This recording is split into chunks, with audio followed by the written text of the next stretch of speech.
Chapter 581. Su Yu, who was temporarily sent away, made a face at the door and then went back to her own room. The ordinary-looking woman in the room seemed to be an old acquaintance of A's. She didn't ask about their relationship. She looked ordinary and was a hostess. Su Yu didn't put her in her eyes at all. As for why she sent her away when she met an old acquaintance, Su Yu didn't think about it for the time being. She went back to her room to brush her teeth. She didn't want to take a shower. There would be a couple bath later. Business trips were the happiest. Without the two ferocious women, Wang Zijin and Qin Baobao, she was relaxed and carefree. In the room, Qin Zhe sat on the bed and Xiao Baikai sat on the sofa. They said they wanted to talk, but when it came to it, they didn't know how to start. Xiao Baikai was called Wang Dandan. She and Wang Zijin were from the same family 500 years ago. Qin Zhe always felt that he had an inseparable relationship with old Wang next door. Wang Dandan used to be from next door. It was a little awkward. He suddenly remembered a joke on the internet. A few years later, he met his first girlfriend in Dingguan. For only 500 yuan, he could kiss her and have sex with her. This was an absurd reality. Since Wang Dandan was a hostess, there was nothing wrong with this analogy. So Qin Zhe didn't say hello to her. After the banquet, they went their separate ways. It wasn't that his eyes grew on his head and he looked down on his old acquaintances because he was worth 10 billion yuan. It was purely for her dignity. Do you want to eat fruit? Qin Zhe broke the silence and pushed the fruit plate in front of her. Wang Dandan shook her head and stared at him. You're more handsome than before. Did you have plastic surgery? Qin Zhe said, it's a genetic mutation. Wang Dandan laughed. You're still as naughty as before. How have you been these years? Qin Zhe hesitated for a moment. Why did you go back to Xinxing? After breaking up with you, I had another boyfriend. After breaking up with him, I went back to Xinxing. It's not worse than Shanghai and my family is here. Wang Dandan said. Qin Zhe remembered that she used to like going to Shanghai. When he was chasing her, she said that her house was 150 square meters. Time always changed people and things. Perhaps she had changed. Now that he looked at this little cabbage again, it was even more beautiful than before. She had put on some light makeup, and the charm between her brows was a little alluring. I used to be a little cabbage, but I've become so flirtatious in the eyes of others. Maybe it's not just one person. Qin Zhe was a little melancholy. Although the two of them were only in a pure relationship, after all, she was my first love.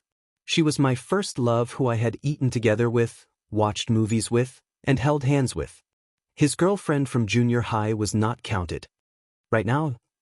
Qin Zhe hesitated, not sure if he should say it. I'm working in my brother-in-law's factory now. Wang Dandan said, Lu Zong is my brother-in-law. Coming to a realization, he heaved a sigh of relief. Fortunately, a joke was still a joke. That's your girlfriend, Wang Dandan said. Yes. Qin Zhe said jokingly, don't spread it, or I'll be in the headlines tomorrow.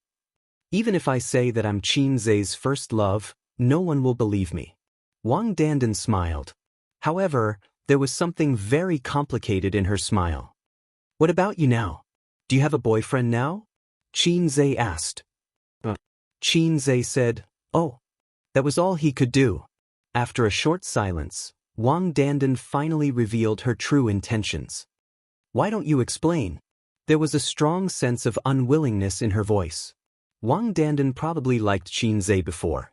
Otherwise, she would not have agreed to be his girlfriend. When Qin Zhe chased her, she also felt that although this boy was not particularly handsome, he was worth looking at. He was a local of Shanghai, and he was also interesting. She had originally planned to find a Prince Charming in university, but for some reason, she agreed to be his girlfriend. They had been together for about a month. Although Qin Zhe was not particularly outstanding, he was quite good in all aspects. He especially knew how to take care of people, was very considerate, and doted on her. Then, out of nowhere, a flirtatious slut popped out. It was too flirtatious, and Wang Dandan was so ashamed that she did not say anything at that time. She turned around and left. She deleted his friend list, blocked his call, and blocked his call. Wang Dandan was sad for a few days. Her roommates in the dormitory said that her boyfriend was not handsome and his grades were average. If they broke up, they could find someone better. Wang Dandan thought that it made sense, and she was not sad anymore. Later, she dated a new boyfriend. He was more handsome than Qin Zhe, and his grades were better than Qin Zhe's. Unfortunately, he was not from Shanghai, and he did not have a 150 square meter house. But at least he had potential. 2 years later, in the summer, a female artist in the entertainment industry suddenly rose to fame. She became the darling of the music industry, and because of her, the most famous fast shooter in history was born, Qin Zhe, her ex-boyfriend. She watched him build a skyscraper, entertain guests, and be worth tens of billions. Wang Dandan's heart ached so much that she could not breathe. Looking at her current situation, after graduation, she found a job that was neither good nor bad. She went to work every day and spent the rest of her time at home playing games. Potential stock? When she found out that the flirtatious slut was Qin Zhe's sister, Wang Dandan's mentality completely collapsed. Not long after, they broke up and returned to Shin City. Today, she met the man who helped her with her homework, brought her breakfast, and went on a date with her. She looked at him, and it was like looking at the living world from the netherworld. They were worlds apart. Just now in the car, she had held it in for a long time. She could not hold it in anymore and rushed up to him. Qin Zhe understood what she meant. Why not explain? He did not want his sister to be sad, of course. This was not something he could say. He smiled awkwardly. My sister said to help me check. At that time, both of them were in a state of cowardice. If Wang Dandan was not so arrogant and did not leave without any reluctance, then when they sat down for a meal, his sister would naturally not be able to continue acting and would come clean. Then, with Qin Zhe's character, if Wang Dandan did not say that she wanted to break up, he would not take the initiative to do so. Wang Dandan choked, and her expression dimmed. I'm leaving, she said. I'll send you. No need. She walked to the door silently, opened it, and a few seconds later, closed the door. Wang Dandan left the hotel, and her brother-in-law's Mercedes-Benz was still parked outside. She got into the car without saying a word. Her brother-in-law asked her where she was going, but she did not say anything. It was not until the driver changed the CD that Qin Baobao's Legend floated in the car that Wang Dandan roared like a furious lioness. Changed the song. The driver and Lu Zong were stunned. The furious Wang Dandan rushed to the front seat, took out the CD, gritted her teeth, broke it, threw it on the ground, and stomped on it. The driver kept quiet out of fear. Lu Zong frowned and looked at his sister-in-law, who had almost never lost her temper. Dandan? Wang Dandan's eyes reddened, and she gritted her teeth. Qin Baobao. Lu Zong? She was not convinced, not convinced. She had left impulsively, but the key to the problem should be Qin Baobao. Without Qin Baobao, she and Qin Zhe would not have broken up. A woman's sensitive intuition could always hit the nail on the head. If Su Yu had a chance to talk to her current ex, they would definitely find a common topic to talk about, dissing Qin Baobao. In fact, whether it was the two of them or Wang Zijin, as long as she was Qin Zhe's girlfriend, she would deeply feel Qin Baobao's hostility and threat. At this time, Su Yu was in Qin Zhe's room. After hearing the sound of the opposite door closing, she came out and happened to see Wang Dandan's back. Su Yu changed into pajamas and came over, lying lazily on the bed, revealing her white and slender calves. Her 10 toes were bent, holding the quilt, and she was being molested by someone's hands. Who was that woman just now? Su Yu asked while enjoying herself. My first love. Su Yu was stunned. She held down Qin Zhe's hand on her chest and glared at him. Make it clear what first love. Wasn't your first love me? Didn't I consecrate your little brother? Are you lying to me? It's just a first love that is limited to holding hands. You didn't even give out your first kiss. Qin Zhe said, Hey, no, my first kiss has long been taken away by some unscrupulous sister. If I had known, I would have stayed or driven her away. Su Yu's intestines were green with regret. What did you do in 10 minutes? Why did she come to you? Is she still attached to you? It is said that men are particularly concerned about their first love. First love is a kind of feeling that is difficult to give up. Under the feelings, the appearance can be ignored. 10 minutes, it's not enough for me to warm up. Qin Zhe said angrily. You didn't exchange contact information, did you? In Xingqing, you are not allowed to contact her these days. Su Yu was half tough and half pleading. Qin Zhe pinched her little face. You are different from her. Su Yu giggled. Every man says this about his ex in front of his current wife. Qin Zhe thought about it and said seriously, Su Yu, let's break up. Su Yu's little face suddenly turned white. Su Yu grasped his hand tightly and felt heartache. Break up? Break up? Su Yu cried. Then I'll die for you to see. Well, I said it's not the same. Qin Zhe held her in his arms. That year, my sister tested her, and she turned away. Qin Zhe told her what had happened. Su Yu was stunned at first, and then laughed. Qin Bao Bao, this little bitch, finally did a good thing. You are the little bitch. Qin Zhe slapped her ass. Is the water ready? Su Yu twisted her body in his arms. I forgot. Qin Zhe was adjusting the water temperature in the toilet. When he was chatting with Wang Dandan, he turned off the water. He went into the toilet, turned on the hot water, and thought about the activities in a while. He was quite excited. Counting the time, he didn't make a baby with Su Yu for about half a month. Suddenly, a huge sense of weakness came, as if his body was hollowed out in an instant. Qin Zhe's knees were soft and he knelt on the ground. This familiar feeling. It was like the first time the system drew his energy. Is it time to charge again? Yes, host, it's time to charge. The system's voice sounded in time. Qin Zhe held the bathtub, his arms trembling. Why do you draw so much? As his physique became stronger, every time the system charged at most, he would feel weak, and it would not affect his normal life. But this time, he felt that his body was hollowed out. Didn't you follow the news? The system said, recently, the tax policy has changed.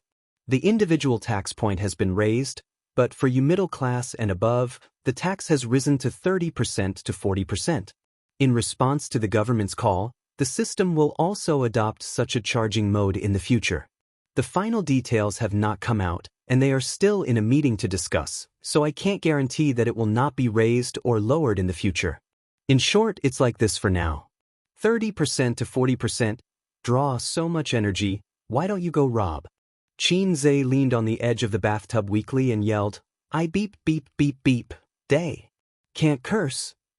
Beep beep beep beep, the system said considerately, host, I automatically blocked it for you. You can curse as much as you want, the river crab beast can't hear it. Beep beep beep beep, Qin Zhe cursed happily. Chapter 582. I've never seen such a shameless system. We agreed to just take a little energy, but now it's increased to 40%, and nearly half of the energy has been taken away. There's no contract spirit at all. And I can't resist. Using my sister's catchphrase to describe it, a black-hearted maggot.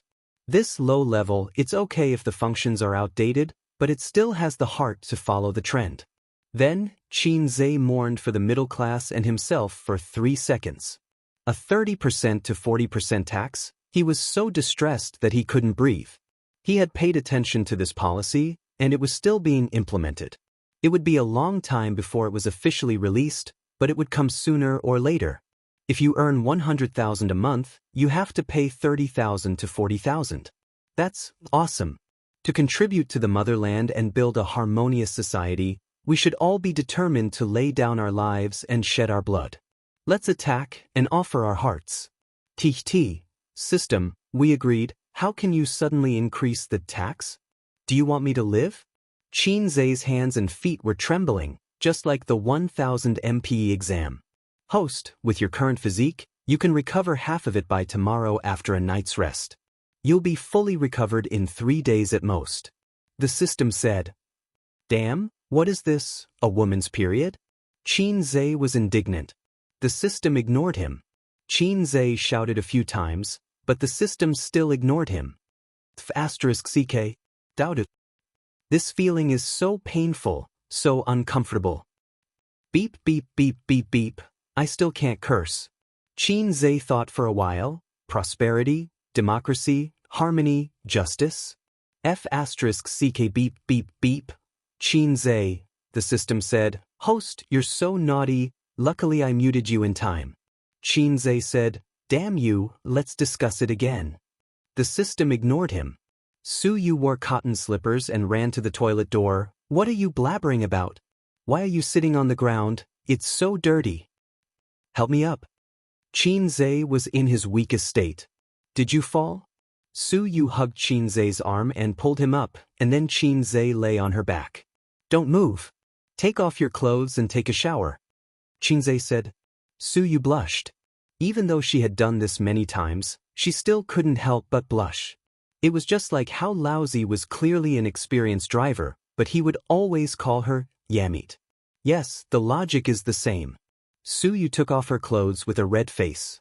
She was tall, and although she wasn't as hot as her sister, her proportions were very good. Especially her slender, round and white long legs, it made Xianxia, who had been drooling at the sight of his sister wearing pleated miniskirts since he was young, was very aroused. But today, the chickens were on holiday. "Why don't you take off your clothes?" Su Yu felt Xianxia's burning gaze. She closed her eyes in shame and felt a little good. "Help me take it off," Xianxia said. Su Yu, his little heart thumped wildly. Was it that exciting?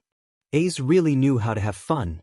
Her cheeks were flushed, and her hands were trembling with excitement. They stepped into the bathtub. Xianxia and Su Yu sat in the big bathtub. Su Yu sat behind him and was hugging Xianxia from behind. It was still Xianxia's order. He wanted to try a bath lotion for the first time. He mainly wanted to see if he could rise again today, but the ending was a little miserable. His little brother couldn't recover. Su Yu didn't know what he was planning. She just felt that today was so exciting. She even hoped that he would continue to make more excessive requests. After soaking for half an hour, it was over. Su Yu was a little confused. According to the previous rhythm, this should be bathtub. They put on bath towels, dried their hair, and the exhausted Xianxia fell asleep on the bed. Su Yu's hair was long. When she dried her hair and came out, Xianxia was lying on the bed, snoring slightly. Su Yu. She climbed into bed, sat like a duck, and woke up Xianxia angrily.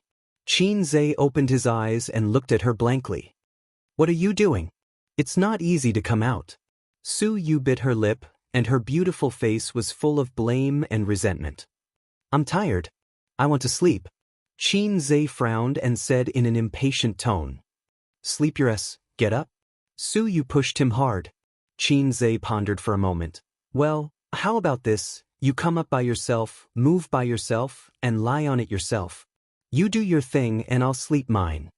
Su Yu thought about it, and that was the only way. Xianxia was so unreliable that she had to do it herself.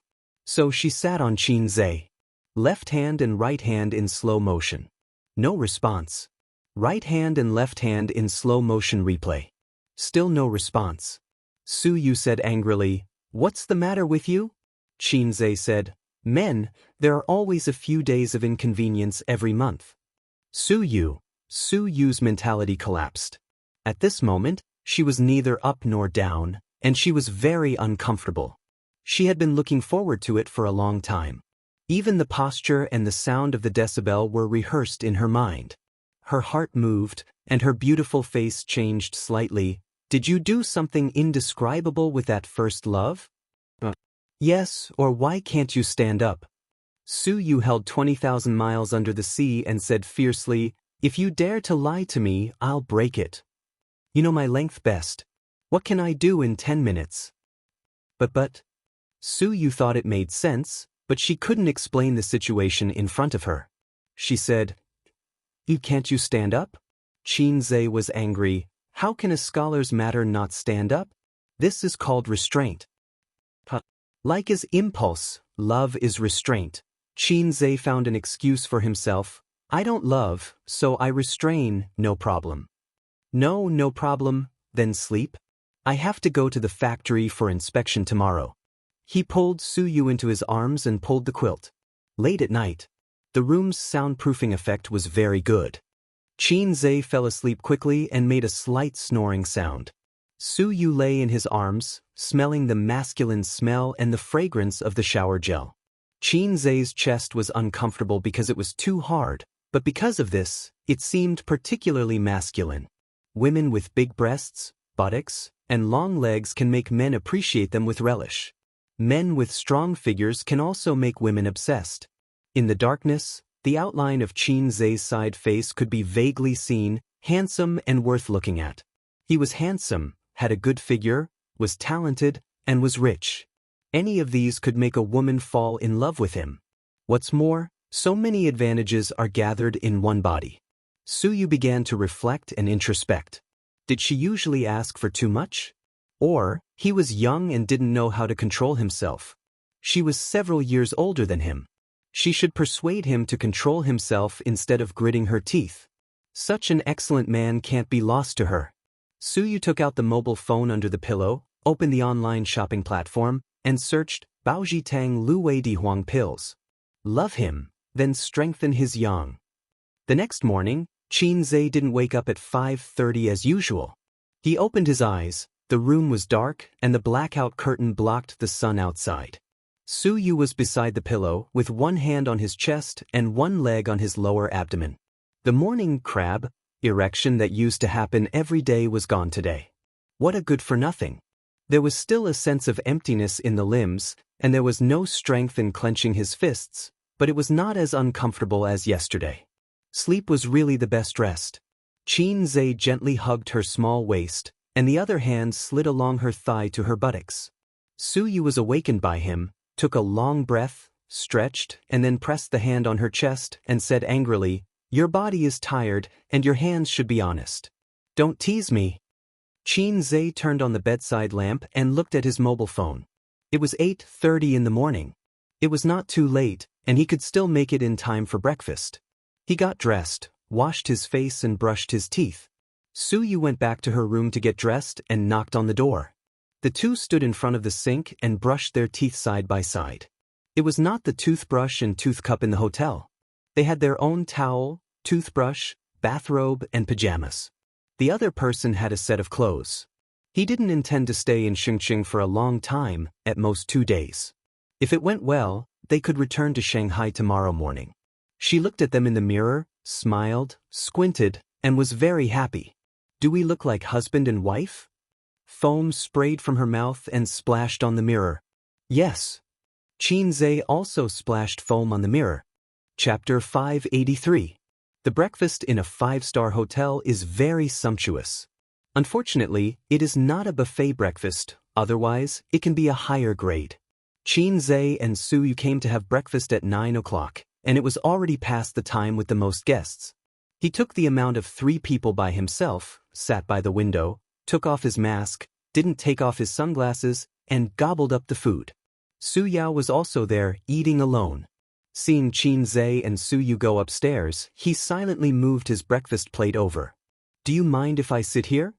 Qin Zhe ignored him and buried himself in eating.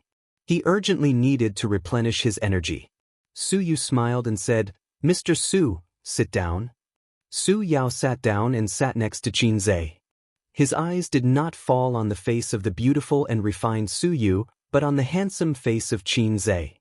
He said, "Mr. Qin, you can't eat too much breakfast, it's not good for your stomach and liver." Qin Zhe vaguely replied with an "oh," and continued to eat as usual. Su Yao smiled. A pampered smile. Suyu suddenly sounded an alarm in her heart. "I'm so beautiful, but you don't even look at me. Instead, you keep staring at my man, and your eyes are almost glued to my man's face. This is very abnormal. If the sentence 'he is gay' last night was a joke, then Suyu is a little uncertain now. Flattery and flattery are not in such a way of looking and speaking. This man gives her a strange feeling. The way he looked at Qin Zhe inexplicably made a sentence appear in Suyu's mind. A father's love is like a mountain. Damn, a father's love is like a mountain. Don't you have any special hobbies? Like the old bacon of little fresh meat? She has been abroad for many years and has seen a lot of chrysanthemums blooming in the evening breeze. She is not surprised, and even when she looks at the beautiful literature, she feels it's quite beautiful. But when there is such a suspected gay old man coveting her man, she can't accept it. If he is not gay, how do you explain this man's unreasonable affection for Qin Zhe? Eat an egg. Su Yao handed a boiled egg to Qin Zhe. Thank you. Qin Zhe took it. Boiled eggs are good, they are nutritious and the most suitable for men in the holy ground. Su Yao smiled. Su Yu frowned. Here it comes again, and he smiled. Perhaps he felt that he had neglected Su Yu. Su Yao reluctantly withdrew his gaze from Qin Zhe and said, Mr. Su is young. It's not easy for him to do this. This sentence actually has a lot of connotations. Although Su Yao and Su Yu have met once, they didn't even say a word last time. This time, it can be said that they officially know each other for the first time, but the tone in his words seems to be familiar with Su Yu.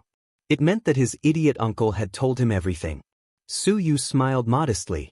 President Su, the one who graduated from the university. An overseas returnee. Su Yao smiled gently. Back then, it was already extremely difficult for us to get into a university. We even dreamt of going abroad. Perhaps the conditions didn't allow us to do so. Times are getting better and better. Many young people are under a lot of pressure and it's hard for them to make a name for themselves. But they can't imagine how we lived in that era. Your era? Qin Ma used to say that in her time, people were happy as long as they could eat their fill. Those who went to junior high school were cultured people. At that time, life in the city began to get better, but life in the countryside was still poor and backward. They worked to eat, not to make money. Qin Zhe couldn't imagine what life was like in the 1970s, and he couldn't understand Su Yao's expression at this time. It was very complicated, like regret, like reminiscence, like pain, like nostalgia. Damn, how can he be so sentimental? Did he touch that sensitive nerve? Su Yao and Su Yu chatted while eating. Unexpectedly, Su Yao could talk with Su Yu for a long time in finance. In terms of business, Su Yu was not afraid of Su Yao, who started from scratch. This scene had a strong sense of déjà vu, like when Su Yu and the old man were chatting. Only she had this kind of background. Replaced by Wang Zijin. What do you think of the industry recently? Follow the policy closely, follow the pace of the party, the government will lead us to prosperity. What do you think of finance? Follow the policy closely, follow the pace of the party, the government will lead us to prosperity. Replaced by his sister, what do you think of the industry? Huh. What about finance? Huh. She killed the conversation in minutes. My uncle hasn't woken up yet, right? Qin Zhe smoothly finished all the food and let out a comfortable burp in satisfaction. He should still be sleeping. Last night, he drank a lot. Su Yao said. Qin Zhe took out his mobile phone and dialed his number. The phone rang for a long time before it was connected. Su Guang's voice was a bit hoarse. It's almost 9:30 now, we have to go to the factory. Get up quickly and come up for breakfast. At this point, Qin Zhe paused.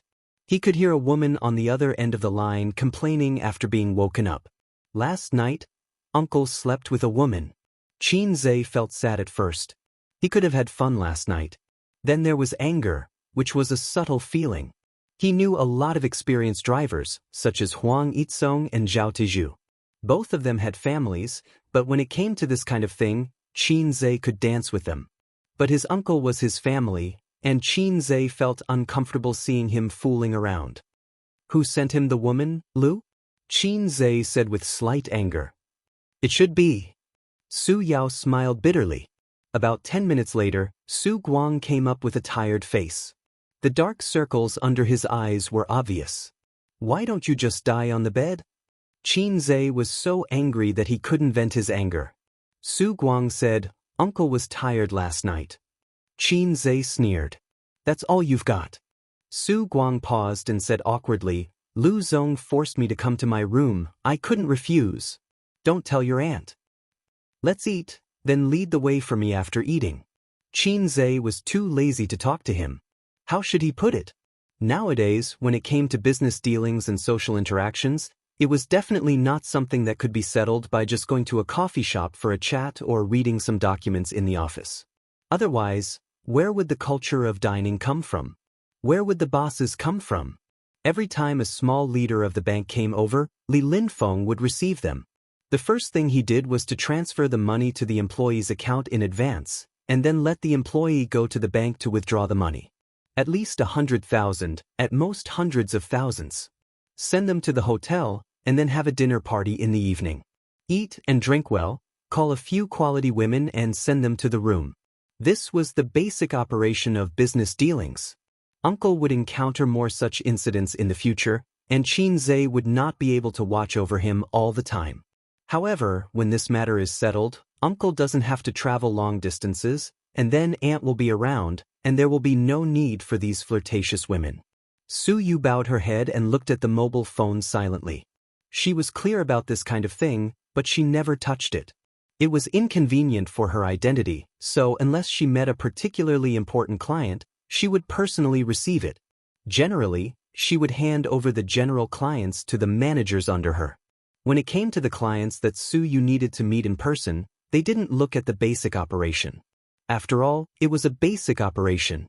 The headlines on Weibo attracted her attention. A video on the plane, was the video of Xianxia teaching a foreigner a lesson in the cabin yesterday. Unsurprisingly, it was in the headlines again. The video was posted last night, and it went viral this morning. Search keywords, Xianxia, plane, fighting, more than a dozen videos can be searched. The video that Su Yu saw was the most comprehensive, with the most comments and forwards. In addition, she found that Qin Baobao and Wang Zijin had at her in the chat software. Click on it. Qin Baobao, why did Ace fight again? Did he get hurt, Su Yu? Wang Zijin, he said no, but did he really not fight again after that?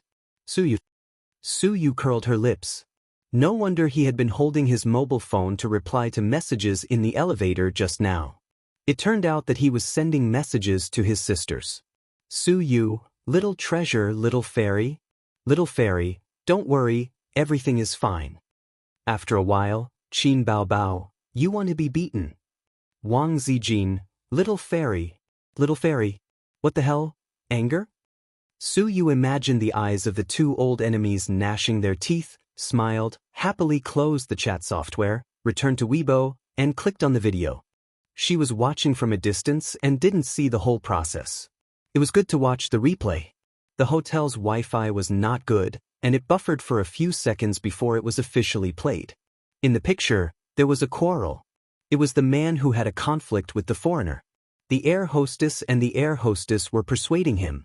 I just went to the toilet, he kept knocking on the door after I came out, I said a few words to him, he pushed me. Through the quarrel, the audience probably knew what had happened.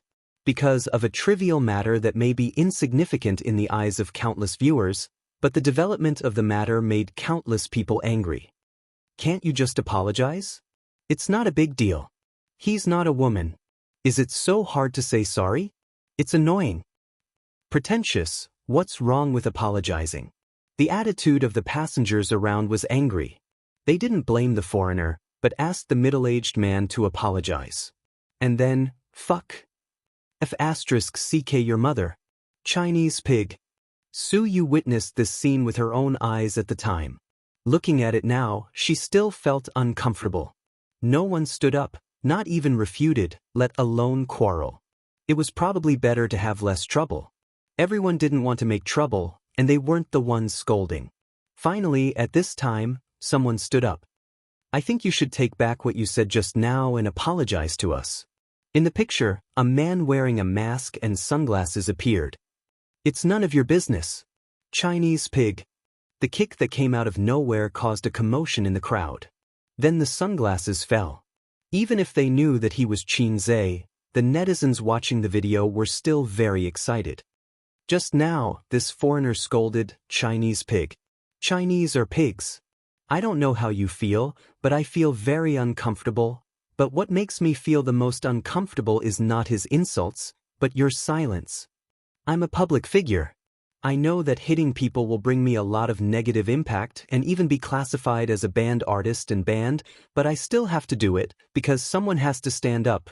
After watching the video, Su Yu first cast a starry look at Xianxia opposite her. Then she looked at the comments. That kick made my blood boil. I want to say, let go of that foreigner and let me do it. This comment had the most likes. She scrolled down. Good fight, too excited. If I was there, I would definitely go up and fight with him. There are so many people, why didn't anyone stand up to refute? It's so uncomfortable to watch, being scolded by foreigners as pigs. Fortunately, Qin Zhe is here. Fortunately. I'll be his fan for life. Ha! The foreigner was beaten until he doubted his life. One punch KO, now he knows what Chinese Kung Fu is. It's so satisfying, so satisfying. I've been gnashing my teeth until Qin Zhe kicked, and I was relieved. That's the way to fight, let him know who's the pig. I'm a woman and I've always hated violence, but today is an exception. Hubby, I really love you the most. Su Yu snorted twice in her heart. Your husband? No, it's my husband. There were also some who condemned Qin Zhe, saying that he should be kind to foreign friends. Su Yu felt uncomfortable looking at these comments, but she didn't need to say more. There were too many people who scolded them. What are you looking at? Qin Zhe asked. Looking at my husband. Su Yu threw a happy little look. Then, she found that two people surnamed Su were looking at her silently. Su Yu was embarrassed. Chapter 584. After dinner, Qin Zhe and the others left the hotel and went to their destination. In the car, Su Yu was still reading the comments with relish. Qin Zhe asked, "Is it that good?" Su Yu whispered, "Most of them are positive and appreciative, but a small number of people are criticizing you. I feel very happy to see the people who criticize you being besieged by netizens." She wrinkled her nose, and her cold and beautiful face showed a naive look that only appeared in front of him. There are even people who criticize you. What kind of mentality is that? I think of those weeboo people on the internet. Qin Zhe commented, that kind of person is generally a loser in life. They don't work hard, they don't see hope, but they don't reflect on themselves, so they blame society and the government. In fact, they don't necessarily like Japan that much. They haven't even been to Japan. They just vent their anger and dissatisfaction with society and the government in this way. Except for those who have lived in Japan for a while. Qin Zhe has acquired a total of 3 companies since his meteoric rise last year, and merged them into Tianfeng Entertainment and Amethyst Technology Company, Limited. The process is probably to send a test team to collect data, and then he or Su Yu will do field inspection and one-on-one transactions, which greatly reduces the process and the transaction cost is low. After several experiences, Qin Zhe is familiar with it. In this regard, Su Yu taught him a lot. Shenxing Dongfeng Virtual Reality Technology Company, Limited. The address is in an industrial park far away from the city center. There are almost no residential areas here, factories are located, and occasionally there are bank buildings in the middle. Unlike the low-end processing plants in other cities, the manufacturers here are more high-end. Dongfeng Technology does not cover a large area. Finance, sales, research and development, and production line employees, all departments add up to a total of 328 people. Entering the gate, there is a large office building. Behind the office building, there are factories, staff dormitories, and a 2-story small building that integrates equipment experience and research and development. It's already a very good scale. Virtual reality technology has only begun to become popular and rise in recent years. In daily life, there are actually a lot of it, such as the 3D glasses we wear when watching 3D movies. And 3D movies and 3D projection can actually be regarded as branches of virtual reality technology. It doesn't simply refer to the gaming equipment in the VR experience hall. Virtual reality technology was the general direction of future technology. It would change people's lives. Because of the slow development of technology, it was difficult for it to become a hit. It has been changing society and life in a subtle way. On the 4th floor of the office building, in a large conference room, Qin Zhe and the Dongfeng leaders led by Lu Zong began to negotiate. Both sides argued for a long time, and both sides were very naughty. Splitting a company into many segments and bargaining one by one was probably the result of Dongfeng's leaders boasting and Qin Zhe's side finding fault and loopholes. In fact, it was quite boring. Qin Zhe talked for a while in the early stage, and the middle and later stage was handed over to Su Yu. He watched as she battled the group of Confucian scholars with words and was not at a disadvantage. Su Yao listened from the side and became a bystander.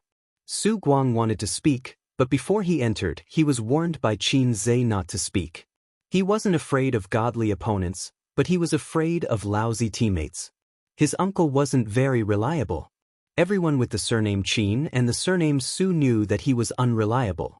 Qin Zhe whispered in Su Yu's ear, got up, and left the conference room. After sitting in the conference room for nearly an hour, he felt like his bladder was about to explode. He drank a cup of soy milk and a cup of coffee for breakfast. Because of his strong kidney, he had never gone to the toilet. Now he couldn't hold it in. After Qin Zhe went to the toilet, he didn't go back to the conference room.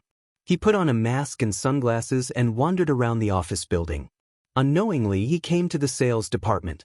In the big office of the sales department, half of the seats were empty. A dozen people sat listlessly. Some were lying on the table and dozing off, some were watching movies, and some were playing games. In the seat by the door, a young man leaned comfortably on the chair. The computer was on, showing the desktop, and he was playing a mobile game. Oh, it was a primitive world. The mobile game copied by Zijian's programmers, a pirated version of Deceased Pesticide. You play this game too. Qin Zhe laughed. The young man just died and was resurrected. He heard the sound and looked up at him. You are? Old Shen brought me here to see the equipment. I want to open a VR experience hall, but he seems to have something to do. He went to a meeting. I wandered around and waited for him. Qin Zhe said. Old Shen was the sales manager. He was in the conference room and was qualified to participate in the negotiation, but he had no right to speak. When he introduced himself, Qin Zhe remembered it. His memory was very strong. It turned out to be a customer. The young man immediately cheered up. Shall I take you to the back to see the equipment? Qin Zhe showed an embarrassed look. I'll wait for old Shen. The young man said, Our company is going to be sold. If you want to buy equipment, you'd better slow down. There may be a discount after a while. If you buy now, the price old Shen will give you will definitely be 10% higher than the original price. So blatantly digging in the corner of his direct superior? Qin Zhe said in his heart, even if the company is sold, your boss is still your boss, your leader is still your leader. The young man said in a low voice, Old Shen is Lu Zong's relative. If the company is sold, he will definitely leave too. Qin Zhe's heart jumped. Your company is all about connections? The young man nodded. Many connections take the money but don't work. But the buyer doesn't know about this, so the connections can continue to stay here. Even if they are fired, they have to pay a severance fee. After all, they have signed a contract. If they buy the company, they have to inherit a lot of things. It has legal effect. I can't just deny it. You won't understand. But old Shen is the leader. He definitely can't continue to stay in this position. Qin Zhe said, Oh, which area are you in? I play this game too. Let's play together. The young man reported his ID name. Qin Zhe logged into the game. Other than the young man, there were 3 salespeople in the office who were also playing this game. 5 people in total. I remember a few days ago when I played this game, the popularity of this game wasn't very high. It took a long time to find a match. Qin Zhe said, The advertisements are good. The web-based game is Blue Moon, and the mobile game is Chaos World. The young man said, What do you mean? Qin Zhe didn't understand. 10 mobile apps, 10 of them have advertisements for it. Video apps and movies also have advertisements for it. If you go online, you will see its advertisements in less than half a minute. It's as crazy as Blue Moon. The young man said, I was brainwashed by the advertisements. Then I downloaded it to try it out. I found it quite interesting. The graphics are good, and there are many experts. It's not like Pesticide, where there are elementary school students everywhere. The 5 of them played together. It was quite interesting. The office was filled with slogans like, The opposite side is red, Gather at the river, and Mid-lane team fight. Qin Zhe placed the cigarettes on the table and gave one to each person. Almost half a pack was gone. Can I smoke? He could already smell the faint smell of smoke. It meant that someone had smoked before, but he still had to ask. Big chicken tyrant, good smoke. The young man's eyes lit up. He didn't expect Qin Zhe to be a rich person. He handed Qin Zhe a business card. If you want to buy gaming equipment in the future, give me a call. I'll give you a discount. It's definitely lower than the market price. Qin Zhe took the business card and said thanks. He looked at it. Ouyang Qi. He's so awesome. He's actually a boss with 2 surnames. After giving out the cigarettes, Qin Zhe remembered that it was inconvenient to smoke. He took off his mask. I'm not bragging, but the whole office will explode in an instant. After a round, Qin Zhe said, I'm not playing anymore. I'm going out to get some fresh air. Ouyang Qi shouted, I'm waiting for you. Qin Zhe waved his hand and left the sales department. After that, he moved to the finance department. The finance department's office was much smaller. There were about 7 or 8 people in the finance department. They were all dressed in office lady suits. They were chatting and laughing. What's the matter? A big sister at the door asked when she saw Qin Zhe. Qin Zhe hesitated and asked, Are you guys usually free? The woman looked at him strangely. For you? I'm just asking. Crazy. What does it have to do with you? Qin Zhe could only turn and leave. Behind him, he vaguely heard a conversation. Who is it? I don't know. He's wearing sunglasses and a mask. I can't see clearly. It's not the buyer, right? Impossible. He's in a meeting. Right, you're going to South Korea this month, right? Help me buy a set of cosmetics. No problem. It would take a few hours to negotiate. After dinner, they would probably have to continue chatting. Qin Zhe planned to take a look at the factory. Lu Zong claimed that the equipment was top-notch and the most advanced in the country. He had to see for himself what it was like. The factory was similar to many other industrial factories. It had a triangular steel roof. The only difference was that the environment inside was very clean. There were many pieces of equipment that Qin Zhe couldn't understand. There was a processing center, a welding machine, and even a CNC machine. With so many processing equipment, it meant that Dongfeng could indeed build a VR game equipment independently and did not need to find other factories to process it. However, he did not see the real core technology, the display, motion sensor, processor, wireless connection, etc. That piece was the real soul of VR technology. Of course, it was impossible for any tourist to see it. Qin Zhe saw a group of uniformed employees squatting at the entrance of the factory. They were smoking and chatting. Qin Zhe went up to them and gave each of them a stick of chicken. Why aren't you working? He asked curiously. What work? A middle-aged man asked. Qin Zhe was stunned. It's not like it's based on the piece, another middle-aged man said. There's a lot of equipment in the factory. They're all stored in the warehouse, just opposite. There are fewer people buying them now. We're usually quite free. Oh right, what are you doing? I'm here to buy equipment.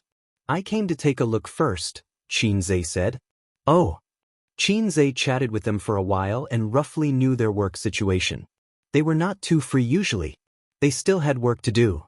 In addition to their own factory production, they also took on outside work to help process a part, such as a seat, equipment frame, and so on. They were not based on the piece and time, so they could often get together to smoke and brag. They did not care about their lives and time was shameless. It really made sense. Qin Zhe returned to the conference room and heard Su Yu's faint voice. Lu Zong, Dongfeng is not our only choice. I believe that we are not your only choice. It's best if we can reach an agreement. If not, we can only meet again, right? Lu Zong laughed a few times. President Su is right. Oh, President Qin is back. You took a long time in the bathroom. Qin Zhe smiled casually. I ate too much breakfast. Lu Zong, it's getting late. Why don't we visit Dongfeng first, then have lunch and talk in the afternoon? Lu Zong looked at his phone. It was 11 o'clock, so he nodded. Okay. Qin Zhe noticed that as soon as he finished speaking, a leader of Dongfeng took out his phone and sent a message. Chapter 585. The visiting team was very spectacular. Qin Zhe and Su Yu walked in front, with Manager Lu on the right and Manager Go on the left. Behind them were the leaders of Dongfeng and the review team. Qin Zhe was wearing a mask and sunglasses. Su Yu, who was walking beside him, gave him a helpless look. Qin Zhe immediately understood. This was because they had not reached an agreement yet. There was still a dispute about the price. Lu Zong was shocked by him last night, but now he realized that Qin Zhe really wanted to buy his company. When we were young, our mother must have told you this. When you see something you like, don't show that you want it. This would make the seller fearless and difficult to bargain. Small business and big business were the same. Along the way, he went to a few departments. The employees were all sitting upright and still, immersed in their work. Su Guang sighed. Not bad, the atmosphere is good. Lu Zong said happily, although the company is not big, they are all of one mind and are all good employees. Uncle was very satisfied and smiled. Not bad, not bad. Soon, they went to the sales department. They must have been notified in the company group.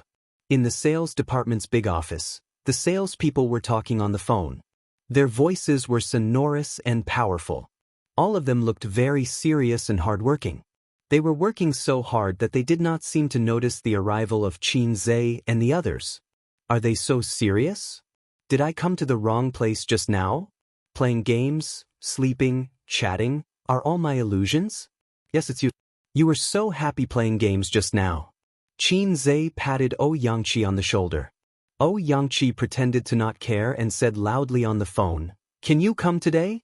If you come today, I will give you a discount. It will definitely be lower than the market price. It's a pity that you can't come today. Let me tell you, our Dongfeng equipment is absolutely first class. It's not worse than imported foreign equipment." The sales manager, Old Chin, coughed and said, "Xianxia, I know you are working hard. Stop calling, Mr. Qin is calling you." Xianxia, okay, then come another day. I will personally introduce you. Tomorrow you." As he spoke, he turned his head and suddenly his voice stopped. Xianxia looked at Qin Zhe and then at the leaders of Dongfeng. He had a mental breakdown. Manager Chen smiled and said, "Although this kid's performance is average, he's really hardworking. He makes phone calls for 9 hours a day and often goes on business trips. But there are more than a dozen people like him in our office." Xianxia was speechless. The portrayal of his inner thoughts. The cold icy rain was randomly slapping his face. His face hurt. Not only him, but the other salespeople in the office also looked back. Just because they took an extra look in the crowd, their mentality collapsed. The man wearing sunglasses and a mask, wasn't he having a good time playing games with them just now? He even sent them a chicken overlord. Don't tell me this is the acquirer. This is President Qin, the purchaser of the company. Lu Zong clapped his hands. Then he realized that the air was suddenly quiet. Lu Zong frowned unhappily. Although these salespeople's performance was average, they were all old foxes. At this moment, they should have stood up and enthusiastically shouted, "Boss Qin. Why are you in a daze?" Qin Zhe smiled and said, "Hello, everyone." Everyone was speechless. Qin Zhe said, "Everyone's skills are good. In the future, let's play games when you're free. Anyway, we've added each other as friends." Everyone was speechless. Xianxia covered his face and thought desperately, "Will I be fired?" Sob, sob, sob. Qin Zhe looked at Lu Zong. "Then, let's go to other places?" The group of people left, but Manager Chen slowed down and didn't follow. He turned back to the office. His fingers knocked on the glass door, making a crisp sound. Manager Chen's tone was slightly angry. "What's wrong with you guys?" The strange reaction of his subordinates just now made him very unhappy. Lu Zong was definitely unhappy too. They were not sensible at all. No one answered his suffocating question. Manager Chen said angrily, "With your performance, when the company is acquired, it's still unknown whether you can stay. Who can you blame if you don't live up to expectations and lose your job?" Xianxia said guiltily, "Manager, that President Qin, he just came." Manager Chen was stunned at first, then his heart turned cold. He knew the group of people under him very well. "Then what are you doing?" Playing games." "He even played a game with us, so we didn't know that he was." Xianxia's expression was ugly. Qin Zhe once again wandered to the finance department. The big sisters were sitting quietly in front of the computer, silent. There was no longer the chatter from before. The big sister at the door heard the footsteps and looked up first. She saw Qin Zhe with a mask and sunglasses at first glance. Her face with makeup was instantly stunned. The other finance people looked over with smiles on their faces. When they saw Qinze, they were also stunned. They were dumbfounded. 10 faces were dumbfounded. Qinze looked at her and asked again, "Are you guys usually free?" Dongfeng's finance department manager said, "Yes, our finance department is very busy." After he finished speaking, he found that his subordinates all looked embarrassed. Lu Zong frowned and realized that things were not simple. It was too abnormal. Whether it was the sales department or the finance department. When they saw Qinze, they all looked like students who were caught by the teacher eating chicken with each other. They were embarrassed and scared. After that, they toured the factory. It was the same here. The employees were not working hard or slacking off. After all, they couldn't pretend because there was no work. It's currently in the idle stage because if we reach an agreement, we have to prepare for the liquidation of assets, so the factory is now in a half-stop state, Lu Zong said. When he said that, he imperceptibly created psychological pressure on Qinze's side. Look, because of your acquisition, we have all stopped working. What a loss. If they were thin-skinned, they would feel a little guilty now. After the tour, Lu Zong treated them to lunch. They didn't go to the city center to find a high-end hotel because it was meaningless. If you drove there now, there would be a traffic jam all the way until 1 o'clock in the afternoon. In the industrial park, there were actually quite a few high-class restaurants. The restaurant that Lu Zong booked had an elegant layout.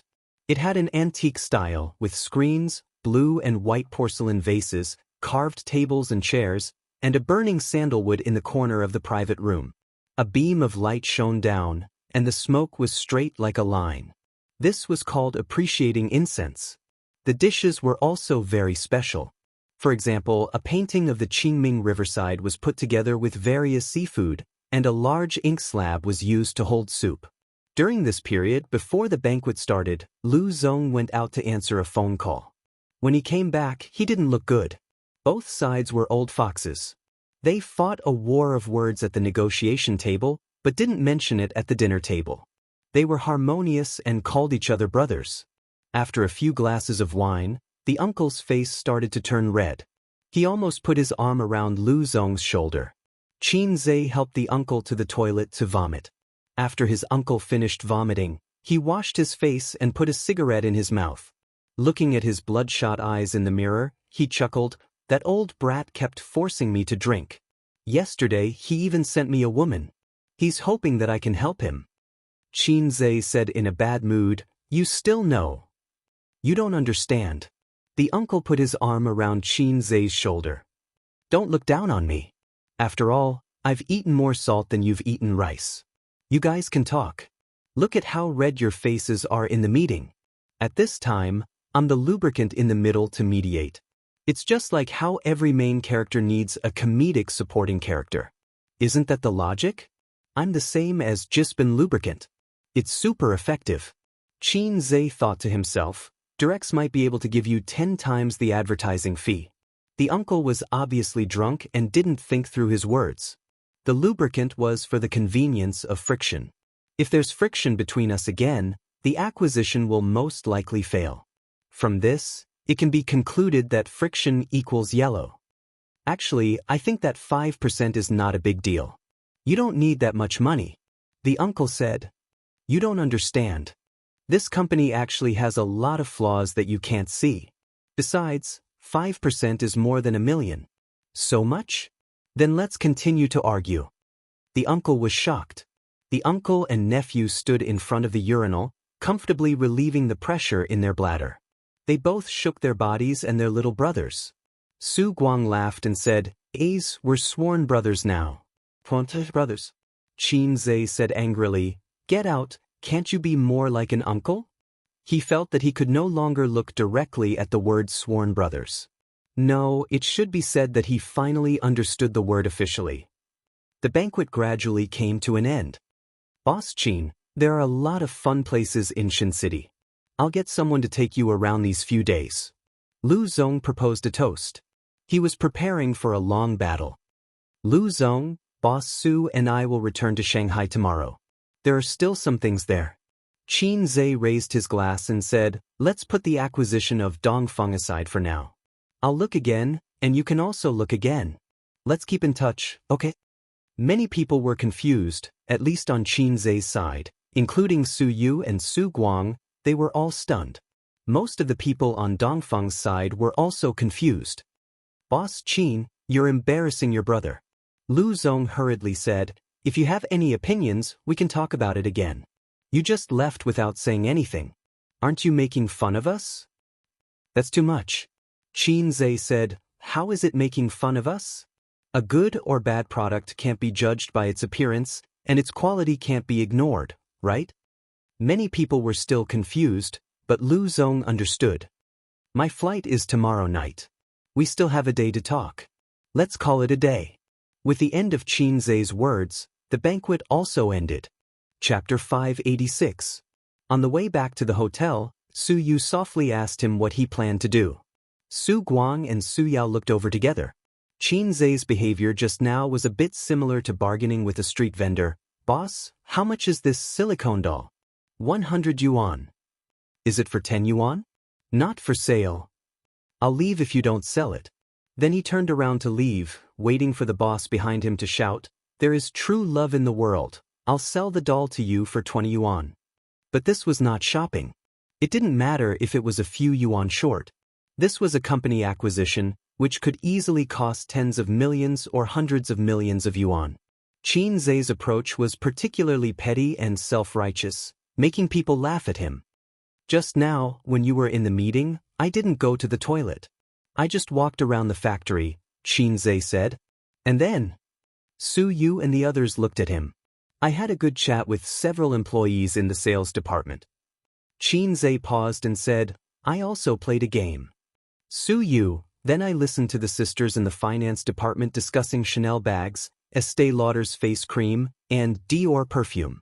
Finally, I discussed with the employees in the production line why the equipment in the warehouse can't be sold for the time being," Qin Zhe said. "These things should have been known by Lu Zong just now." In other words, it was psychological warfare. Su Yu nodded and frowned. The inspection team didn't talk about these in detail. Su Yao said, "The main responsibility of the inspection team is to evaluate. The details can be written or not written. You hired a professional inspection team. They should have received some benefits, so they didn't record it in the evaluation report." Qin Zhe said, "In this way, tomorrow we will do a detailed evaluation of Dongfeng, an asset inspection, and then consider whether to buy it or not. Whether we buy it or not, we will leave at night." Qin Zhe's original plan was indeed to return to Shanghai on the third night. He and Su Yu would only stay in Shunxing for 2 days, regardless of whether the acquisition was successful or not. If it was successful, at most, they would sign the agreement first. There were a lot of processes in the middle which could not be solved in 1 or 2 days. So they still had to come to Shunxing again after a while. If he didn't succeed, then everything would come to an end. Naturally, he would have to return. When they arrived at the entrance of the hotel, Qin Zhe did not get out of the car. Instead, he asked Su Yao, "Mr. Su, can I borrow your car?" Su Yao looked at him. Su Yu said, "We want to go and play." Su Yao nodded. It was rare for them to come to Shunxing City, so it would be too boring to only talk about business. As one of the few first-tier cities in the country, it had too much to eat. Whether it was the prosperity of the modern city or its historical significance, it was worth visiting. Qin Zhe remembered that a manager of Baoza Investment once told him an interesting story. When he was young, he found a girlfriend in Beijing. Because of the long-distance relationship, they only met once a month. Every time they met, they would eat, drink, and sleep together. 3 years later, they broke up. His impression of Beijing was only which hotel was comfortable to sleep in, which hotel had the best facilities, and which hotel had the best breakfast. He had never been to the Great Wall or Fragrant Hill. He had only seen Tiananmen Square from afar a few times. A city is like a woman. If you only go in and out of one place, how can you appreciate her beauty? He had to change places to explore.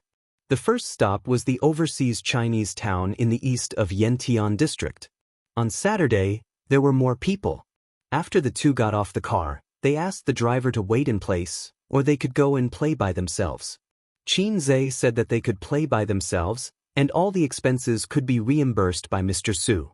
In the hot summer, Su bought a woman's hat to shade her face, neck, and white slender arms with a layer of sunscreen. Then she held Xianxia's hand and began to wander aimlessly. Su looked at the map at the entrance of the scenic spot and said, "Let's go to Tiaxi Valley first. The scenery there is good, and there are few people, so we don't have to line up. After that, we can go to the theme park." She said, "There is a wet program." "Who are you wet for?" Xianxia said angrily, "I'm not going." Tiaxi Valley was an ecological park, a place to enjoy the natural scenery. For the two of them, Tiaxi Valley was the best choice. Looking at the colorful flower fields and watching the blue sky and white clouds was far more interesting than waiting in a long line in the theme park. If you want to play, it's better to go back to Shanghai and go to Disneyland. Su stood by the colorful flower field and took a deep breath. She held Xianxia in one hand and opened the other hand, pretending to be facing a cool wind. In fact, both of them were hot and wet in their crotches. Suddenly, there is an impulse to live in seclusion in a beautiful place, plant a few acres of flower fields, and live a hermit's life. Su sighed, leisurely see Nanshan Mountain. Xianxia nodded. You can't ignore the very important chrysanthemum picking under the eastern fence, and the maple forest evening. The ancients have told us that the leisurely life of a hermit is comfortable. Su sighed. It's a pity that it's not convenient for you to take photos, otherwise, let's take a good photo together, and sister will not waste this trip. Xianxia laughed. Then you post to your circle of friends, today I came here for a date with my husband, and it's so cool. Su pretended not to understand. Yeah, there's a KFC over there. Let's go and have a drink. She took Xianxia and trotted all the way. They ordered 4 egg tarts, 2 mashed potatoes, 2 cups of iced cola, and a hamburger. The KFC was overcrowded, and the air conditioning in the hot summer brought tourists the motivation to live. Xianxia glanced at the KFC, and then observed the tourists outside through the glass wall. For the time being, he did not find any suspected paparazzi. It's not that he is sensitive. As an artist, he should always be vigilant. In unknown corners, there are always cameras pointing at you. Wasn't there a female star who went to Thailand to taste the sausages of a foreign country, and then was caught by the paparazzi? The candid photography business has developed abroad. Are you afraid? Unlike that female artist, Xianxia's only advantage is that he is unmarried. Therefore, the scale of his wave can be a little bigger. Su took out a paper towel from the bag, wiped the sweat on her hands, grabbed Xianxia's hand, like a careful little wife, and helped him wipe the sweat on his hands. Xianxia took back his gaze blankly, and his eyes fell on Su, and he suddenly understood. He can feel Su's care and gentleness. From childhood to now, he still plays the role of a house husband, and there is a little soft emotion in his heart. In this situation, replace Su with his sister. His sister will wipe her sweaty little hands on his clothes, and then with a little pride in the corner of her eyes and eyebrows, which is in line with their playful style. Wang Zijin will be more pretentious. She will stretch out her small hand and let Xianxia help her wipe the sweat on her hands, and enjoy the love of her boyfriend. Only Su has the lowest requirements, but she is sincere to him. Su crumpled the paper towel into a ball, put it aside, and took a sip of cola. Let's eat. In fact, he didn't eat much at noon. Entertainment is the main body, and eating is subsidiary. Su drank a few glasses of wine, took a few mouthfuls of food, and didn't eat much. Moreover, things like big meals, if you eat too much, you will get tired of it and can't raise your appetite. On the contrary, it is not as attractive as the junk fast food in front of you. If I take off my mask, it will cause a sensation. Xianxia said tiredly. He turned to face the glass wall, stuffed an egg tart into it, then put on his mask again and chewed silently. Su, puff. So it's very tiring to be a celebrity. The more famous you are, the more tired you are. My sister now wears a mask when she goes out, and she rarely meets with her former classmates and friends. Before, she would eat with her best friends every 2 or 3 days, go shopping and walk the road. Now when she has a rest, she only dares to stay at home, but now she has no energy to play. Although it was tiring to go to work before, It is different from being a boss. Qinzhe said. Sister, you only have sister in your mouth. Suyu was full of jealousy. We finally come out to date. Can you not mention her? It's disgusting. Qinzhe, he said in his heart, my sister raised me with a handful of shit and urine. He blamed himself for saying so. In the years of college, his living expenses were indeed paid by his sister.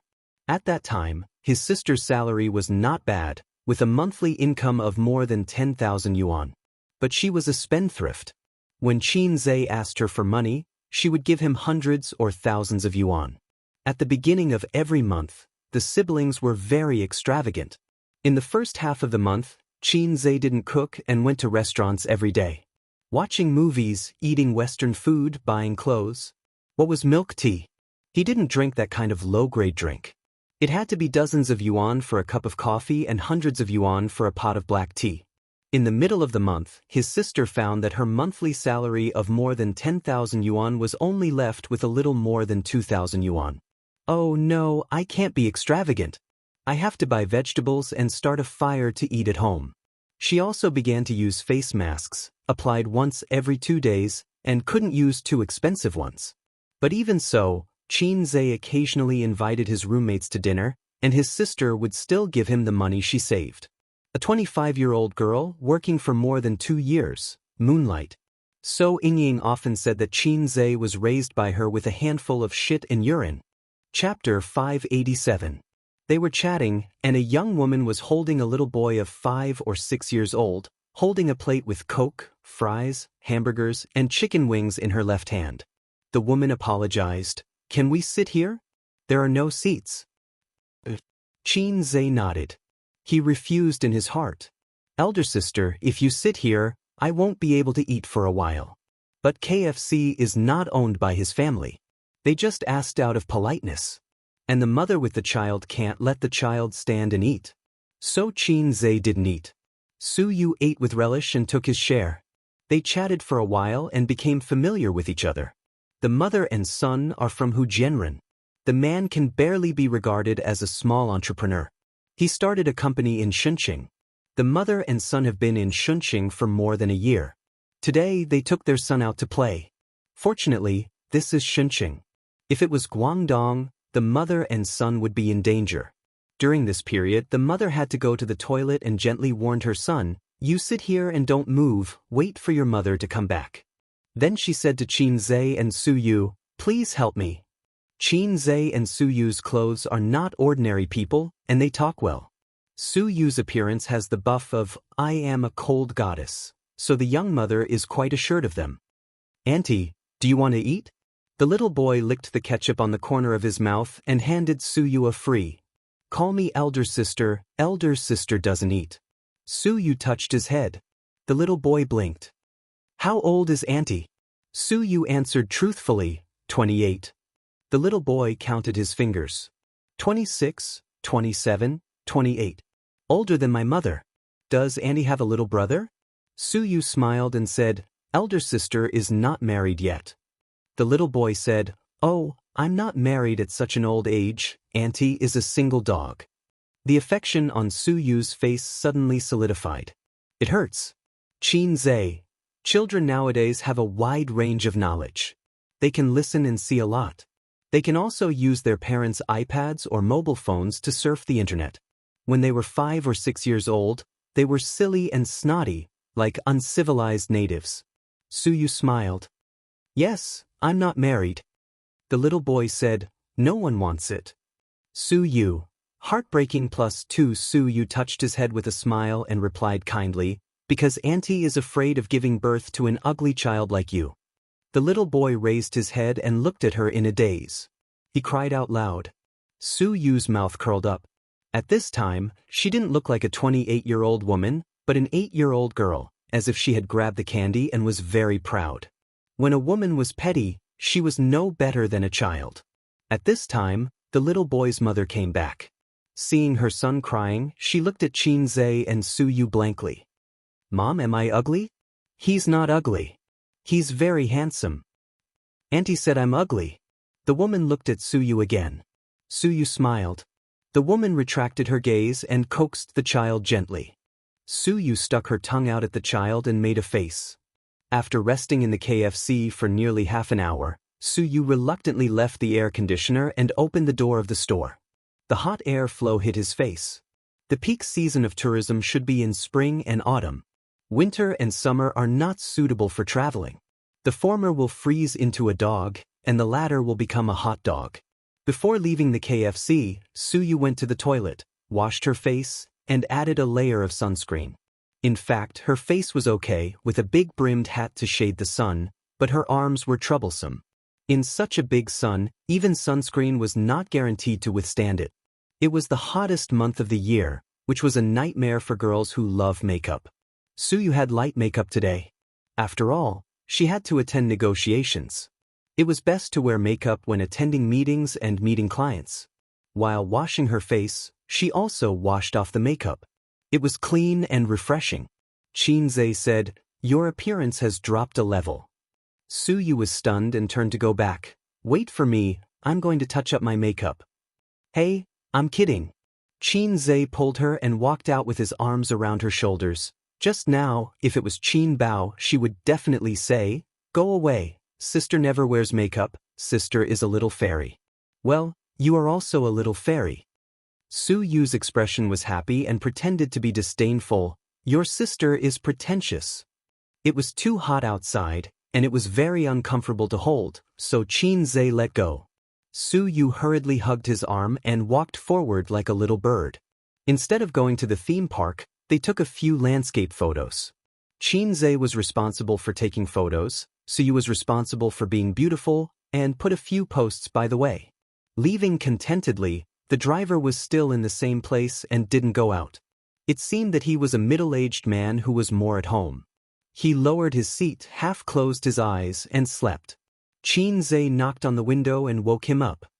"Go to Happy Valley," Xianxia said. Opening the door, getting in the car, and enjoying the cool air conditioning, Xianxia and Su Yu couldn't help but want to groan. Good parents are not as good as the air conditioning. Going to Happy Valley was suggested by Su Yu, because she felt that it was very romantic to sit on the Ferris wheel with the person she liked. The three artifacts of romance: fireworks, rails, and Ferris wheel. Xianxia, on the other hand, was imagining a lot of Ferris wheels in his head. Every cartoonist is a good person, and good people have a peaceful life. The Ferris wheel is a very conducive place for men and women to talk and communicate. But when they arrived at Happy Valley, they found that there was no Ferris wheel at all. Su Yu expressed disappointment, and even her enthusiasm was depressed. "The Ferris wheel is actually not fun, it's boring," Xianxia comforted her. "There are a lot of fun things here, but there are more people. It's hard to stand in line on a hot day. Why don't we pick one or two to play with?" "Then I want to play with the pendulum and roller coaster," Su Yu said immediately. He looked at Su Yu with blaming eyes. "You know I have acrophobia. You did it on purpose. Why are you so happy?" But when she looked at him like a kitten, Xianxia's heart softened. Gritting his teeth, he said, "Okay." "Really, can I?" Su Yu was overjoyed. Xianxia nodded hard. Su Yu hugged his neck and kissed him through the mask. Xianxia said in his heart, "I will close my eyes all the way." For a person with acrophobia, the most terrifying process of the roller coaster is not the sudden fall, nor the tortuous process, but the beginning of the slow rise. Looking at the ground getting farther and farther, watching the body slowly rising, the blue sky, white clouds, and the sun shining. Then suddenly, you may fall to your death. Xianxia's heart was pounding, his legs were soft, and there was an illusion of myocardial infarction. Coming down from the roller coaster, Xianxia walked a little bit. He didn't look in the mirror, but he knew that his face must be pale. "Are you okay? Are you okay?" The excitement and stimulation on Su Yu's face have not faded. While she was happy, she casually cared for Xianxia. Xianxia shook his head. After that, they came to the pendulum line. There were a lot of people, but it was much better than the mine car and the drop tower. Su Yu listened to the screams from the drop tower and was quite moved. "Ace, let's go to the drop tower? I will jump now for you." Xianxia stared fiercely. 15 minutes later, it was their turn. The pendulum was more exciting than the roller coaster. Even if Qinze closed his eyes, he could feel his body being thrown up again and again. It seemed that he would be thrown out by the huge inertia at any time. Trembling, he came down from the pendulum. He was tired and did not like it. At this time, it was already dusk. Suyu was in high spirits. "Hey, husband, let's go to the drop tower?" Qinze did not even have the mood to scold her. He dragged her away. When passing by the drop tower, he hesitated for a moment and gritted his teeth. "I'm going all out today." If his sister asked for it, she would not ask for it. She also had acrophobia. Wang Zijin did not like this kind of exciting game. Only Suyu, he could not refuse today. Thinking of Suyu's careful and gentle movements when wiping his hands, thinking of her kitten-like eager and timid eyes, in this world, only strong wine and beautiful women can't be ignored. Like the roller coaster, the drop tower slowly rose into the sky, and it was higher than the roller coaster. Qinze looked at the crowd under his feet, which was as small as ants, and his heart was fiercely clenched. He felt that he was crazy today to play this kind of thing with Suyu. He was higher than the third floor, and when he looked down, his legs would be soft. Suyu held Qinze's hand and said, "Today, let's jump together and die for love." With that, she looked like she was going to die tragically. "Qinze, you wait for me at night." "In fact, I'm very scared." Suyu glanced down a little timidly and said, "I'm actually afraid of playing this kind of exciting game. I always feel that it's so high. What if there's a malfunction? I'll really fall to my death." Qinze's face turned white. "Don't put the flag in my face, Teddy. But the more scared I am, the more I want to play. It's like watching a horror movie. I'm obviously scared to death, but I can't help but watch it." So you said, "No problem, you're a masochist. Don't think about it." Qinze just wanted to speak, and the elevator suddenly fell straight down, free falling. "Mom, save me!" Qinze shouted. When he returned to the hotel, it was already dark. Suyu laughed at him all the way. "Mom, save me." After Qinze became angry, she hugged Qinze's head to her chest and said, "Good son, Mom loves you." Unfortunately, her breast size was not big enough to give her son a facial cleanser. Facial cleanser, sister's brand, is the most powerful. At 7 o'clock in the evening, his uncle came over and said that he would take Qinze to eat Xianxia specialties. But Qinze had no appetite and sent him away. Suyu did not go, saying that she did not want to eat and stayed with him. "Husband, it's time to eat. I asked the hotel to cook a few dishes, and they'll be sent right away." At 8:30 in the evening, Suyu was hungry. She found the menu in the room and called to order food. "You eat by yourself, I have no appetite." Qinze lay on the bed, two thick black eyebrows wrinkled. Dizziness, nausea, loss of appetite, these symptoms of acrophobia have been with him. Suyu stroked his cheek and said, "If you don't eat, you'll feel worse tomorrow. I ordered a dish for you." "What dish?" "Leek is a good thing, also known as yanggrass." Chapter 588. About 20 minutes later, the hotel staff brought the food up, pushing the dining cart, and the food was covered with plates. 4 dishes, 1 soup, 2 bowls of rice, stewed pork ribs with winter melon, scrambled eggs with leeks, small yellow croaker, and sliced meat with bracken. "Isn't this thing carcinogenic?" Qinze pointed to the bracken and said. When he was a child, he liked to eat this kind of wild vegetable. Every year when he went to Su Town, Aunt Su would go to the mountains to help him pick some. If he couldn't finish it, she would dry it and bring it home for him to eat. Later, when he heard that this thing was carcinogenic, Qinze didn't dare to eat it. "It's a rumor." Suyu said, "Smoking also causes cancer. Didn't you smoke with relish? This thing is said to cause cancer, but in fact, it's fine even if you eat it until you're 70 or 80 years old. Delicious, try it." I was so scared that I quickly smoked a cigarette to calm down. Qinze opened his mouth and took a bite of the bracken she handed to his mouth. "How do you know?" "You're a returnee who studied abroad for a long time. I like to eat this kind of wild vegetable, so I specifically went to learn about it." Suyu said, "This kind of vegetable was sold at a high price a few years ago.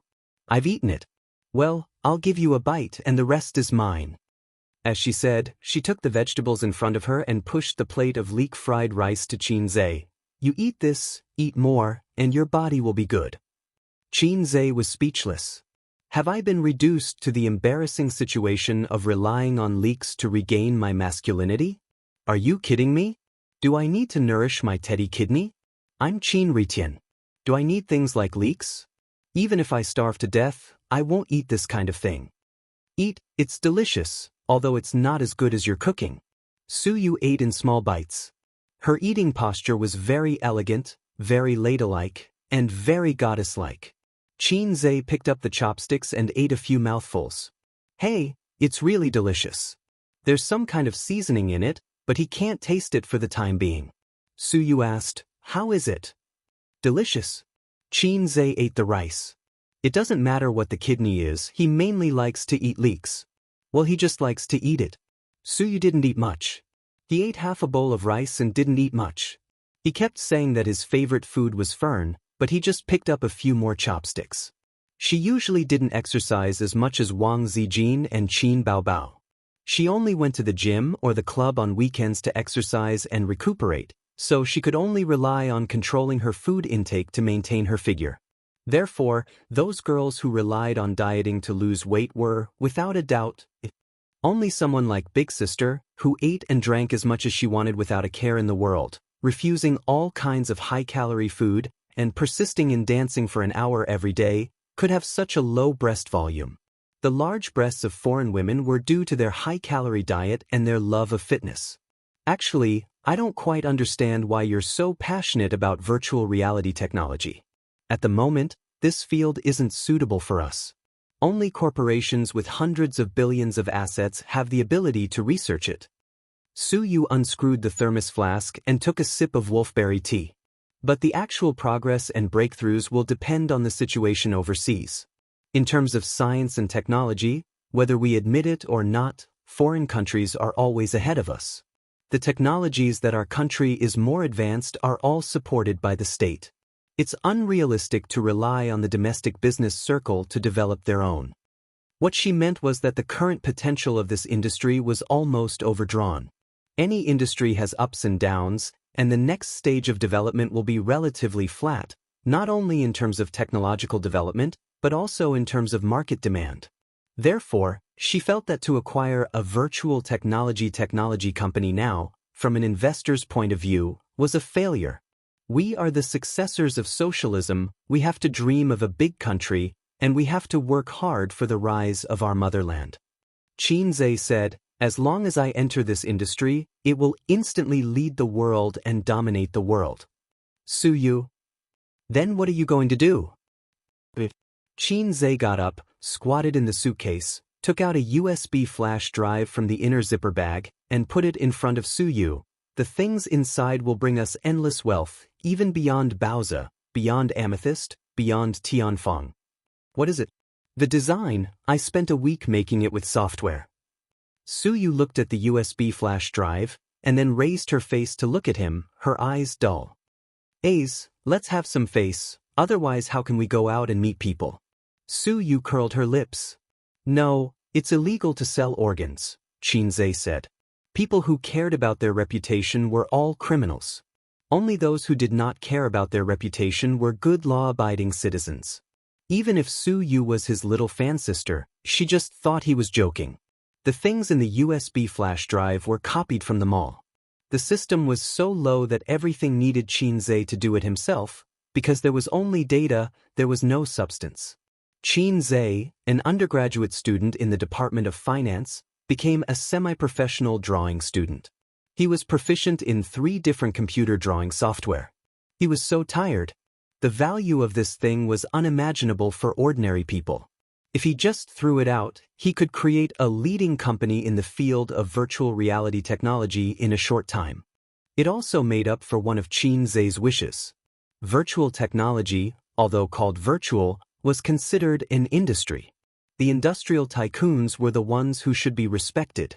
Qinzhe, as an undergraduate student in the Department of Finance, had a deep understanding of this. If China's industry was as prosperous as it was 10 years ago, the country would not be overwhelmed by the pressure of the economic downturn. The simple truth was that wealth was always linked to material objects. Those internet tycoons, who made money by games and software, were not ashamed.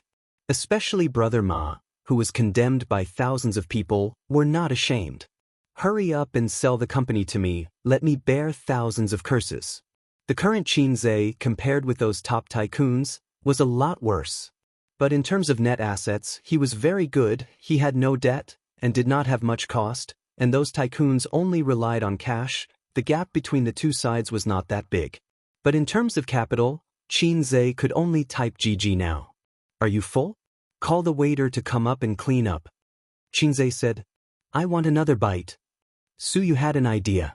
Let's eat. Su Yu came over, her red lips were printed on Qin Zhe's face, and she took a bite. I'm full. She touched her belly. Qin Zhe was stunned and reacted, thinking that Su Yu was flirting with him. Oh, they were an old couple who were familiar with each other's depth, and she was still doing this. Too cute. So, Qin Zhe threw a big tablet hand over. You smeared oil on my face, and I have to wash my face. My head hurts. Su Yu, specialty restaurant. Su Yao and Su Guang, the two brothers, drank and talked happily. One was happy and carefree. The other was silent and serious. They were 2 years apart, and Su Yao was 7 years younger than Qin Ma. He was only 40 this year, and Su Guang was 38. But he looked at least 10 years older than Su Guang. His mature and restrained temperament was one reason, and the main reason was that he had a vertical line between his eyebrows. It was caused by long-term frowning, so Su Yao looked bitter and hateful. Come on, let's toast. Su Guang raised his glass and touched Su Yao's. A small glass of white wine, drained in one gulp. His uncle had been wandering outside in the past few years, and he didn't learn any great skills, but his alcohol tolerance was really good. Su Yao was even more so. He used to drink without caring about his life when socializing. He would vomit after drinking, and then drink after vomiting. He spat out tens of billions of assets. After he became successful, he rarely drank. Rong, do you think the acquisition will be successful this time? Su Guang picked up the food and was worried. If it doesn't work, I have to continue to run around. When I worked in Guangdong, I knew a lot of bosses. If it doesn't work, I'll go there and try. Su Guang had mixed in almost all the first-tier cities. He once went to Guangdong to look for business opportunities. He did make some money in Guangdong, but it was only 100,000. Before 2005, 100,000 was a huge sum, but 10 years later, 100,000 was a drizzle. It couldn't satisfy him at all. And later, a well-known industry in Guangdong was declared dead, and Su Guang had no reason to save the woman who lost her footing, so he had to leave. I heard that this industry is not very profitable, and it can't be compared with AZ's companies at all. Su Guang said, in business, it's not about entering the industry that makes money. It's the same principle as not chasing the stock market. It's more important to play it safe.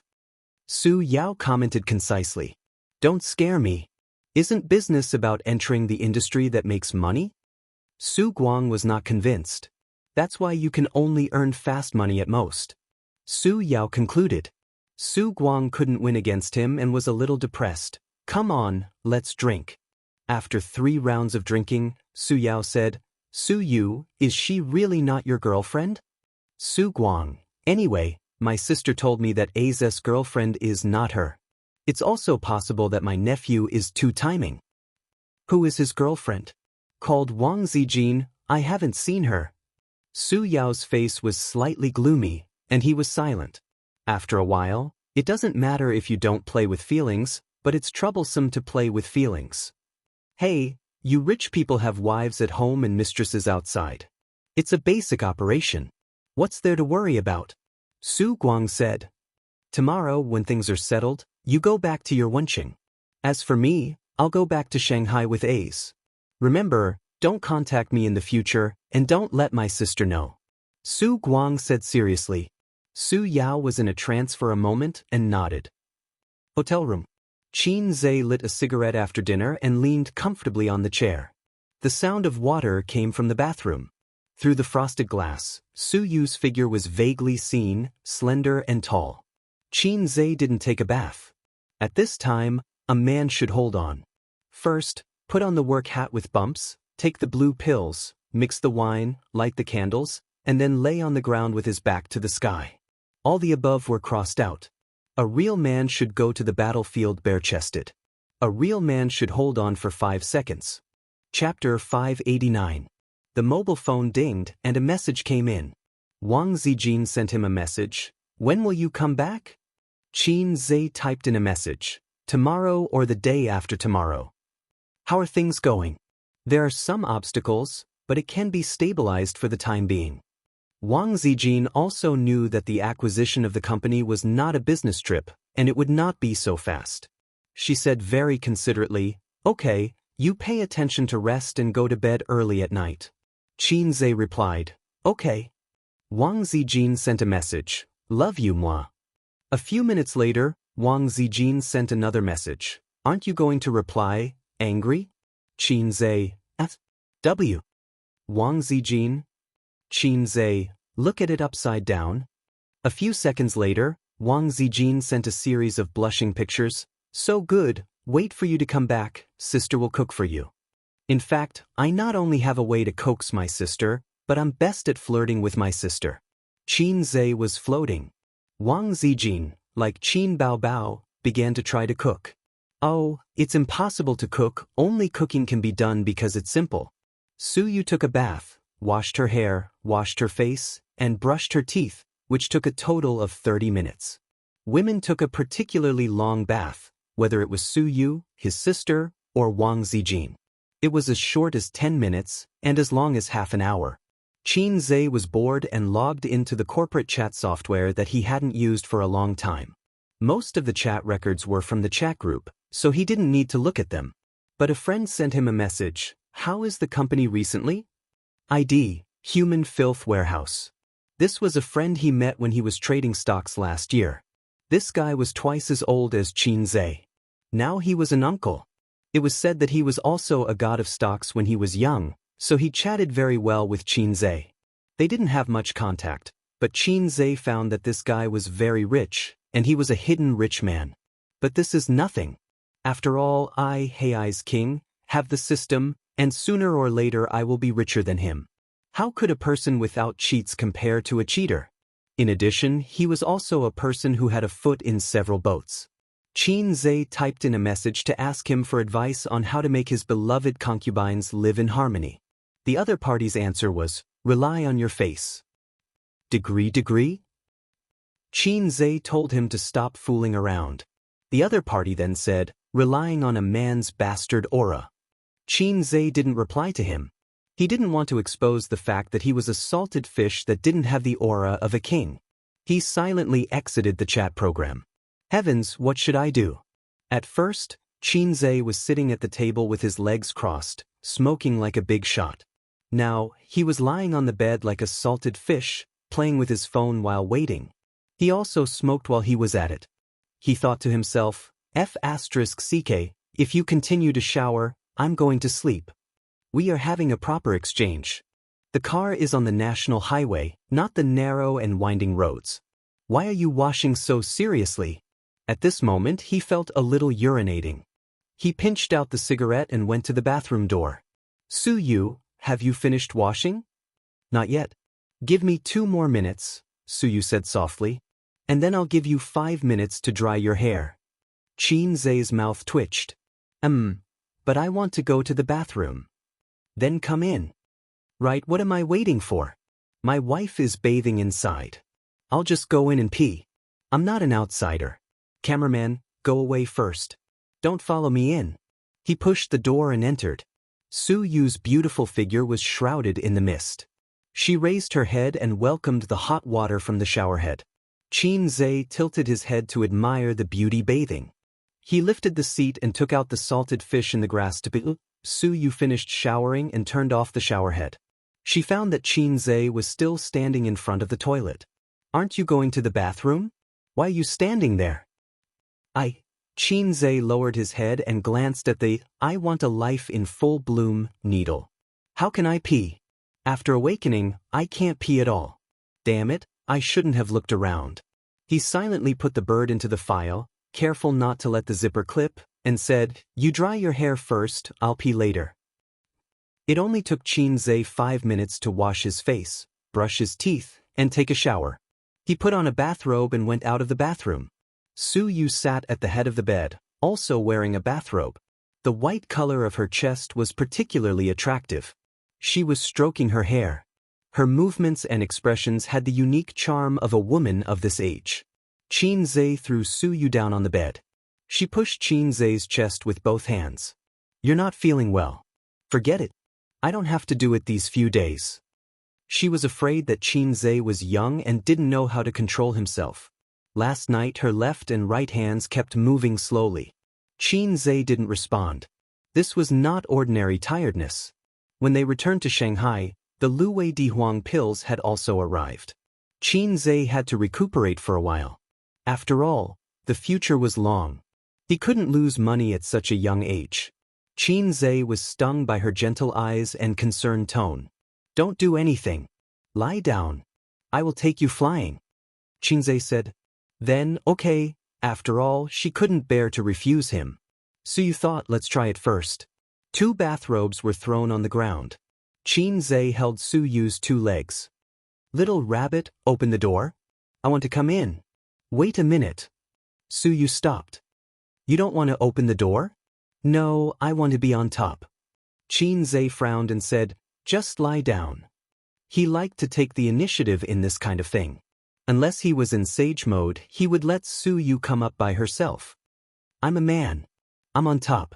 "Nonsense." Su Yu refused to accept. "How do you write the word mans?" "Go up to Tian Xiali." "Then who is Tian?" As expected of a big man with a doctorate degree. "I lost. I'm willing to submit to others." Qinzhe lay down and made a hole with the stem.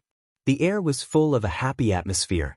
After a long in-depth communication, Su Yu's kindness to Qinzhe was repaid with a spring. To use a sentence that everyone was familiar with, they both reached the peak of pleasure. Next was the time for smoking. Qinzhe was surprised. He found half a cigarette burning slowly in the ashtray at the head of the bed. At 2 o'clock in the middle of the night, there was a slight breathing sound in the room, only one. Qinzhe had fallen asleep. Su Yu curled up in the quilt, thinking of today's experience, and cried a little. On the plane, "Husband, would you like to bungee jump with me?" "Psycho.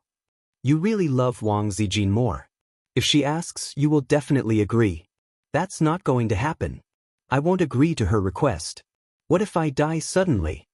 She remembered Qinzhe's nervousness when he rode the roller coaster during the day. When he climbed high, he subconsciously held her hand. It hurt, but Su Yu didn't say it because she knew that he was scared. In fact, she regretted it at that time, regretted her sudden willfulness. She remembered Qinzhe's hesitation when he passed the drop tower and his eyes after he decided to die. She remembered Qinzhe's slightly trembling voice and his tense body. She remembered Qinzhe's, "Mom, save me." Tears couldn't help but burst out. In life, I can meet someone I like and like me. Fortunately. The next day, Qinzhe woke up first. His waist was not sore and his legs were not painful. He was full of energy. Su Yu was next to him, sleeping soundly. Her hair was fluffy and messy, covering her face. She was tossed around last night. Finally, she knew that Qinzhe's body was not in deficit at all. It was still the familiar strength and the original size. At 1 o'clock in the morning, she slept without taking a shower. He pushed aside Su Yu's hair and kissed her on the face. Her smooth skin. A woman of her age can have such good skin. She worked hard to maintain it. For women who don't know how to take care of themselves, 30 or 40 is the most attractive age for women who know how to cultivate themselves and increase their internal and external cultivation.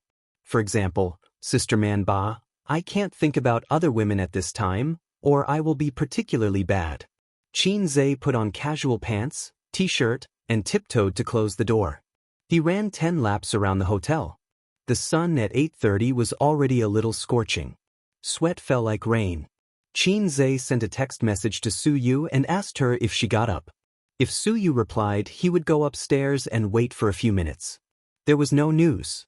So he continued to run around the hotel. After running 2 laps, Qinze couldn't bear the sultry heat. He returned to the hotel lobby, found a soft chair to sit down, and browsed the news and Weibo. Today's hot topic #XX died at 76 #I just woke up. Are you still running? Chapter 590. Qinze was taken aback and was caught off guard. How could such a famous person just disappear like that? It was not that Qinze had never seen the news of a great scientist passing away. He had seen a lot of them in China. It was only when the news of their passing came out that Qinze said, "Oh. So there was such a great scientist." Actually, he did not feel anything because he had never heard of it. It was as if he had seen an unrelated stranger pass away. But this paralyzed scientist, Qinze had known him since junior high school. He was in his physics textbook. In his ignorant heart at that time, this was an existence that was on par with Madame Curie and Einstein, although he later found out that it was not the case. Another mark of that era was gone. He felt an inexplicable melancholy in his heart, as if he saw his youth passing away. When Qinze was looking at Huijing's life story and academic contributions, the system suddenly said, "Oh, the great physicist, the universe researcher. In front of me, there is someone who dares to call himself a universe researcher. In all the worlds, if I say that my research and understanding of the universe is average, then those flirtatious systems will have to kneel down and say, 'What is the universe? I don't know.' Look at how proud you are, you lowlife who was kicked out of the group." Qinze said, "Oh right, what is your real name again?" The system, Universe Calculation System, hit the blackboard and highlight the key points. The system's voice was slightly annoyed. "Lowlife system, you are a professional. Tell me, are there really aliens?" Qinze said, "Stupid question, the universe is vast and boundless. Earth is as small as a speck of dust. Life is not exclusive to Earth." The system corrected, "From now on, please call me by my real name." Then, the great universe calculation system, "Please tell me, how big is the universe?" Qinze said, "Another stupid question, it is time for you to see the real world." As the system's voice fell, a 3D projection interface automatically popped up in front of Qinze. This was the first time the system actively turned on a 3D projection. In the entire lobby, the guests coming and going, the lobby manager, and the staff at the front desk did not see a magnificent picture floating in midair. In front of Qinze was a whirlpool-like sea of stars. "In this picture, Earth is here." The system's voice sounded at the same time. In the star map, a tiny star that was almost unrecognizable by the naked eye lit up. It was shrouded in a layer of light. It was too small.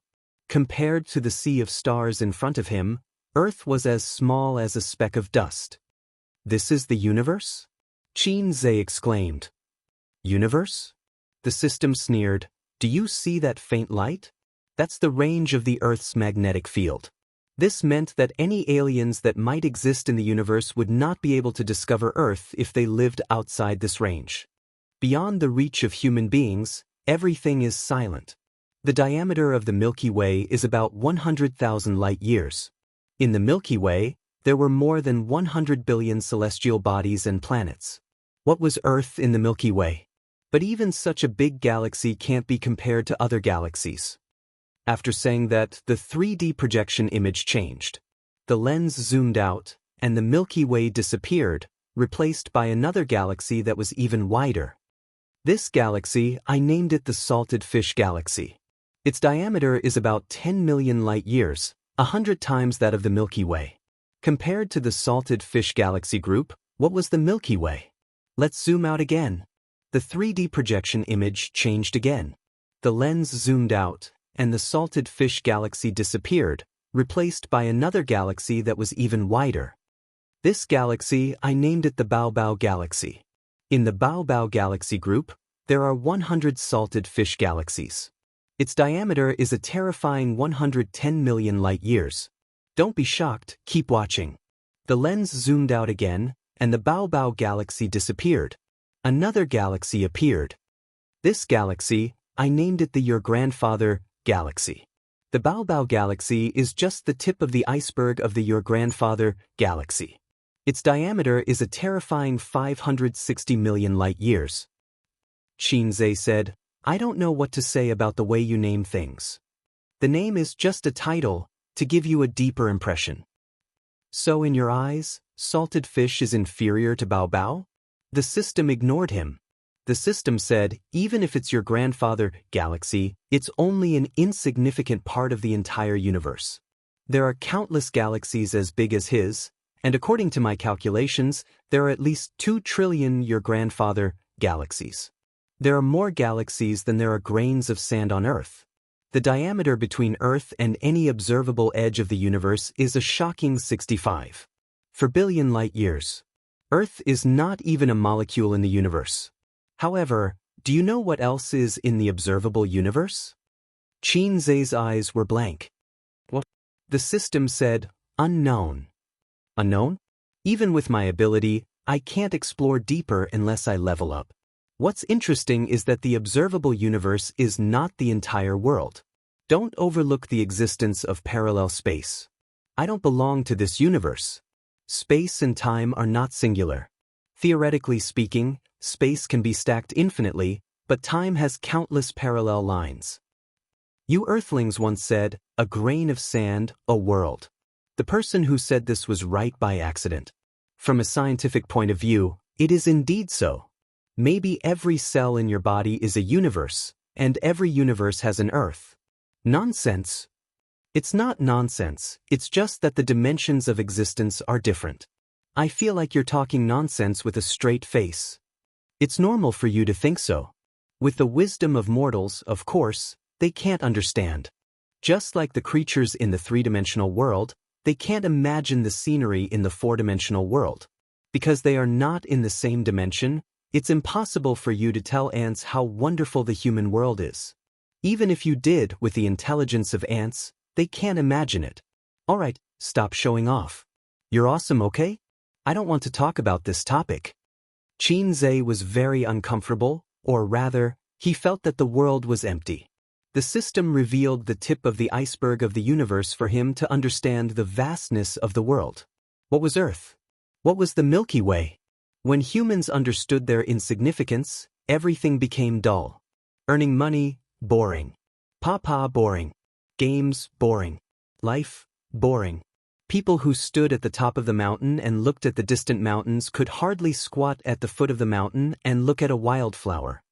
You're so awesome, why can't you beat those flirtatious systems? This question is not easy to answer. The astronomical telescope can't beat the bumper cars. It makes sense. At this time, the phone dinged, a message notification. Suyu, I just woke up, where are you? The time was 9:30 in the morning. Xianxia replied, I just finished my morning run, I'll be right there. The acquisition project of Dongfeng Virtual Reality Technology Company, Limited, after another tug-of-war, was relatively smooth. In the negotiation meeting, Xianxia seemed to be a different person. He attacked frequently and fiercely, and Dongfeng's side was defeated. Finally, the deal was closed at the originally agreed price. The two sides signed a preliminary contract and entered the long acquisition process. The leaders of Dongfeng, including Lu Zong, sent Xianxia and the others out of the factory gate. The people of the test team drove away. The MPV was parked at the door. Su Yu and Su Yao opened the door and got in, but the uncle stopped in place. He looked at the sky and whispered, Do you know what I want to do now? Xianxia was beside him. He heard the words and shook his head. Su Guang whispered, Burn incense for your grandfather. Xianxia said that in the future, Dongfeng would be managed by him. After wandering for more than 10 years, he finally got what he wanted today. Xianxia followed his gaze. It was the direction of Shanghai. Get in the car. After returning to Shanghai, we'll pay our respects to grandfather together. Xianxia patted his uncle's shoulder. The two got in the car together. It's my first time doing business, Mr. Su. Do you have any suggestions? In the MPV, Xianxia was drinking whiskey. He withdrew his gaze from the window and fell on Su Yao. Your uncle is actually experienced in the management of the factory, And the original staff of Dongfeng will not change, so as long as it's the same, it's fine. Su Yao said. There are too many connections in Dongfeng. What should be cleaned up should be cleaned up. In addition, the manager position needs to be re-recruited. The original staff of Dongfeng will all be dismissed. Su Yu said. What about the core technology? Qin Zhe asked.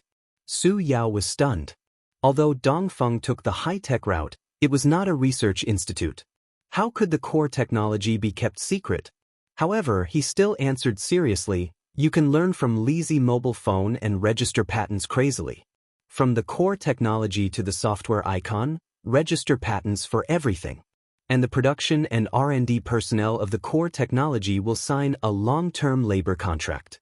Those who leak will bear the legal consequences, starting from 3 years. Qin Zhe answered subconsciously, the death penalty is not a loss. Su Yao? Su Yu and Su Guang also looked at him. Qin Zhe smiled awkwardly. Sorry, it was a slip of the tongue. Is Mr. Su interested in investing? With your participation, we will be able to move faster and more steadily. Qin Zhe said. Su Yu was stunned. Su Guang and Su Yao had different expressions. The former's face changed slightly, while the latter was excited. Su Yao, who had experienced great storms, couldn't help but tremble at this time. He quickly took a sip of wine and took the opportunity to stabilize his mood. Then he said, You say. Qin Zhe said, You will pay a part of the acquisition money and take shares according to the proportion. Then I will send my uncle to manage and operate Dongfeng. You will also send a professional team. Su Yao, I didn't ask. Cough. Su Guang interrupted with a heavy cough and said, We will talk about cooperation when we have time. Ace, did you buy a ticket? Qin Zhe said, Yes, 11 o'clock at noon, Shaoshan Airport. I asked Su Yu to buy it for you. Shaoshan Airport? Su Guang was stunned. You bought the wrong ticket. We should go to Hongqiao or Pudong Airport. I didn't buy the wrong ticket. Qin Zhe looked at the wine in the glass. Uncle, I want to go back to Su Town. Mr. Su, why don't you go together? Chapter 591. What scares me the most is the sudden silence. Qin Zhe asked, and the lyrics of the song appeared in his mind.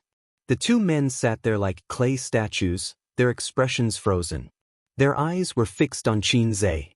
Some of them were in a daze, while others were in shock. Su Yao's hands were trembling slightly, while his uncle's mouth was slightly agape. The same lyrics could be used to describe their feelings at the moment. What scares me the most is the sudden tumbling of memories. Why do you suddenly want to go back to Shujia Town? Su Guang suppressed his emotions and laughed to cover up his loss of composure. It's not Qingming Festival or the New Year. It's too early to visit the grave, isn't it, Su Yao?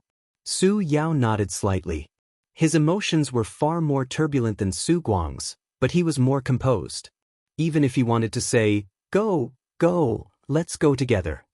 Every year, when he visited the grave, he stood alone in front of it. No one knew how cold his heart was. I haven't visited Auntie Su in years. I don't have time for the New Year or Qingming Festival.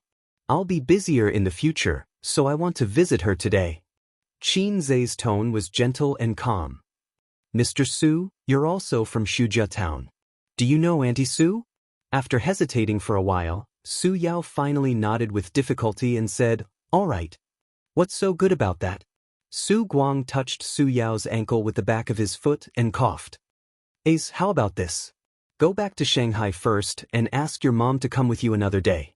Qin Zhe shook his head. Su Guang gritted his teeth. Then you go. I won't go.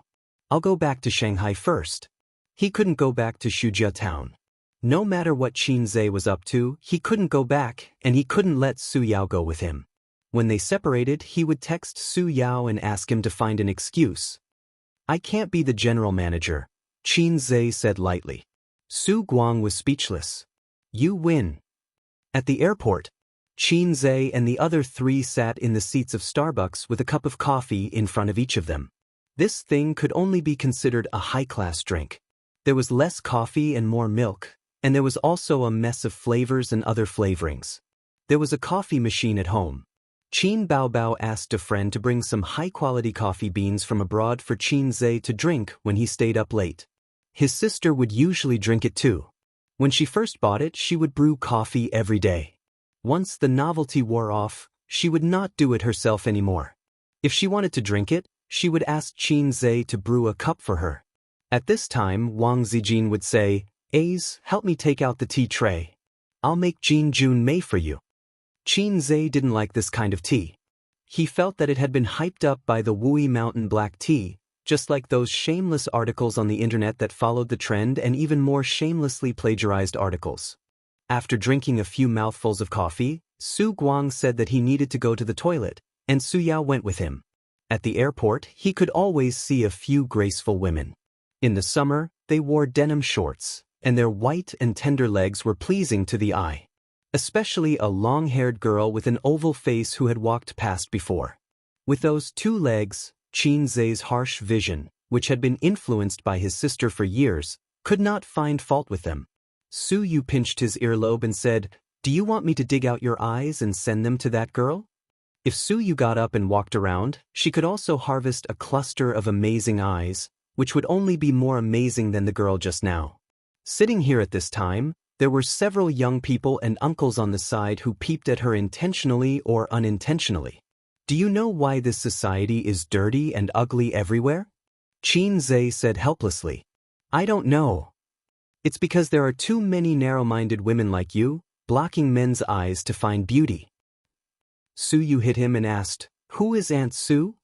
It sounded like a relative of Qin Zhe, and the relationship was very good. As his wife, so you thought so? She should also go to worship. And where did Aunt Su's family live? In the future, it would be easy to find the door to send gifts for the new year. At least, she should meet them first and brush her face. Su Yu knew that Shujia town was Qin Ma's hometown, and the Su family came from there. A very important person. Qin Zhe paused when he spoke, probably not knowing how to say it. Su Yu did not ask, and obediently said, "Oh," then leaned sideways and hugged Qin Zhe's arm, playing with her mobile phone, and leaned her head on his shoulder. Qin Zhe keenly found that several young people who were peeping at Su Yu's eyes were dim. Their inner activities did not need to be deliberately guessed, and they could be categorized into 4 words, MP. Qin Zhe had seen this kind of eyes before. When his sister took him out to play, the eyes of the men around him were like this. At that time, the passers-by's inner activities were, "Oh, beautiful women love salted fish." In the toilet, Su Guang and Su Yao stood in front of the urinal, stepping on both sides of the Yellow River. The two of them were true sworn brothers who had grown up together since they were young. When the 2 spillers beside him shook their bodies comfortably and left, Su Guang whispered, "I'm very weak now. You said that A's suddenly wanted to worship Sister Ru. What happened? Did he know something?" Su Yao said, "Little. Sister Lan confessed?" "Confess my ass." Su Guang looked at the direction of the door and lowered his voice again. "She will never confess." Su Yao nodded and calmly said, "That's all right. Let's not talk about what happened more than 20 years ago. Under the premise of no files and records, the government can't find out, let alone him. That's the truth, but why did he propose to go to the tomb now and drag you in?" Su Guang was worried. 2 reasons. Su Yao left the urinal, went to the sink, washed his hands slowly, and then took out a tissue to wipe. First, it was a coincidence. He himself had the idea of going to the tomb, and I happened to be there. I'm also from Shujia town, and he intended to take this opportunity to improve our relationship. Second, he found something and wanted to verify his conjecture. Su Yao threw the tissue into the trash can. Su Guang trembled. What did he find? Su Yao patted him on the shoulder. "It's just my guess. Don't think too much. If you really have any guesses, the panic you show will only make people sure of their thoughts." He took the opportunity to wipe the remaining water stains. Su Guang murmured, "If that's the case, I will be killed by my sister." Su Yao nodded seriously. "I will plant you in the land of Shujia town. It seems that a new Su Guang will not grow up in this year. Get out." The 2 returned to the Starbucks seat. It was 10 o'clock in the morning, and the flight was at 11:30. It was a very awkward time. They definitely couldn't eat lunch here, but there would be free lunch on the plane, but it was a bit unpalatable. Uncle, what's the matter? Xianxia asked. After Su Guang came back, the worry between his eyebrows was even stronger. He didn't drink coffee and just sat there in a daze. No one knew what he was thinking. Hearing this, Su Guang pretended to be relaxed. I didn't sleep well last night. I'm a bit tired today. Oh, Su Yu, who was leaning on Xianxia's shoulder, suddenly retched. What's wrong? Xianxia hugged her. Su Yu held her chest with her small hand and lowered her voice happily. I must be pregnant. Xianxia took her pulse and nodded. Well, your child is in your stomach again. Su Yu didn't believe it. Nonsense, I haven't had gastric problems for a long time. Are you feeling a little nauseous now? So I'm pregnant. It's really not. It's probably because of the coffee. You were tired last night and didn't have a good rest. Xianxia explained, gastric problems are difficult to pull out. It takes a long time to recuperate. It won't recover so quickly. Su Yu gently bit her lip with her pearly white teeth and was disappointed. I can't get pregnant. Don't worry, take your time. Xianxia held her hand. Where were we just now? They were just discussing the acquisition of Dongfeng. How should we calculate Sister Man's shares? How much should we give? So you said, Nan Man Pei generously gave 100 million, but only 50 million was credited to Bao's investment account. The rest of the money was deducted from the dividends. For 100 million, 50% of the shares would be no problem. So Xianxia and Su Yu were discussing how much shares should be given. 50% was definitely not enough. Xianxia's bottom line was 10%. Su Yao's side also had 10% at most. Xianxia took 15% of the remaining shares and then divided it equally among the three companies. Then 8%. I'll talk to Sister Man about this. We have a good relationship. So you said? Xianxia said in his heart, maybe it's better for me to talk. If we fight, Sister Man may not help us. Wang Zijin's side is fine. After all, we also need her company to do software support. Why should Qin Baobao also invest? Su Yu pouted. Think about it. Even if we put Baoza aside, Tianfang and Purple Crystal can also complete this acquisition.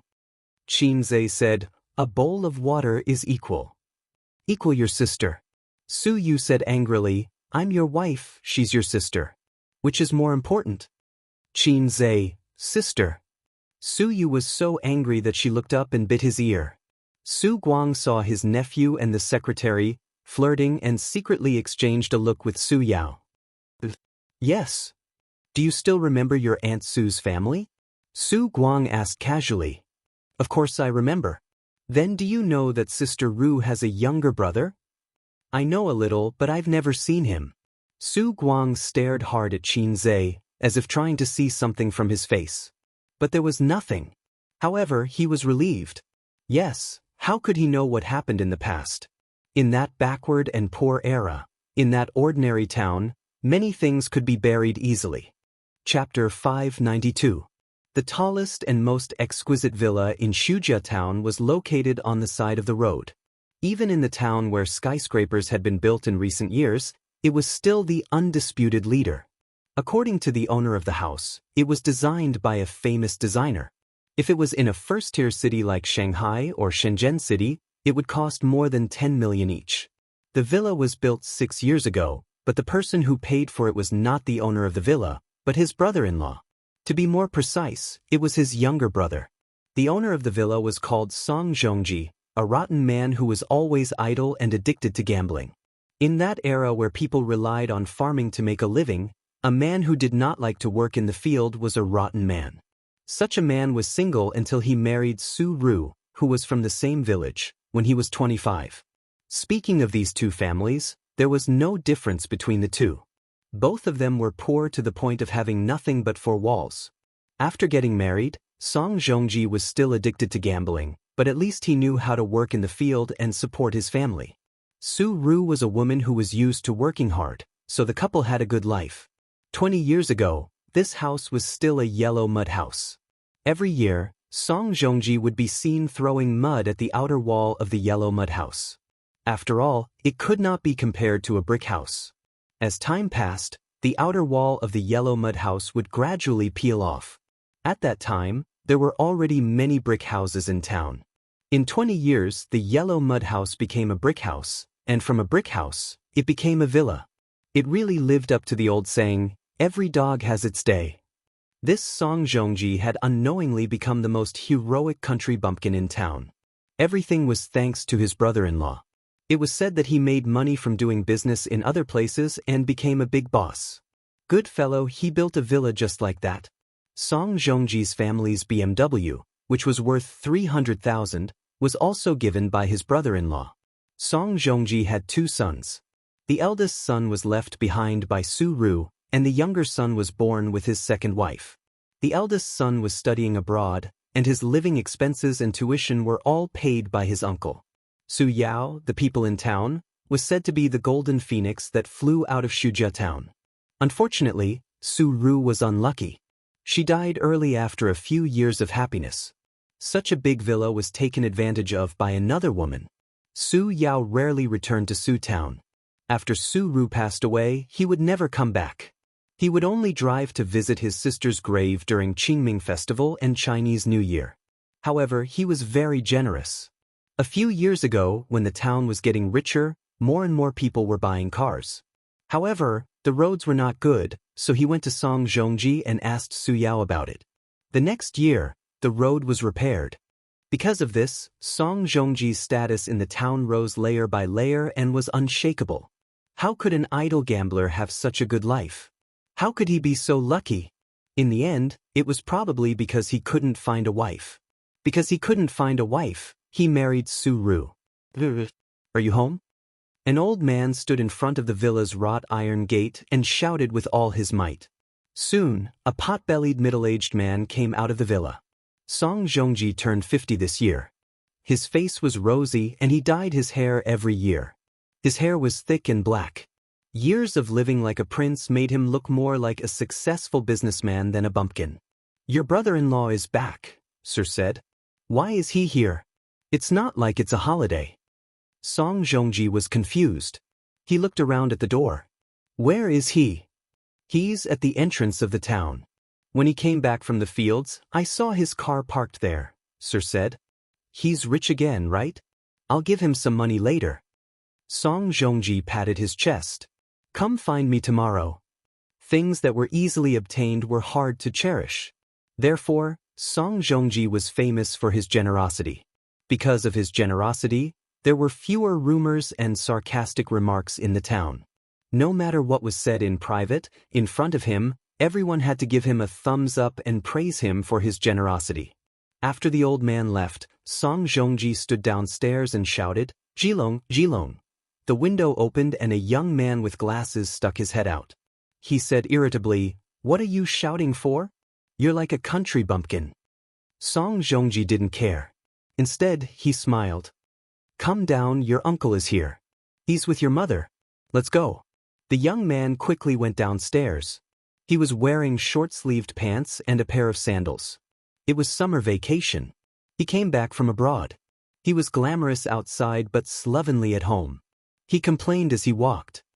Uncle, why did you come at this time? I'm playing with a 98K. I feel like I can eat chicken today. But he respected and was afraid of his serious uncle.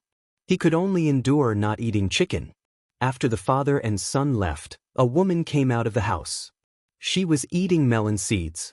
She spat out the shell far away and said sarcastically, Dead for more than 10 years, still haunting. Qin Zhe and the other 3 walked on the yellow road in the mountains. On both sides were rolling tea forests. The cemetery of Shujia town was in the tea forest. It was the hottest time of the day. No one picked tea. The green tea leaves reflected the sun. The mountains were silent and far away from the hustle and bustle. Coupled with a cemetery, it was a bit like a horror movie.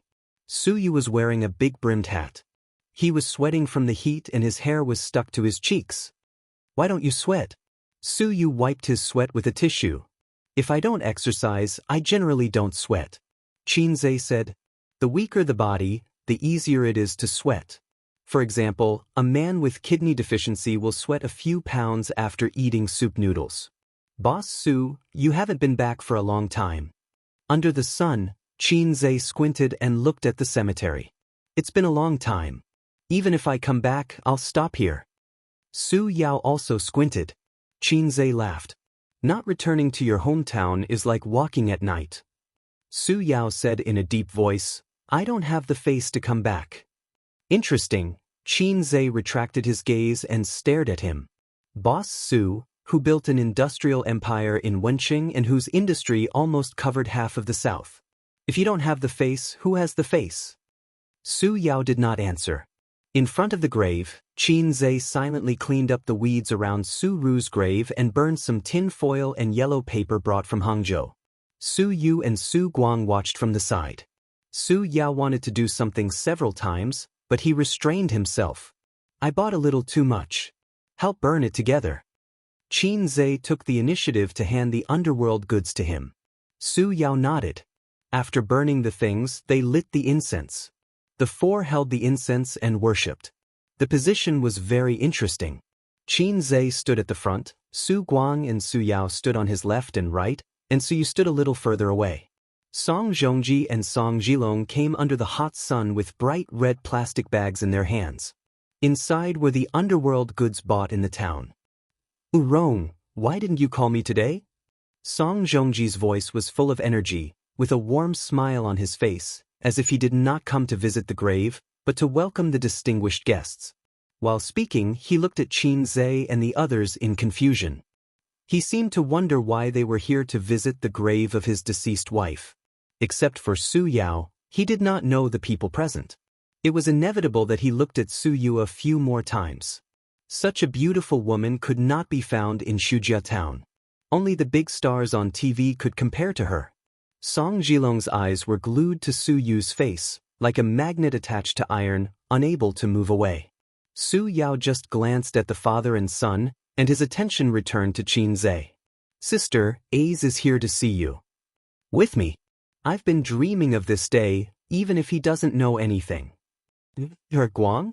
Song Zhongji recognized Su Guang. Although they had not seen each other for more than 10 years, strictly speaking, he and Su Guang could be considered childhood playmates. When he was a teenager, he wandered around the town, fishing in the water, climbing trees to dig eggs, followed by a group of children. Su Guang and Su Yao were one of them. Shujia town was so big that there were no strangers. After so many years, Su Guang's appearance had not changed. It was hard not to recognize him. Song Zhongji hurriedly took out a big chicken and handed him a cigarette. Like himself, Su Lan's family was not what it used to be. He heard that Su Lan's son and daughter were now big stars. Stars, in the eyes of a small town like Shujia town, symbolized high-end class. Song Zhongji's age and living in a small town had no interest in the entertainment industry. If it were not for the people around him, he would not know that Su Lan's son and daughter had become big stars. Back then, Su Lan would bring her son to stay at his house for a while every summer vacation. Song Zhongji did not care. How much could a simple meal in the countryside be worth? Accommodation was not a problem. There was no shortage of rooms in the countryside. Su Lan would give him 1,000 yuan for food and accommodation every month. In the 2000s, this money was a lot. It was enough for him to smoke, drink, and play dice. But her son was a little naughty. He did not like it very much. He often used his age to bully Zhilong. For this reason, he often complained to Su Ru. Unexpectedly, the woman, who had always been gentle, was like an angry cat when it came to this kind of topic. Her reaction was particularly fierce. After quarreling a few times, Song Zhongji did not mention this again. Song Zhongji opened the plastic bag and took out the yellow paper and other things.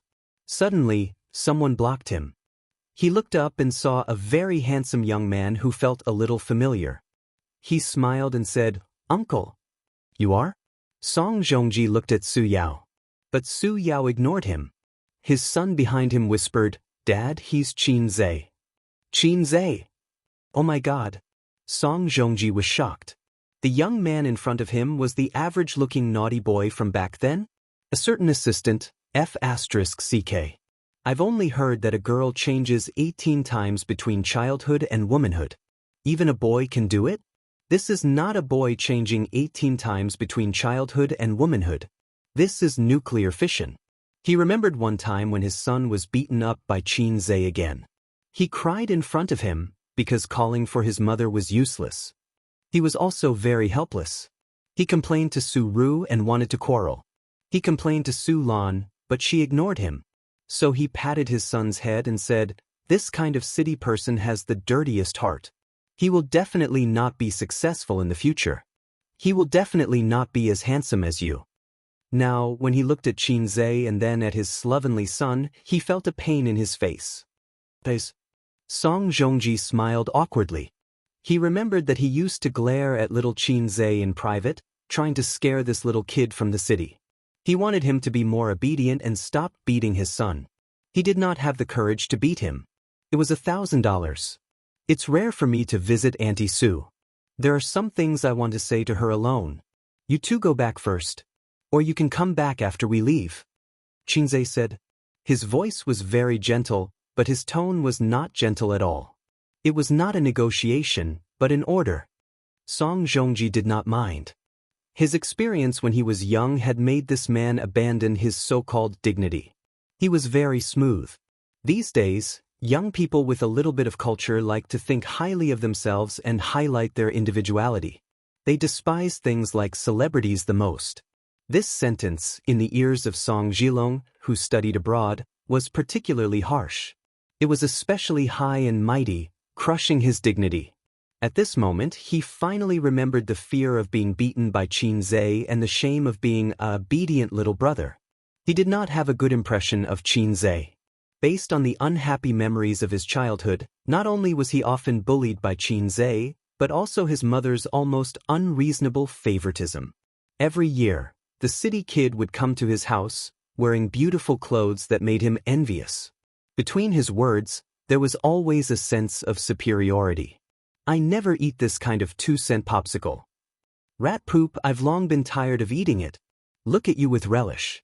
I don't want to drink this kind of soda. I only drink AD calcium milk. Do you like that little flower next door?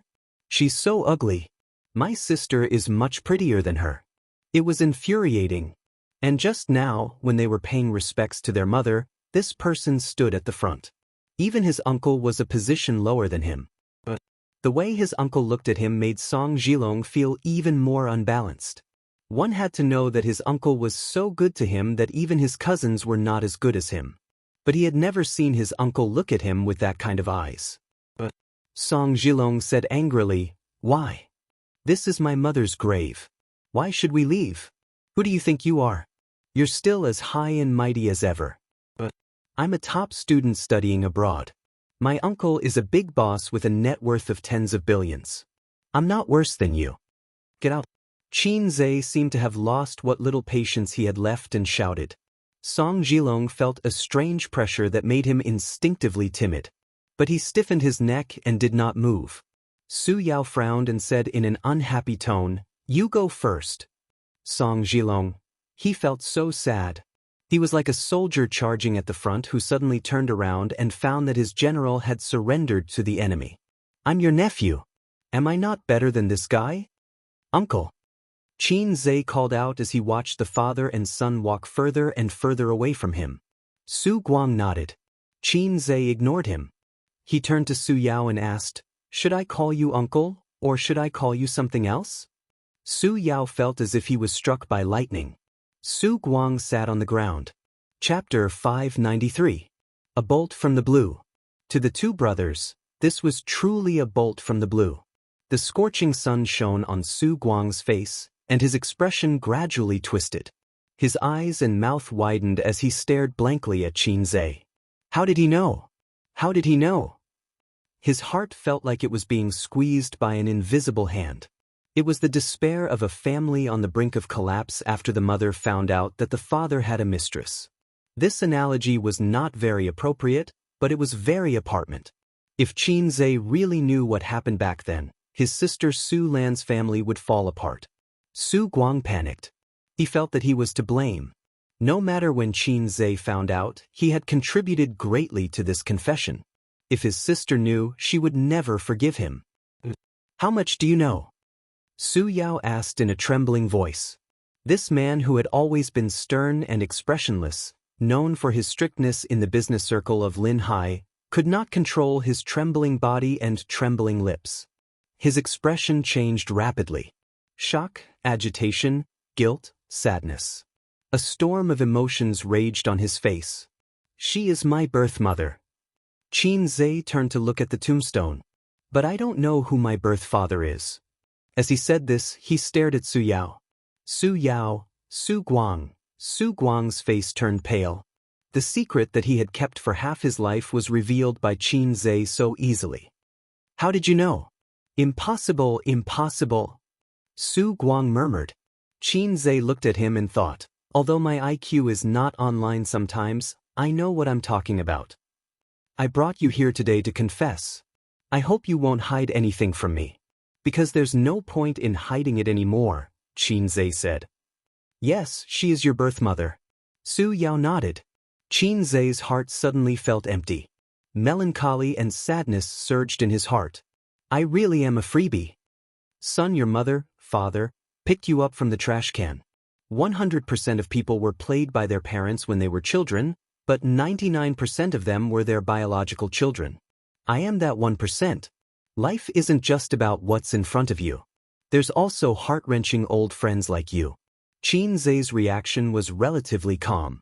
He didn't have the family members who had been separated for many years hugging each other and crying, or hugging each other's heads and shouting, I won't listen, I won't listen, I won't forgive you for the rest of my life. After all, this was something he had known for a long time. When he was young, he felt that he was the only male descendant of the Qin family. How could he not be his biological son? His sister must have been adopted. She was so pretty, she deserved to be picked up. I'm his biological son, so the old man beats me with all his might. The more Papa hits me, the deeper he loves me. It was all an illusion. Later on, as he grew older, there were some things that he had to face. Qin Zhe began to investigate this matter. Were you the one who hinted to him? Was it you? Su Guang was like an enraged lion as he pounced on Su Yao and tightened his collar as he roared, Su Yao, who did you do all this for? Who was the one who selfishly sacrificed himself for his own future? He punched Su Yao in the face. Su Yao staggered back a few steps and fell to the ground. Qin Zhe, no way, is it really what I think? Su Yu was stunned the whole time. She was stunned. Qin Zhe's biological mother was not Auntie Qin? Then was he born to Uncle Qin and this Auntie Su? Or was he adopted at all? Then he and Qin Baobao were not biological siblings. Su Yu didn't know why she was so flustered. She loved Qin Zhe deeply and was eager to know everything about him, his likes, his dislikes, his family, his relatives and friends. But the scene in front of her came too suddenly, as if she was shooting a TV series, and she was caught off guard. Su Yu found that she could do nothing but be a spectator, and it was inconvenient for her to say anything. Uncle, it's not him. Qin Zhe said, when I was very young, I once heard my mother on the phone and heard her say that one of my sister and I were not biological. If I didn't guess wrong, she should be on the phone with you, so I took this opportunity to bring you two here for a showdown. Why do you know that I'm not biological? There are too many reasons. If one of my sister and I are not biological, it must be me. She's so beautiful, and she looks more like you. But I'm not handsome at all. Although it was very heart-wrenching, just looking at appearance, my sister obviously inherited some of the good genes of the old Su family. I also have the genes of the old Su family, but why am I not handsome at all? Su Yu listened on the side and had a big opinion in her heart. You're lying, you're obviously very handsome. Auntie Su is too good to me, so good that it doesn't make sense. Even if she has a good relationship with my mother, how can she favor other people's children more? There's only one possibility, I was born to her, and she feels guilty about me. And my mother comes back every year. Grandfather moved out of Shujia town for many years. Her hometown is here, but her family is in Shanghai. Why does she come back every year? In fact, she brought me back to see her. She was referring to Su Ru. One last thing, last October, I saw my mother and Su Yao together at Hongqiao Airport. I didn't know him at that time, so I sent someone to investigate. Only then did I know that there was such a person and his relationship with Auntie Sue. Nan Man Pei helped him investigate. That day, Qinzhe really confirmed his identity as a phone charger. His mentality collapsed for a long time and he almost had sex. Su Yao was stunned. He did go to Shanghai last year, but he only contacted Xiaolon. It turned out that Qinzhe was also there that day. Su Guang stood there, his face full of disappointment, like a defeated dog at a dead end. Then, who is my biological father? Qinzhe stared at Su Yao. Su Guang looked at Su Yao silently. In an instant, it was as if the eyes of the whole world fell on him. Su Yao looked sad. He opened his mouth and said bitterly, I don't know. Qinzhe? You don't know? How could you not know? You must be lying. Su Yao said, I'm your uncle, but I really don't know who your biological father is. I don't believe you, Qinzhe said. He didn't know why, but he felt very disappointed. It was as if a shining role model had collapsed. However, when he thought of his biological mother's ending and the current Su Yao, he heaved a sigh of relief.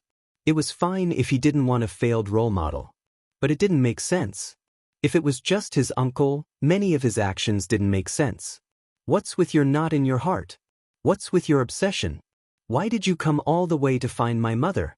You're just my uncle. You're not my father. Why are you in such a hurry to let me acknowledge my ancestors? Qinzhe saw the small actions of his uncle and Su Yao these few days, but he pretended not to know.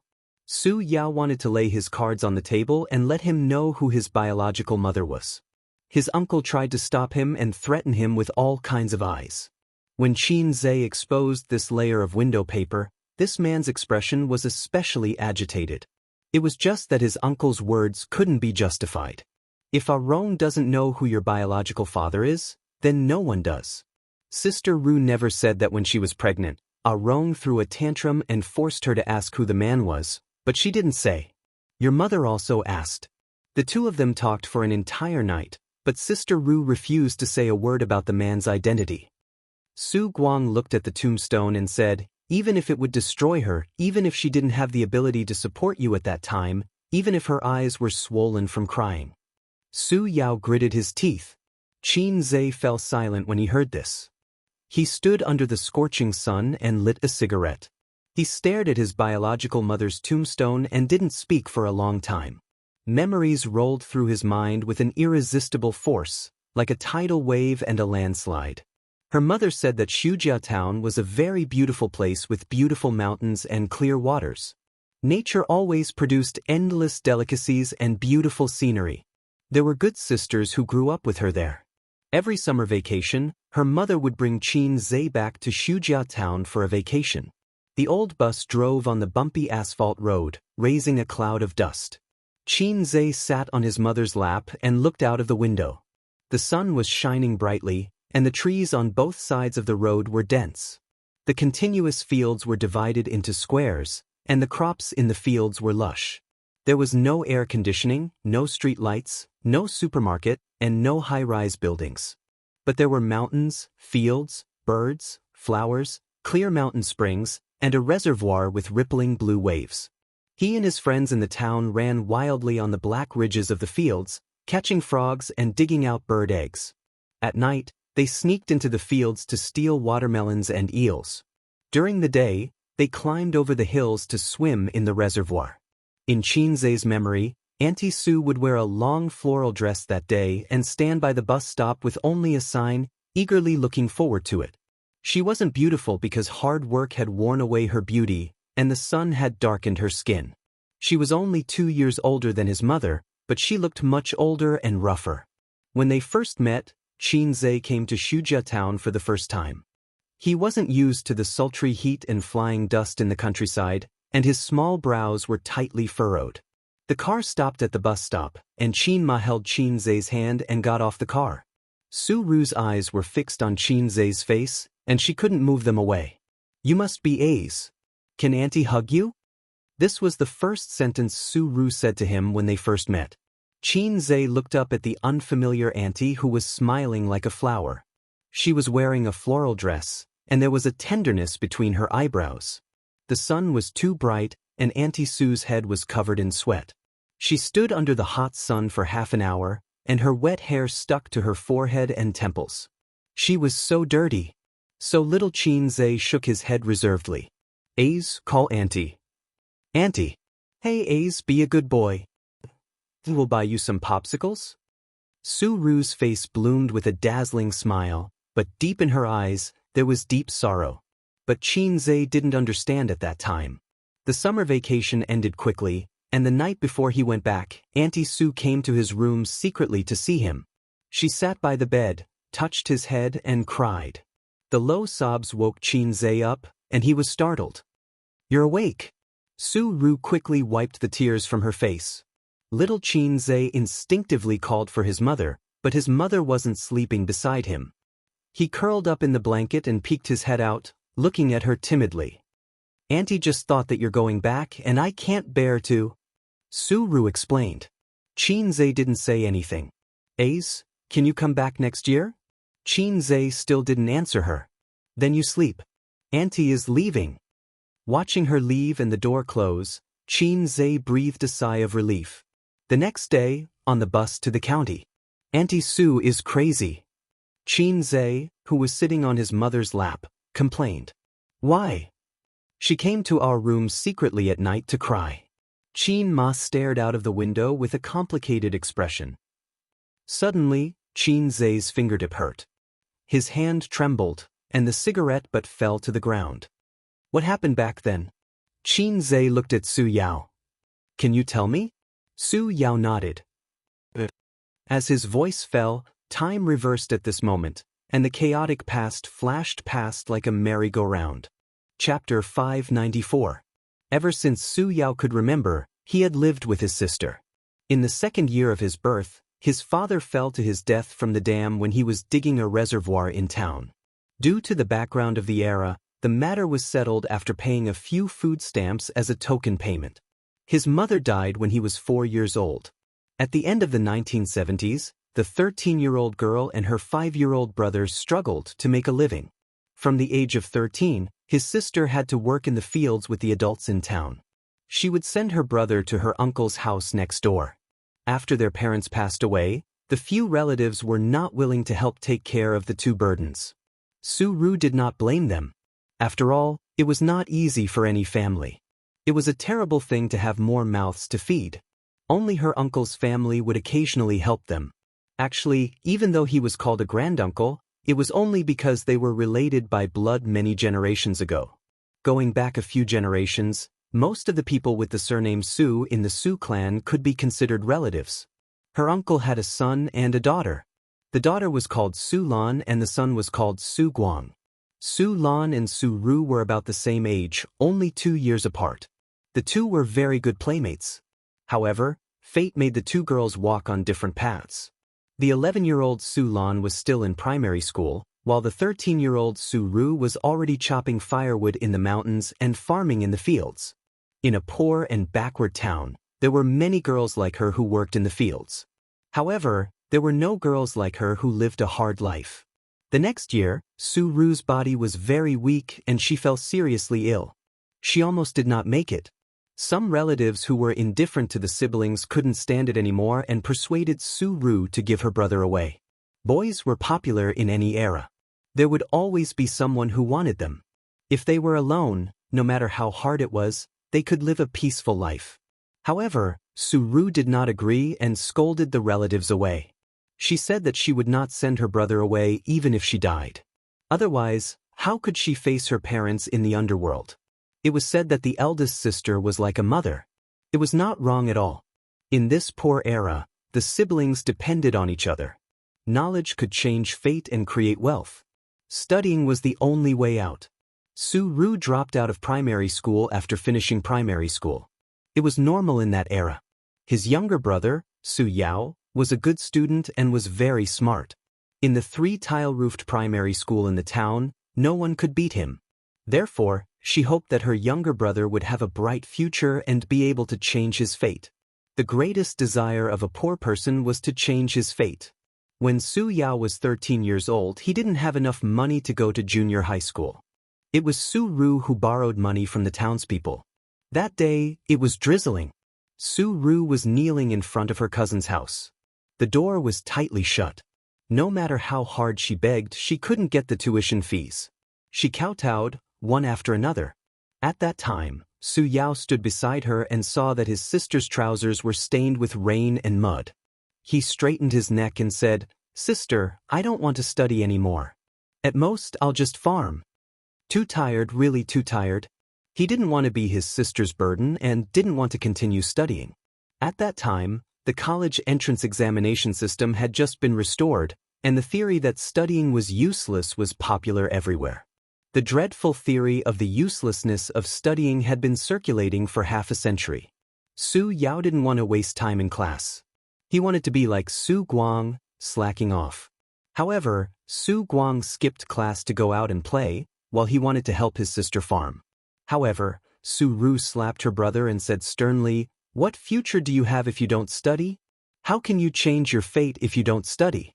If you don't study, you'll be a peasant for the rest of your life." People with a bit of knowledge and culture had seen many peasants rise up and spread the word that studying was useless. It was ironic that an uneducated person would always remember that studying could change one's fate. "How much do you still owe our Rong school fees?" A gentle voice came from the rain. Su Lan was holding an umbrella and standing not far away. "I only have $1.50 here. The 50 cents is from my savings and the $1 is from Ah Guang." Su Lan said, "Any more and I really don't have it." Su Yao went to the best junior high school in the county. The tuition and miscellaneous fees added up to $8. Su Yao could imagine Su Guang's aggrieved and resentful face when his sister took away his savings. Su Yao did not take the money. Instead, he stared at Su Lan and said, "Little Lan, when are you leaving?" Su Lan walked closer. She held the umbrella with her right hand and knocked Su Yao's head with her left hand. She said angrily, "Call me Sister Lan, you little brat. I'm leaving tomorrow. My dad has been transferred to Shanghai. There's a house there. We'll go together," she said. Su Lan, who had just grown up, was delicate and beautiful. Her figure was slender and graceful, and her pair of black eyes were especially eye-catching. Su Yao said sadly, "He's not back yet?" "I don't know." Su Lan smiled. "Shanghai is too far away from Su Town. I don't know how many years it will take for him to come back." He was shorter than Su Lan by a head. When he looked away from her delicate face, he only felt empty in his heart. The young Su Yao had always liked Su Lan, who was much older than him. He liked to pretend to be deep in front of her and recite a few poems. His face was full of melancholy and vicissitudes of life like a poet. In fact, he was peeking at her reaction from the corner of his eyes, hoping to see admiration on her face. He pretended to be an adult and learned from his sister to call her Little Lan. He wanted to ignore the age gap between them. He wanted to tell himself that it was nothing. "I long to meet a girl who is as beautiful as a lilac, full of sorrow and resentment. She holds an oil paper umbrella alone, wandering in the lonely alley in the rain." Dai Wangshu's poem appeared in Su Yao's mind. Su Lan was the girl he longed for, the girl who was as beautiful as a lilac. But just like the lilac in the poem, she walked further and further away until all that was left was her back. On the day Su Lan left, Su Yao stood outside Su Town and watched her family take a tricycle to the county. He suddenly felt like smoking. After many years, they didn't meet or contact each other. When they met again, the lilac was already married. Su Yao squatted in front of his sister's grave and smoked one cigarette after another. He talked about his past without any expression on his face. There was no emotion on his face. There was only regret, deep regret. Qinze thought to himself, "Damn, I didn't know you loved my mother so much. If my mother is lilac, then what are my sister and I? If my sister is a rose and I'm a green foxtail?" Uncle heard that someone coveted his sister, but he was still calm. Obviously, he already knew about it. "Uncle sure has a big heart. If anyone dares to covet my sister, I'll teach them a lesson." "What happened after that?" Qinze asked. "After that, My sister knelt in front of my aunt's house for an entire night and managed to scrape together the rest of the money. Then she fell seriously ill. As for me, I went to school as I wished. As my grades got better and better, I got into high school. My school fees became even more expensive. My sister thought that if she continued farming, she wouldn't be able to afford my education. She took me away from Sioux Town and went to the county to work. She swept the floor, washed the dishes, and did the laundry. She did everything. Until my 3rd year in high school, she suddenly got pregnant and gave birth to you. I was born out of nowhere. Xianxia asked. Who did she come into contact with? What did she encounter? Su Yao smiled bitterly. How would I know? I only knew how to study. She only wanted me to study.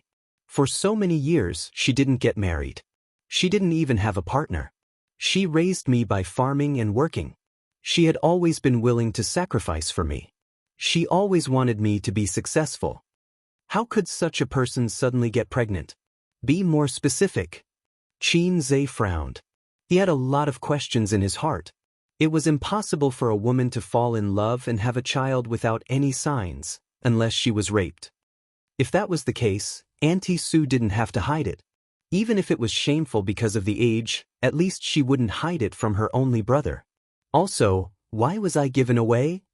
Well, considering the social background at that time, it's understandable for an illegitimate child to be given away. The old man wrote in his diary that in order to give birth to me, my mother fled back to Sioux Town to avoid the evil hands of the family planning department. Where did that me go? There's no need to doubt the authenticity of that me. He must exist. Otherwise, the old man wouldn't have written it in his diary. Su Yao's attitude towards him was also very strange. The self-blame, remorse, and guilt he showed were far beyond what an uncle should have. He's not my uncle. Those who don't know him would think that he's my father. This can't be explained clearly. Even if Su Yao and Auntie Sue relied on each other and had a deep relationship, at most he would hate that man. Maybe he would hate me too. There's one last question. Why did my mother stop him from seeing me? Was it because she didn't want to be disturbed in her quiet life? I'm not a child. I'm a thinking and rational adult. I won't break down easily because of this. I might even happily hold my sister's hand and walk into the Civil Affairs Bureau. There were too many things that Su Yao didn't say. Su Yao lit a cigarette and looked at his sister's tombstone. Actually, I have an idea in my heart. I have been thinking about it for so many years. I have always felt that I should have seen that man before. It was in the 90s. That year. Chapter 595. At the end of 1993, in an underdeveloped county town, Su Yao carried a cloth bag sewn by his sister and walked in a dirty alley.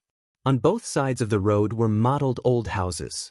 The water pipes were rusty and there was a trash can in front of every house, emitting a faint stench. He and his sister lived in a small alley. The location was bad and the rent was not expensive. In this era, there were very few people who came to the city to work and rent a house. Su Yao came to the door of his house, took out the key and opened the door. It was a small house with only 30 square meters. The curtains were drawn to separate the two rooms, one for the sister and one for the brother. There was only one bed in his sister's room and her clothes were kept in a box. Su Yao's room had an extra desk and a lamp. When she bought the desk and lamp for him, his sister was distressed for a long time, but she still bought it. The meal was cooked in the corridor. There was a small stove, a pot, and coal to cook. It was simple and crude. The better families had already bought a gas stove, but Su Yao and his sister could not afford it. Usually, at this time, his sister would be cooking in the corridor and Su Yao, who came home from school, would make some handicrafts. It was a private job that his sister took after work. She could earn a few yuan every day. Sister? Su Yao entered the house and shouted. His sister was not in the room. She might have found some work outside. She often did this. Every day, she would walk around the county town and take on all kinds of jobs. As long as she could earn money, she could also do what men could do. Su Yao put down his bag and saw a bag of unfinished handicrafts beside his sister's bed. She should have come back. Did she go out to buy groceries? He was in a good mood today because he got the first place in the school test results. The teachers liked this plainly dressed student very much. He was hardworking, and serious. They said that he was a good seedling who could enter university. At that time, the teachers were so simple and honest. They could not wait to pour out their hearts and lungs to their students. When they met a motivated student, they liked him more than their own son. At that time, the female students were also very pure. They liked straight-A students and boys who were motivated. Even if Su Yao looked very ordinary, there were many girls who sent him love letters in private. It was different from the later love letters. The current love letter was very reserved. First, he wrote a modern poem about a famous person. At the end, he added, "What do you think of this poem?" Then she would pass it to the boy she liked. If the boy was also interested in the girl, he would write back and secretly put it in her drawer the next day. After a while, the story came out. At the age of 18, love was inexperienced and immature, but it was also beautiful. After this age, even if she fell in love again, she would not be able to find that kind of feeling. However, Su Yao did not care about the girl's hints and love letters. He was like a stone statue standing in the rain of flowers, watching the petals fall one by one. He was too lazy to reach out to catch one of the beautiful petals. He didn't have the capital to fall in love, nor was he interested in it. A village boy only knew how to bury his head in books and live up to his sister's expectations. Moreover, Ding Xianxia had drifted to Shanghai with the wind. She had originally wanted to enter Fudan University, but she had gotten married in her first year of high school. She married a bandit from Shanghai. Su Yao had not recovered for a long time. At one point he wanted to hit someone when he heard Shanghai. He was too silent, low-key, and reserved. He had always suppressed his feelings of love in his heart. But what was the value of not saying it out loud? On the day of the wedding, Su Yao went and got the fare from his sister. It was very expensive, so expensive that he almost cried. At the wedding, his Ding Xianxia was very beautiful. No, that was no longer his Ding Xianxia. It was the flower of the man who was the teacher. Liltlan was very happy to see him. She was happy from the bottom of her heart and gave Su Yao some comfort. "The girl I like is more important to me than 1,000 gold coins. I'm glad that I'm not as light as a feather in her heart." The man looked at his newlywed wife with a smile. His wife introduced him, "This is my younger brother from my hometown." Reality gave Su Yao a heavy blow. At that time, he asked himself in his heart, "So, he's just a younger brother?" His heart suddenly ached, but he still did not cry. But when he really cried, it was after the wedding banquet. "That kid," Su Guang said, "is your sister's problem because of your sister?" Su Yao cried, and then he beat that kid until he cried too. Su Guang was born a little early. If it were now, he would definitely comfort Su Yao with another sentence, such as, "Rong, don't cry. Stand up and play." Su Yao sat on the bed, making handicrafts, and let his imagination run wild. His sister's hand was full of frostbite in winter and was dripping with blood. Unknowingly, it was almost dark, but his sister still hadn't returned. Su Yao decided to go downstairs to look for her. He closed the door and left the residential building. At the corner, he saw his sister talking to a man in the twilight. The two of them were holding hands, and he could vaguely see the man's face. It was a calm and serious young man. When he talked to his sister, his eyes were full of smiles. When Su Yao saw him, the young man also saw Su Yao. Perhaps he felt that the young man's gaze was too sharp, and he was stunned. His elder sister noticed his momentary daze and turned to look at him, following his gaze. His sister's expression changed slightly. She whispered a few words to the young man and turned to face Su Yao. "Who is he?" Su Yao asked. Friend. He helped me." Su Ru explained briefly and changed the topic. "Sister came back late because of something." "Rong, are you hungry?" Su Yao looked at the young man's back as he walked further and further away, disappearing into the night. Since then, Su Yao never saw the young man again. His sister didn't seem any different. She worked as usual every day and endured hardships. In 1994, two things happened in this year, and each of them brought disaster to the small family. The first thing was that due to the bursting of the real estate bubble, it caused an extremely terrifying economic crisis. Those who hadn't experienced that era couldn't imagine how terrifying that economic crisis was. It was a direct economic collapse, far worse than any other economic crisis that came after. In fact, there was a collapse as early as 1990. In 1994, the two crises overlapped and strengthened each other. Bang! The collapse of the bubble forced many people to their deaths. Although this crisis was stabilized in a relatively short period of time, it caused a huge impact during this period. The small county didn't suffer much from the aftermath, but the lives of the citizens did become tight. As a result, Su Ru couldn't earn money and her life became difficult. The second thing was that Su Ru was pregnant. That day, Su Yao was still in school, immersed in a sea of questions, preparing for the college entrance examination. His sister asked someone to call the head teacher's office and said that she was sick and hospitalized. Su Yao rushed to the hospital and learned from the doctor that his sister was pregnant. It was a bolt from the blue. Don't work too hard. Your body is important. Go home and rest well. The doctor complained to Su Yao. You're her husband, right? Why don't you care about her at all? The doctor didn't lie. His sister, who recovered from the shock, interrupted in embarrassment. He's my brother. Su Yao developed early. While his peers were excited about the thicker hair in their pants, he already looked like an adult. At least, he didn't look like a high school student. The doctor was also embarrassed and asked, "Then he's your husband?" There was silence. The brother and sister were silent. Back home, as if nothing had happened, his sister sat on the bed doing handicrafts while Su Yao sat at the table writing papers. Clack. The ballpoint pen slammed on the table. The sound wasn't loud, but Su Ru was shocked. Her hand trembled. Su Yao stood up with a gloomy face. He looked straight into his sister's eyes and asked, "Who is that man?" Su Ru didn't speak. Su Yao didn't speak either. His eyes gradually turned red. "Arong, don't worry. Is it that man? Is it that man?" Su Yao said loudly. His sister responded with silence. All of a sudden, it was as if a barrel of explosives had been ignited. "You've been lying in the hospital for so long. He didn't come.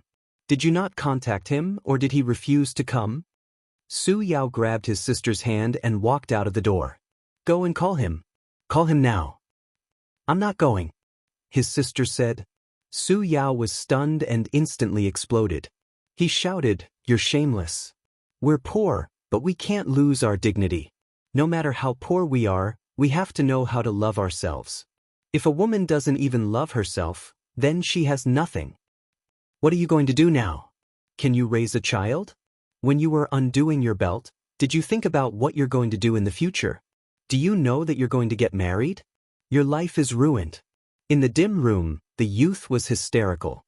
His face was red and his eyes were crazy. That day, he said many things that went too far.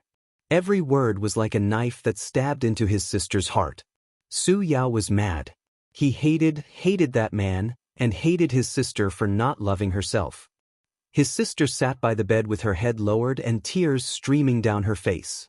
She was a woman after all, a weak woman. Life made her strong. In some aspects, she was even more hardworking than men. But in front of her brother, she cried helplessly with her head lowered. Many years later, whenever he thought of this scene, Su Yao would tremble. His body and mind would ache from the inside out. "I remember every word clearly. Every word is imprinted in my heart. I hate myself back then. I was too selfish. I never thought about her feelings. I never thought about how wronged she was, how helpless she was, how she longed for someone to help her. She was like a person who had sunk into a swamp, longing for someone to lend a helping hand. But I, her little brother, ruthlessly trampled her down." Su Yao cried bitterly. He lost his father when he was 2 and his mother when he was 4. His sister raised him painstakingly. She was a teenage girl, but the calluses on her hands made her look like a man who had worked hard for years. His sister worked hard to support him. His breakfast every day was porridge with 3 steamed buns. Why 3 steamed buns? That was for lunch. She had eaten steamed buns with salted vegetables for many years. When he was young, she refused to give him away. When he grew up, she was single and unmarried. She gave all her time and hope to her brother. But her brother did not understand her. Qinze looked at this man in silence. At this moment he stripped away all his outer layers. Success, seriousness, glory. He squatted in front of his sister's grave like a broken child, crying like a fool. Regret was regret because it was destined to be irreparable. You cried your heart out. You hated yourself back then and wished that time could turn back to make up for your mistakes. But life would never give you a second chance. So, you tried your best to acknowledge me as your nephew. You wanted to make up for your mistakes. You wanted to appease the pain that was hidden in your heart day after day. And then, Qinze asked in a hoarse voice. Chapter 596.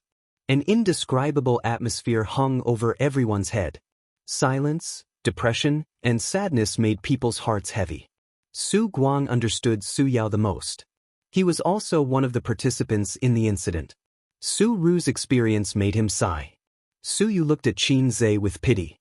She always felt that her life was miserable enough. Her grandmother didn't love her, her uncle didn't love her, her mother didn't love her, and her father didn't love her. They each gave birth to a child to take her place. Su Yu felt that she was wandering in the shadows where the lights of the two families couldn't shine. She didn't fit in with the harmonious atmosphere of their family. It was said that parents were the closest people in the world. She also wanted to, but her parents didn't love her. Perhaps they even saw her as the failure of a failed marriage in her life. But compared to Qinze, she seemed to be very lucky.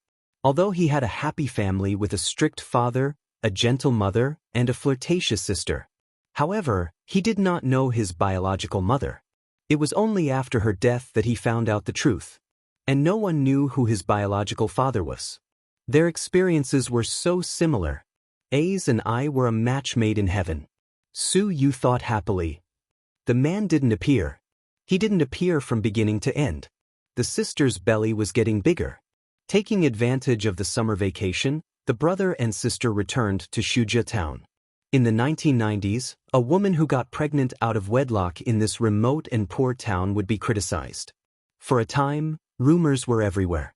Some said that Su Ru was someone's mistress outside, so she had money to support her brother's education. Some said that Su Ru had a boyfriend outside, but was abandoned by him. Anyway, there were all kinds of rumors. Bad woman, casual, indecent, all kinds of labels were placed on her.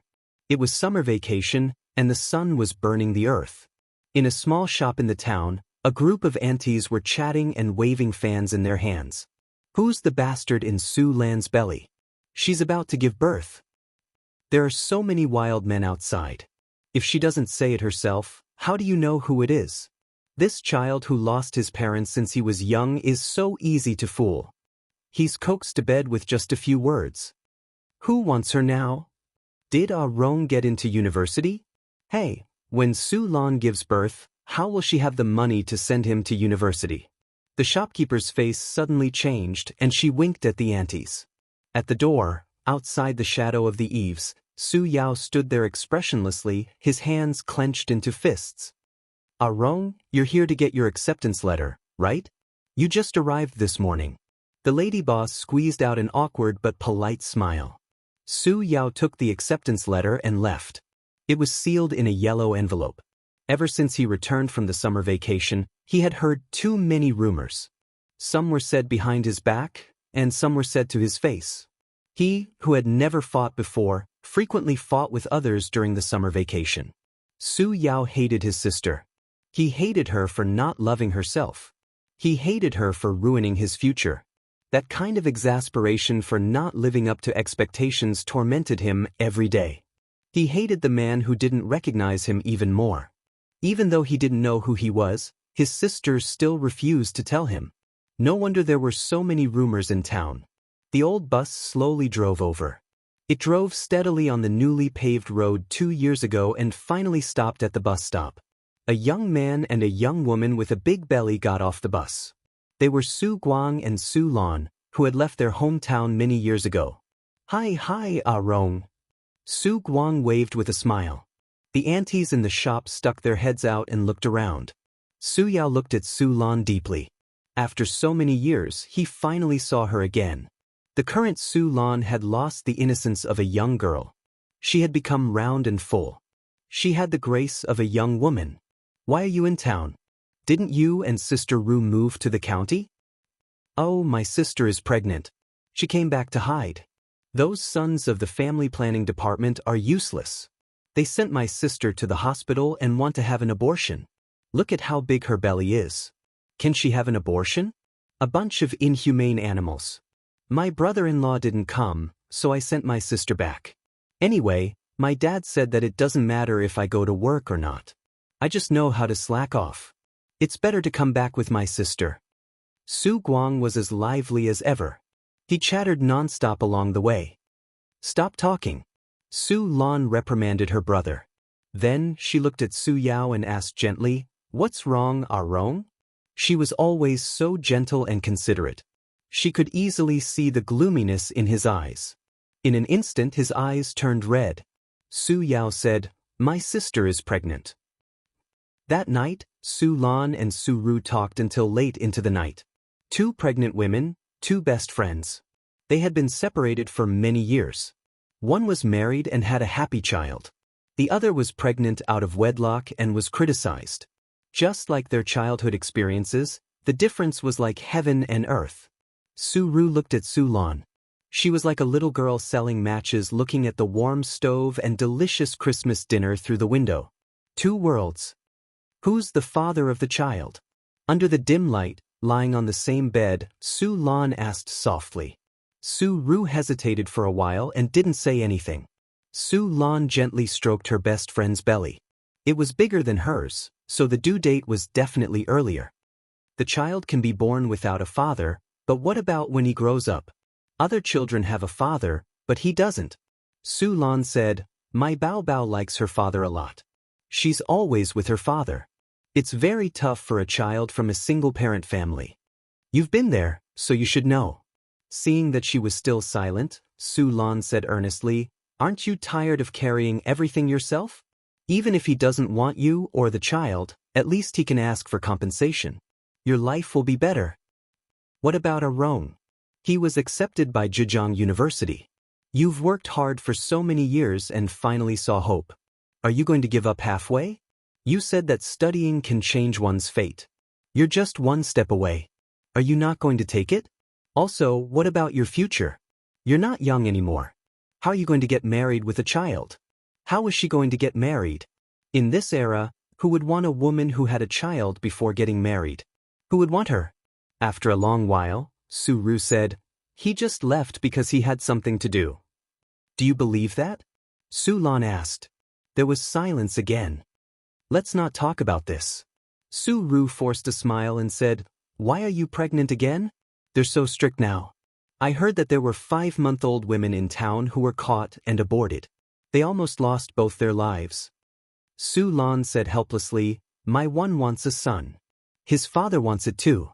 They feel that without a son, the Qin family's line will end. Don't think that he dotes on his daughter very much now. After knowing that I'm pregnant, he's so happy. He's usually an old-fashioned person, jumping around like a child."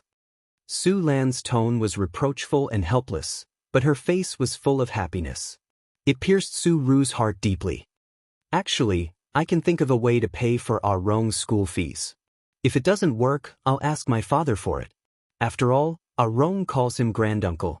Su Lan sighed. But actually at that time, Su Lan and her family were at their worst. Old Master Su was a leader, but the leader's daughter had to give birth to an unwanted child. The reason why the Su family looked down on the Qin family was because the Qin family was shabby and poor. How rich can your husband be? The poorest are teachers, right? Su Ru said, "I'll think of a way to pay for Arong's school fees. As his elder sister, it's my duty to take care of my younger brother. Xiao Lan, this is my last dignity." Yes, this was her last dignity. Yes, an elder sister was like a mother. It was her duty. Hearing this, Qin Zhe's heart was filled with melancholy and sadness. Regardless of whether Auntie Su still had hope for that man, the outcome was still destined. That man did not come, and she had no choice but to separate from her biological son and marry someone else. Actually, her tragic life was destined from the beginning. In his mind, he could not help but think of the song he wrote for his sister. I once loved such a man, he said that I was the most beautiful woman in the world. I kept that innocence for him, closed the door to love others. It was also this man that I loved so deeply, he turned me into the stupidest woman in the world. Did you also love a man like this? Did you have hope for him? Did you have a vision for him? But you were turned into the stupidest woman. Auntie Sue? Then who is the child my mother gave birth to? Xianxia asked. From the bottom of his heart, this matter had come to an end. He knew his background, and it was a burden that had been lifted. He had gotten what he wanted. He could not bear to look back on the past, so he let it go with the wind. But Xianxia could not hold back his curiosity and asked another question. Su Guang shook his body exaggeratedly, as if he had fallen over. According to them, I should have been born earlier than me. October was my birthday, but it was not really my birthday. Where did I go? Was I eaten by the people of Guangdong? Chapter 597. She didn't say. She seems to have expectations for that man, but she doesn't have confidence in herself. Don't blame your sister. She's been suffering. She hasn't had a good life since she was young. The next day, Su Yao came to find Su Lan. That was what she said. However, he couldn't completely understand his sister at that time. He hated her more, hated her for not living up to his expectations. His sister's life was ruined. At noon, Song Zhongji knocked on the courtyard door with 2 fish. He stood in the courtyard and said to the pregnant Su Ru, "Is our Rong here? He asked me to catch the fish. He said it's for your health." "Thank you." He went out with Ah Guang. Su Ru said, "What are you thanking me for?" 5 cents. Song Zhongji grinned. Su Ru was stunned and nodded. "I'll get you the money." "No, it's not convenient for you. I'll ask Ah Rong when he comes back."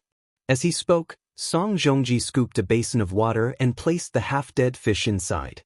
This man was idle and didn't like to work in the field. He was good at catching fish and birds. He was the only one who didn't criticize Su Ru. He was probably a bad person and didn't have the right to criticize her. Maybe he wasn't interested in gossiping, or maybe he was a coward and was afraid that Su Yao would beat him. The day of labor came soon. Su Ru was Mr. Su. She didn't go to the county hospital. She didn't have the means to go to the hospital back then. In the countryside, she usually went to the village doctor. It was slightly better than the barefoot doctor. She had studied medicine for a few years, but her standard was definitely bad. Otherwise, she wouldn't be in the countryside but in the hospital. Shujia town was too poor to have a health center. There was a health center in the neighboring town. At noon, her water broke and she started to have labor pains. The child was born at 10 o'clock at night. It was a boy. Everything was settled. It was the first time in her life that she was a mother. Su Ru threw away all her worries and only the love of a mother was left. Su Yao felt that he should hate this child. But when he saw the baby sleeping in the swaddling clothes and couldn't open his eyes to see the world, he clenched his little fist and slept quietly. His heart suddenly softened. Due to malnutrition, the baby was only 2.4 kilograms at birth, which was medium small. "The baby is so cute. Have you given him a name?" Su Lan, who was pregnant, watched from the side with a smile on her face. Su Ru shook her head and helplessly said, "Ah Rong refused to help. He still has a thorn in his heart." Su Lan said angrily, "Ignore him. I've prepared a few names. Do you want to choose one?" "What name?" "Qin Hao Qin Xiaofen." "Just pick one and change it to Su," Su Lan said excitedly. "Su Xiaofan doesn't sound good. How about Su Hao?" Su Ru nodded and smiled. "All right. By the way, I brought milk powder over. You can use it first. When I give birth to Bao Bao, I produce more milk, so you shouldn't be short of milk," Su Lan said. As Su Ru's bones were severely damaged and she was malnourished for a long time, she did not have much milk. Since it was related to her son's rations, she didn't refuse in the end. A very realistic and serious problem was placed in front of them.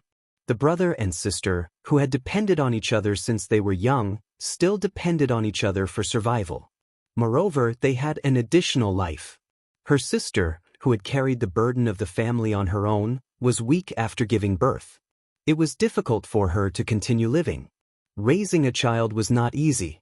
According to later statistics, more than 40 million children died in the 90s. That night, Su Ru looked at her child and said nothing. The next morning, she called Su Yao to her room alone and asked him, "Do you miss university?" Su Yao was speechless. His gaze fell on the baby's face. The baby was sleeping, but suddenly his small body trembled. He whimpered a few times like a mosquito. Su Ru quickly comforted the child. "Don't worry about him. Tell me, do you miss him?" Su Ru said, "Yes." Su Yao said, "He wanted it. He wanted it more than ever." Studying can change one's fate. It can also restore one's dignity. He longed for success. He longed to escape poverty. He longed to regain his sister's lost dignity. Su Ru nodded. A few days passed like this. One night, Su Ru was suddenly woken up by urgent knocking on the door. The baby was crying loudly. "Rong, Sister Ru," Su Guang said with a sobbing voice. "My sister fell down." He knocked on the door with all his might. Su Ru sat up in shock. Her sleepiness disappeared. Before she could call for help, Su Yao from the next room had already rushed into the courtyard. When she opened the door, Su Guang was standing there with a panicked expression. "What happened?" "My sister slipped when she went to the toilet at night. She was covered in blood." Su Ru heard it and her face turned pale. She couldn't care less about comforting the child and shouted, "Rong, Rong." No one answered her. Su Yao had already rushed out of the house with Su Guang. The next day at 5 o'clock in the morning, Su Ru, who hadn't slept the whole night, finally waited for her brother to come back. We took her to the health center. Xiao Lan was already unconscious and couldn't give birth naturally. They said there was no way. The fetus might be injured and asked us to send her to the hospital. The health center car took us to the county. The hospital gave her a cesarean section. The baby was alive when it came out, but it didn't survive for more than 2 hours. The doctors couldn't save it, they went. Su Yao's eyes were bloodshot. "Where's Xiao Lan?" Su Ru cried. "She hasn't woken up yet. Guang is in the hospital, squatting outside the ward and crying." Su Yao covered his face and said with a trembling voice, "A good child, gone just like that." After a while, Su Ru said, "Rong, let's go to the county now." It was 6 o'clock in the morning when they arrived at the hospital. There weren't many people in the hospital and the air was filled with the smell of disinfectant. 1 or 2 patients could be seen on the benches in the corridor with intravenous drips. The nurse on the night shift looked exhausted. In the small ward, Su Ru saw Su Lan. She had already woken up and was staring at the ceiling with her eyes wide open like a lifeless paper flower. Su Guang's eyes were red as he sat by the bed. "Rong, Guang, go out for a while. I have something to say to Xiao Lan," Su Ru said as she held the child in her arms. After the two left, she sat by the bed and whispered, "The child is gone." This sentence seemed to awaken Su Lan, who was on the verge of despair. Her face was expressionless as her eyelashes trembled. Then she started crying. She cried heartbroken like a mother who had lost her child. "There's nothing that can't be overcome," Su Ru said. "After so many years, it's all because of this sentence that I can survive until now. Every time I feel despair, I will think of Rong and there will be hope in my heart. You still have Bao Bao. You can't break down." Guang said, "It's a son," Su Lan said softly. There was a strange silence in her expression. "My first child was a girl. Although he didn't say anything, I knew he wanted a son. I thought that since I married into the Qin family, I should give birth to a child for him to carry on the family line. The child is gone, and the investigation is so strict now. My father doesn't want me to have another child. I quarreled with my parents. A person like him, without this child, even if he wants a son, he won't let me have another child." Guang said, "It's a son. He has always wanted a son. I can't lose this child, I can't lose his. So my child." At first, she could speak calmly, but gradually, her emotions became agitated. Su Lan's body twitched as she cried, and her words were incoherent. Su Ru placed the baby in her arms beside her and said in a low voice, "From now on, he will be your son." Her voice was very soft, and the expression on her face was very complicated. reluctance and pain intertwined. Su Lan stopped crying and looked at her without saying a word. "He will be your son," Su Ru repeated.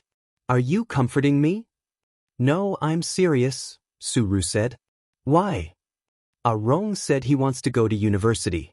I can't afford his education, let alone raise this child. Who can a woman with such a bad reputation like me marry?" Su Ru smiled sadly. "The child and Rong are my burdens. I can't bear the fate of both of them at the same time. I have to give up one of them."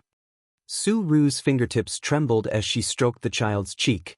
"Perhaps in your eyes, the birth of this child is a mistake. Then between the two, I choose Rong. I will bear my mistakes. I will bear all the pain and regret in the future alone. At least I can still face my parents. You are right. The child can't live without a father. Little Lan, you can give him a better family and a better environment to grow up in. He can grow up without worries and won't have to worry about being called a bastard when he grows up. Your husband wants a son. You can imagine how sad he will be when he learns of this bad news. Are you also afraid that because of this matter, it will become a knot between you two?" Su Ru's face was covered in tears. "Little Lan, just treat it as us saving each other." Su Lan reached out, wanting to touch the child, but the moment she touched him, she retracted her hand as if she had been electrocuted. She was stunned for a moment. "Sister Ru, from today onwards, this child is mine and has nothing to do with your family. I will raise him, give him the best environment, and raise him as my own son. You and Rong can't go back on your word in the future."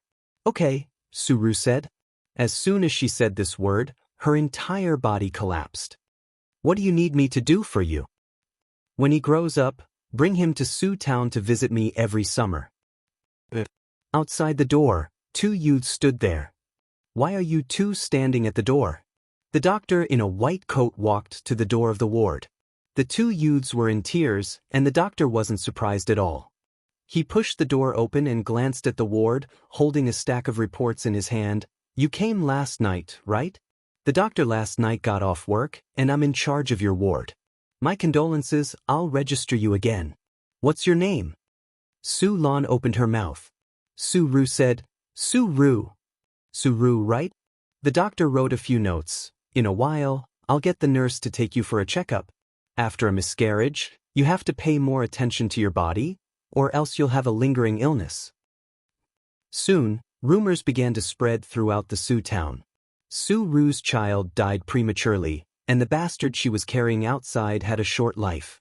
Su Lan, who came to Su town to recuperate, gave birth to a fat boy after a month of recuperation in the hospital. Later, Su Ru got married to the man who had never commented on her, a man who didn't do a proper job. A woman who got pregnant out of wedlock, a man who ate and was lazy. Wasn't it a good match? Many days ago, the day after Su Yao said that he wanted to go to university, Song Zhongji sent fish again.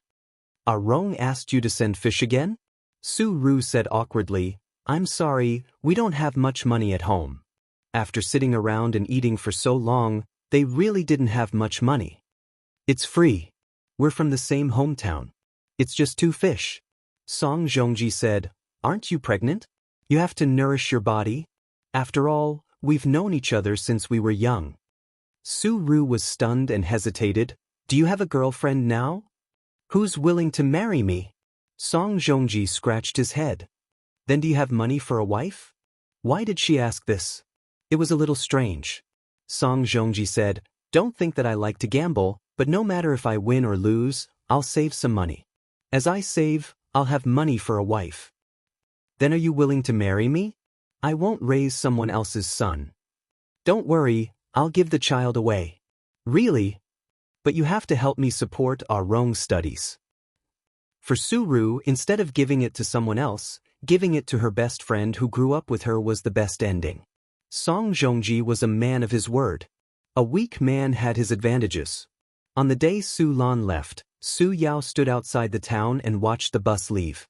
He, who had never smoked, squatted by the side of the road and smoked an entire pack of cigarettes. Later on, Su Yao went to college as he wished and became successful as he wished.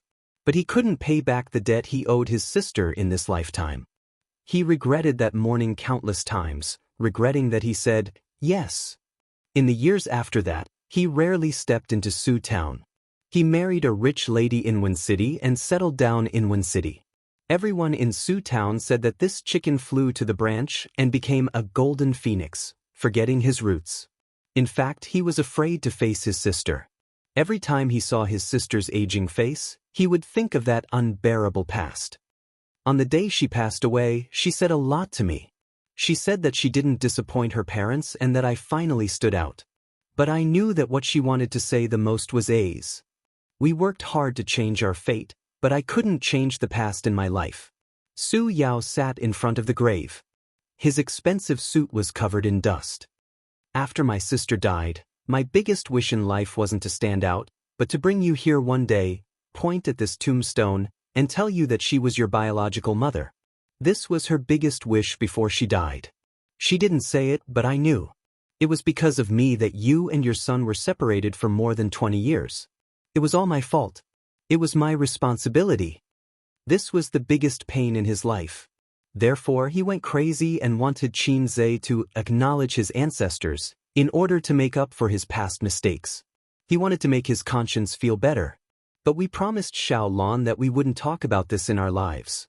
As long as she doesn't agree, I won't tell her. Qin Zhe said bitterly, that means my dad doesn't know about this. That's not important. Su Yao said, Ace, you can't tell your dad the truth. It might be your mom's fault for hiding it from him, but this kind of thing can only be kept a secret. The longer it goes, the more you can't tell him. Su Guang's voice was almost pleading. This was very important, very important. Qin Zhe said in his heart. He had read the old man's diary and knew what was going on. But he hoped that the old man knew about this but kept it to himself and pretended that he had a son. Think about it, any man would know that the son he raised for more than 20 years was not his. His mentality would explode. The situation would get out of control. What would happen to Mom? What would happen to me and my sister? I'm sorry, I don't know who your biological father is. Su Yao said dejectedly. It's okay. Just pretend that he's dead. Qin Zhe's tone was calm. I only have one father. His name is Qin Zhenjiang. And Zhilong. What does it have to do with me? Qin Zhe interrupted him. I don't have any brothers, only my sister. I can accept what happened back then and face my biological mother calmly. I can also face you, my uncle, calmly, but that's all. I have my life, I have my family.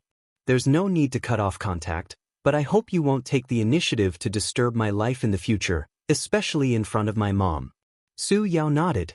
After crying and untying the knot in his heart for many years, he felt much more relaxed. Can you call her Mom? Su Yao looked forward to it. Qin Zhe was stunned. He stared at the tombstone. He opened his mouth and spat out a very simple word, but he couldn't spit it out. The high-speed train to Shanghai. Su Yu snuggled in Qin Zhe's arms. Women were always emotional. After shedding a few pounds of tears for the biological mother of her beloved, Su Yu became listless and didn't feel better for a while. Qin Zhe was much calmer. Do you think it's too cold? Qin Zhe's fingertips flowed through her hair. Su Yu wanted to shake her head, but finally nodded. Sadness doesn't have to be shown. The past is all in the past, and the people who leave will never come back. You can't change anything. Qin Zhe sighed. If she was still alive, I would treat her better, but as they agreed, I will always have only one mother. Raising kindness is better than giving birth to kindness. Don't you want to know who your biological father is? Do you think I should go find him? Su Yu thought about it, shook her head, and said, You shouldn't look for him, but you can't help but think about it. Think? Why do you want to think about it? He may still be in that small county, living a mediocre life for half of his life, or he may sigh that he had an illegitimate child. But what does it have to do with me? The world is so big, I can't go find him. I said, let's just treat him as dead. Why do you want to find him? Do you want to cry and recognize him as your flesh and blood? I'm afraid that he will stick to me like a dogskin plaster. Anyway, he's a big boss with a net worth of billions. What if he makes my family restless? 2018, midsummer in September. Qin Zhe, who finally learned about his life, could finally face his life more calmly. Chapter 598. On the journey from Shujia town to Shanghai, the Harmony train passed through the tunnel, crossed the fields, undulating mountains in the sun, and rippling ponds. Su Yu sometimes bowed her head to play with her mobile phone, and sometimes peeked at the silent Qin Zhe. In silence, he was expressionless, just staring at the scenery outside the window, wearing a mask and no sunglasses. This was a first-class seat, and there would be no people coming and going. At this moment, Qin Zhe had an indescribable charm, especially the melancholy hidden in his eyes. In fact, he was still very sad. After all, that was his biological mother, a person who had worked hard to change her fate all her life. She had no hope, so she pinned all her hopes and beauty on her brother, and bore all the pain and regret alone. If you want to fly, I'll carry the pain. And Su Yaoji showed far more emotion than an uncle, because he could never care about the past. He felt that he caused the separation of his sister's mother and son, causing his sister to die of depression. The sister who raised him since he was a child, the sister who gave up half of her youth for him, he had been asking for it all his life, until he wanted to compensate, but it was too late. Life was like a play, it was not wrong at all. She leaned her head on Qin Zhe's shoulder and closed her eyes. Tenderness and sadness surged in her heart, filling her chest. She hoped that this was a journey without an end. She hoped that in the future, she could always lean on this shoulder. "Husband, do you love me?" Su Yu murmured. "Oh, don't say such sad things." Qin Zhe unscrewed the mineral water. "Come on, good brother, deep feelings, drink it." Su Yu, she hit him angrily. Old husband and wife, still so pretentious. Qin Zhe said in a bad mood. When Su Yu heard it, she happily hugged his waist, with shallow dimples. When Qin Zhe noticed her, Su Yu had already fallen asleep. Her face was serene, with a round nose, a ruddy mouth, and long eyelashes that were like the wings of a flying bird. He didn't know if it was an illusion, but she seemed to have become much prettier. Qin Zhe always feels that no matter how beautiful things are, after looking at them for a long time, there will be aesthetic fatigue. He tries to recall the scene when he first met Su Yu. The deepest impression in his mind was not her beautiful face, but her tall figure. She was wearing a sexy OL suit, very cold and very goddess-like. Before he met her, she was like a cold daisy in the cold wind. She was beautiful, cold, and unapproachable. After getting to know her, she shed her disguise. She was a beautiful lily, blooming delicately in the rain and sunshine, nourished by the sun. Qin Zhe carefully took out his mobile phone and tried not to wake her up. He opened the chat software and sent a message in the Salted Fish Harem group. "Su Yu and I are going back to Shanghai today. The things in Chongqing have been settled. Are the funds ready? At cross-dressing boss Qingqing Zijin Xiangxi Hongdo Wang Zijin. I'm ready to invest." Qin Baobao copied and pasted, "I'm ready to invest." Nan Man Pei was a little late. He probably felt that it was not good to ignore Qin Zhe, so he copied and pasted, "I'm ready to invest." Qin Zhe was overjoyed. "Oh, there are suddenly 3 new shares. I'm caught off guard." Qin Baobao? Wang Zijin, what are you talking about? I don't understand. Nan Man Pei, generally, it's best not to delve into things that you don't understand, especially when it comes from Qin Zhe's mouth. Wang Zijin.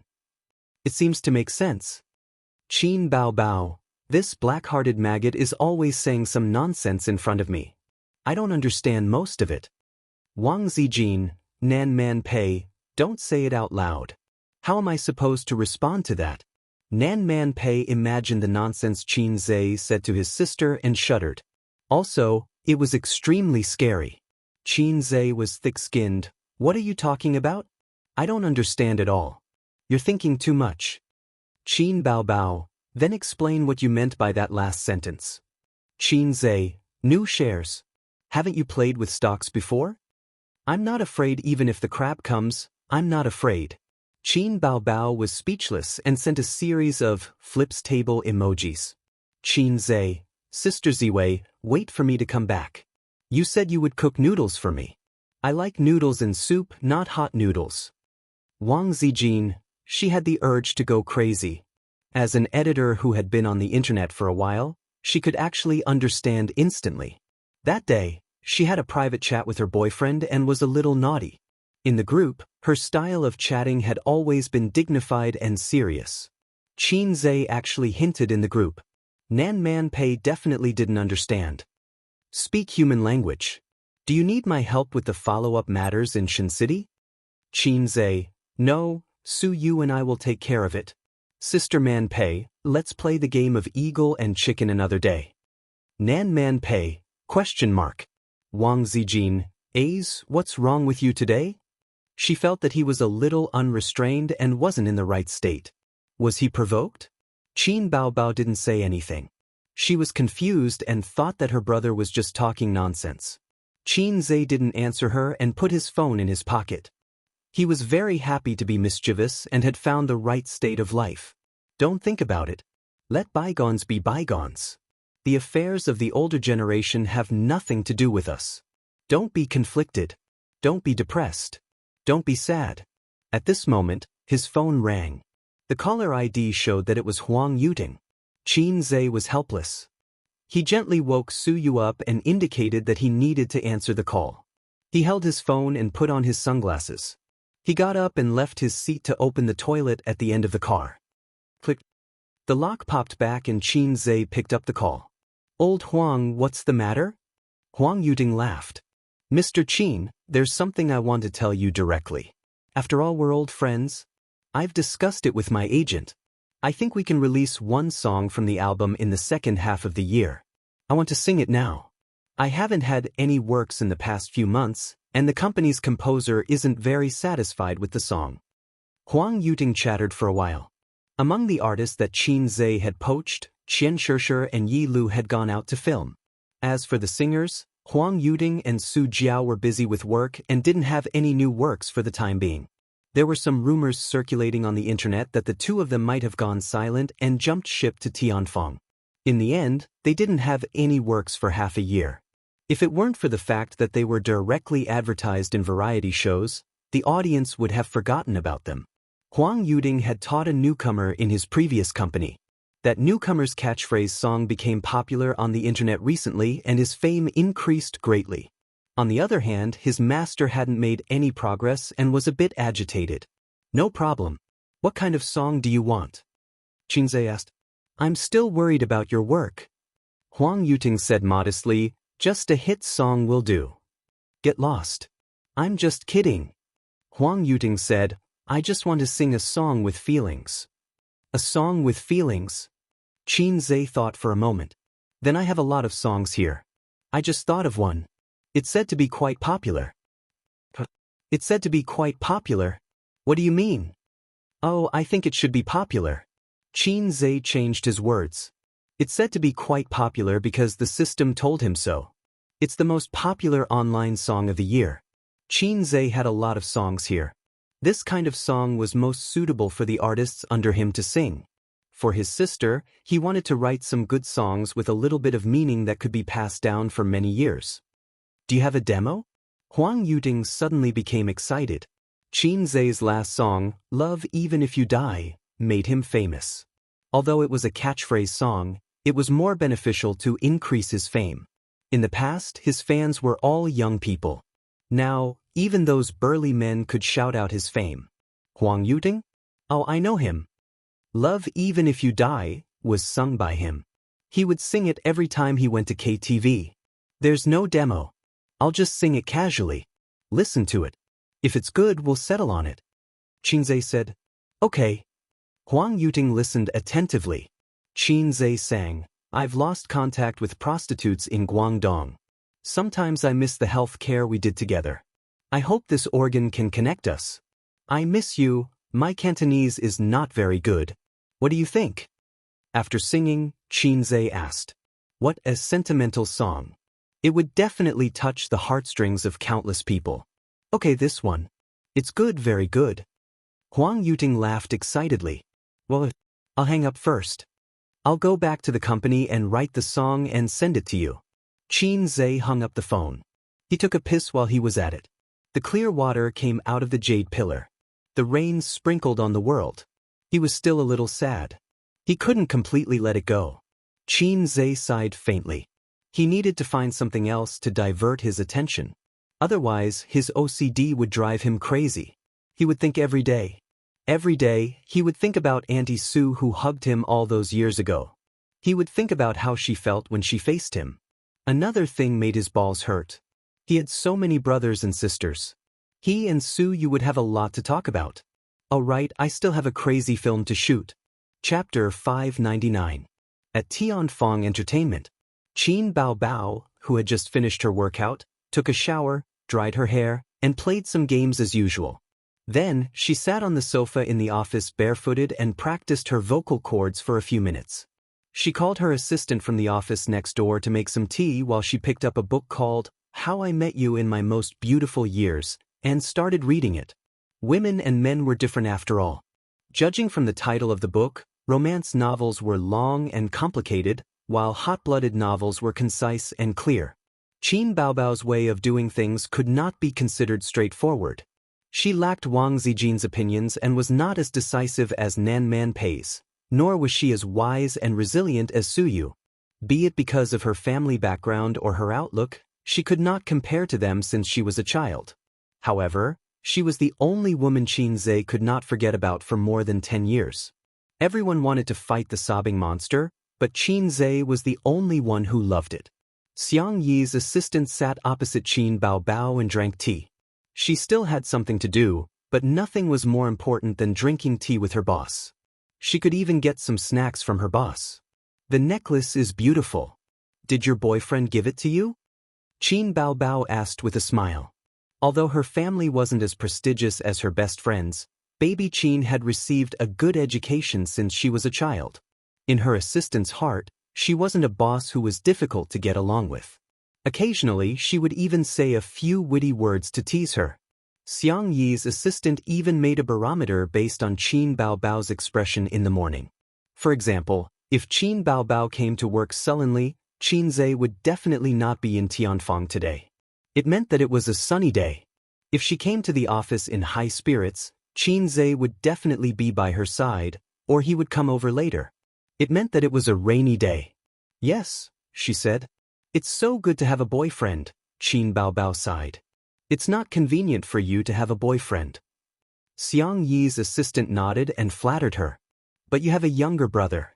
Many people are willing to exchange their boyfriends for your younger brother. Qin Bao Bao said in his heart, I don't want a pair of broken shoes that have been used by others. What about you? Are you willing to exchange your boyfriend for it? The assistant was stunned and shook his head. Boss Qin, you're joking. Is my younger brother not good enough? Good, very good. The assistant said against his will.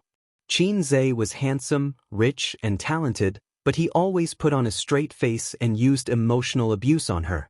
In the novel, this kind of man was a domineering CEO who deliberately treated the innocent and naive. In reality, she really wanted to hit him.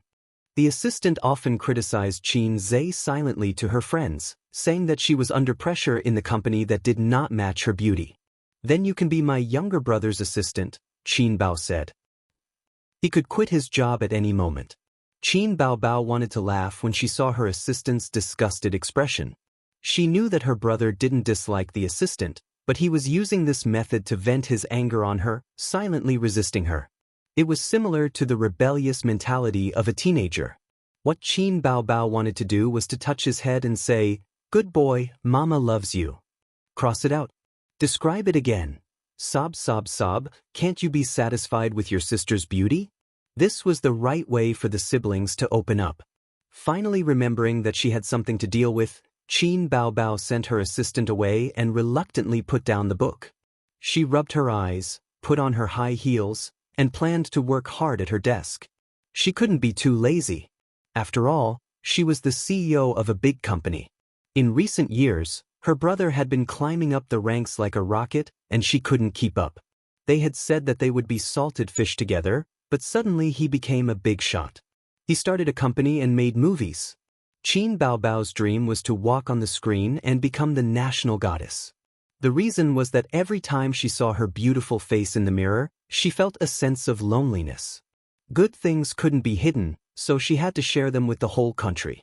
Qin Baobao was very reluctant to become the big sister of an entertainment company when she was caught off guard. It was too tiring to be a boss. But what could she do? The most important person in her life suddenly jumped on the high-speed train and sped away.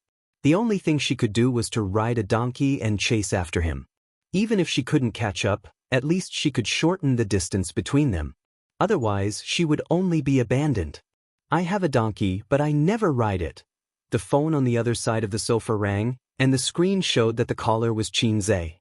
Qin Baobao threw herself on the sofa and happily picked up the call, but her tone was fierce. You're finally back. You made Zijin and I eat noodles for 3 days. My mouth is so bland. It's my fault, my fault. Qin Zhe said, I'm downstairs in the company. Do you want to go out and play? Where to play? Qin Baobao's eyes lit up, and her long legs slapped the sofa happily. You'll know when you come down, Qin Zhe said. Qin Baobao immediately jumped up from the sofa and left the company happily. She didn't forget to put on a mask. At the parking lot downstairs, she saw her brother's car, which was worth 200,000 yuan. Because of the concealment, the car window didn't roll down. Qin Baobao stood beside the car and knocked on the window. The car window slowly rolled down. As a sister, she shamelessly winked at her brother. Qin Zhe got it and said, Get in. You're the right person after confirming with my eyes. It wasn't rush hour now, and the road was still smooth. Qin Zhe followed the navigation and drove on the highway.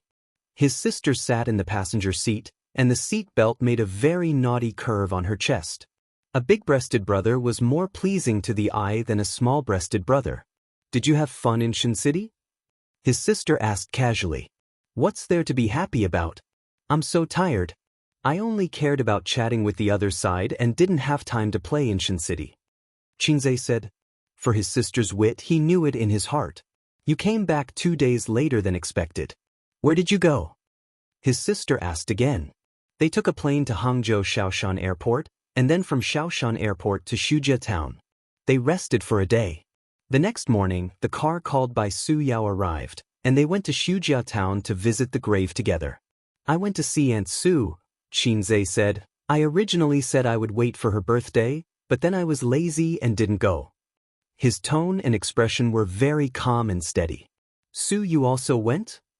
Well, I have nothing to do anyway. Oh. His sister looked at the highway outside and asked curiously, Where are we going to play? I'll take you to a place you've never been to before. Qin Zhe was enraptured. Qin Baobao expressed that she was looking forward to it. By the way, do you want to participate in my next self-directed movie? Is there a kissing scene? Is there a bed scene? No, get out. Qin Zhe was not reconciled. This is a movie for the purpose of word of mouth. If it can be popular, it will be very good for the reputation of the actors. Anyway, you are quite free recently. He was afraid that his first self-directed movie would be a flop, so he wanted to pull his sister together so that he could attract a lot of attention. I'm not free. I'm busy at my desk all day, or I run out to shoot commercials and commercial performances. I'm tired. Qin Baobao casually talked nonsense. Nonsense? Sister Ziwei told me that you have nothing to do at the company and at home. Qin Zhe exposed his sister's lie. Qin Baobao gritted her teeth after being stabbed in the back by her best friend once again. Qin Zhe expected better from her. You should be more careful. Now many people are eyeing you covetously, saying that they want to empty you. The car got off the highway, passed 2 traffic lights, and stopped in front of a building gate. Here we are, he said. Chapter 600. Shanghai Number 3 Mental Hospital. Qin Baobao looked up at the huge words on the hospital building. What's wrong with your brain? Why are you here? Mental hospital? Why are you here? You've never been here before? Qin Zhe parked the car and took out his car keys to lock the door. Using the car as cover, he secretly slapped his sister's perky butt. Qin Baobao froze and looked at him in shock. This pervert is so daring. She looked around guiltily to see if there were any paparazzi hiding nearby. The traffic was busy, and the pedestrians were rushing. No one noticed them. Do you want to die? Qin Baobao glared at him. She was not angry or embarrassed when her brother took the initiative to tease her. Instead, she was secretly happy. Qin Zhe smiled and looked up. My intelligence has limited my imagination, and I can't understand the feelings of patients with schizophrenia. So, I need to find professionals to help. Other than trashy movies and fast food movies, all movies with a little depth need the help of professionals. For example, the director of a Grandmaster movie had been preparing for 10 years. During this period, he had visited many martial arts masters. Another example would be those detective movies with high ratings.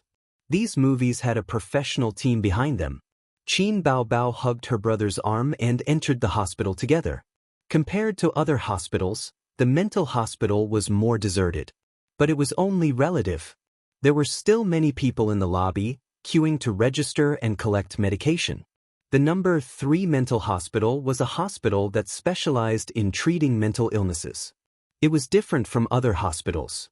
If the psychiatrists in other hospitals encountered patients with serious illnesses, they would send them to a specialized mental hospital for a checkup. Of course, there were also patients with schizophrenia. This was the main purpose of Qin Zhe's visit. Qin Zhe led his sister to the 6th floor without any consultation. Then he told the receptionist that he was looking for Director Li. You've already contacted them? Qin Baobao blinked her eyes and asked curiously. Of course. Why else would we rush in here? They don't have time to entertain us. Qin Zhe said, I've asked someone to contact the hospital. When the hospital heard that I'm going to shoot a movie, they were very happy. After all, it's a form of publicity. Also, I've hired Director Li to be my consultant. He's an expert in schizophrenia and has a lot of experience. This time, I'll pay him a visit and have a chat with him so that I can get some inspiration. I thought you were really going to ask me out to play. The elder sister was disappointed. What am I? A vase that serves as a foil? Don't speak so bluntly. Qin Baobao pinched his waist but did not manage to pinch his soft flesh. She snorted and said, Your waist is getting harder and harder. It's not fun anymore. You haven't played it before. How do you know it's not fun?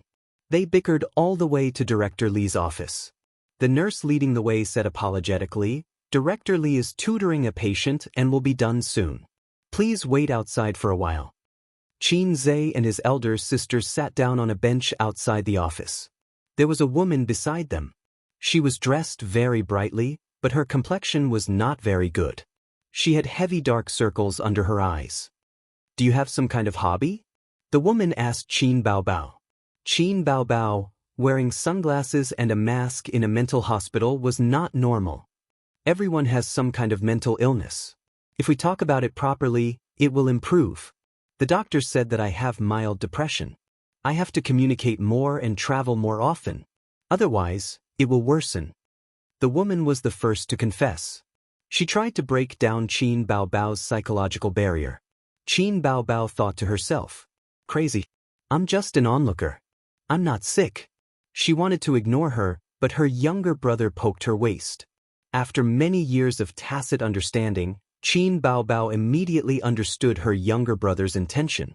He wanted to collect material.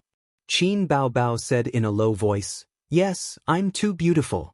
If I don't wear a mask, those men will have bad intentions when they see me. I'll be on tenterhooks. Qin Zhe, the woman looked at her sympathetically. This should be a patient with extreme inferiority, which led to delusions. What about him? Your husband? The woman asked. Yes, he accompanied me to see the doctor. The doctor said that I'm under too much psychological pressure. Qin Baobao said, What about you? What's the reason? The woman looked at Qin Zhe. He was a normal person. He was not on her side. Hence, she whispered to Qin Baobao. There was a saying, mental patients all think that they are not wrong. It was complete nonsense. In fact, most mental patients knew that they were sick. Only those with severe mental illnesses would lose their minds. Do you think men are disgusting? The woman suddenly said in a very low voice. This. Qin Baobao looked at her younger brother.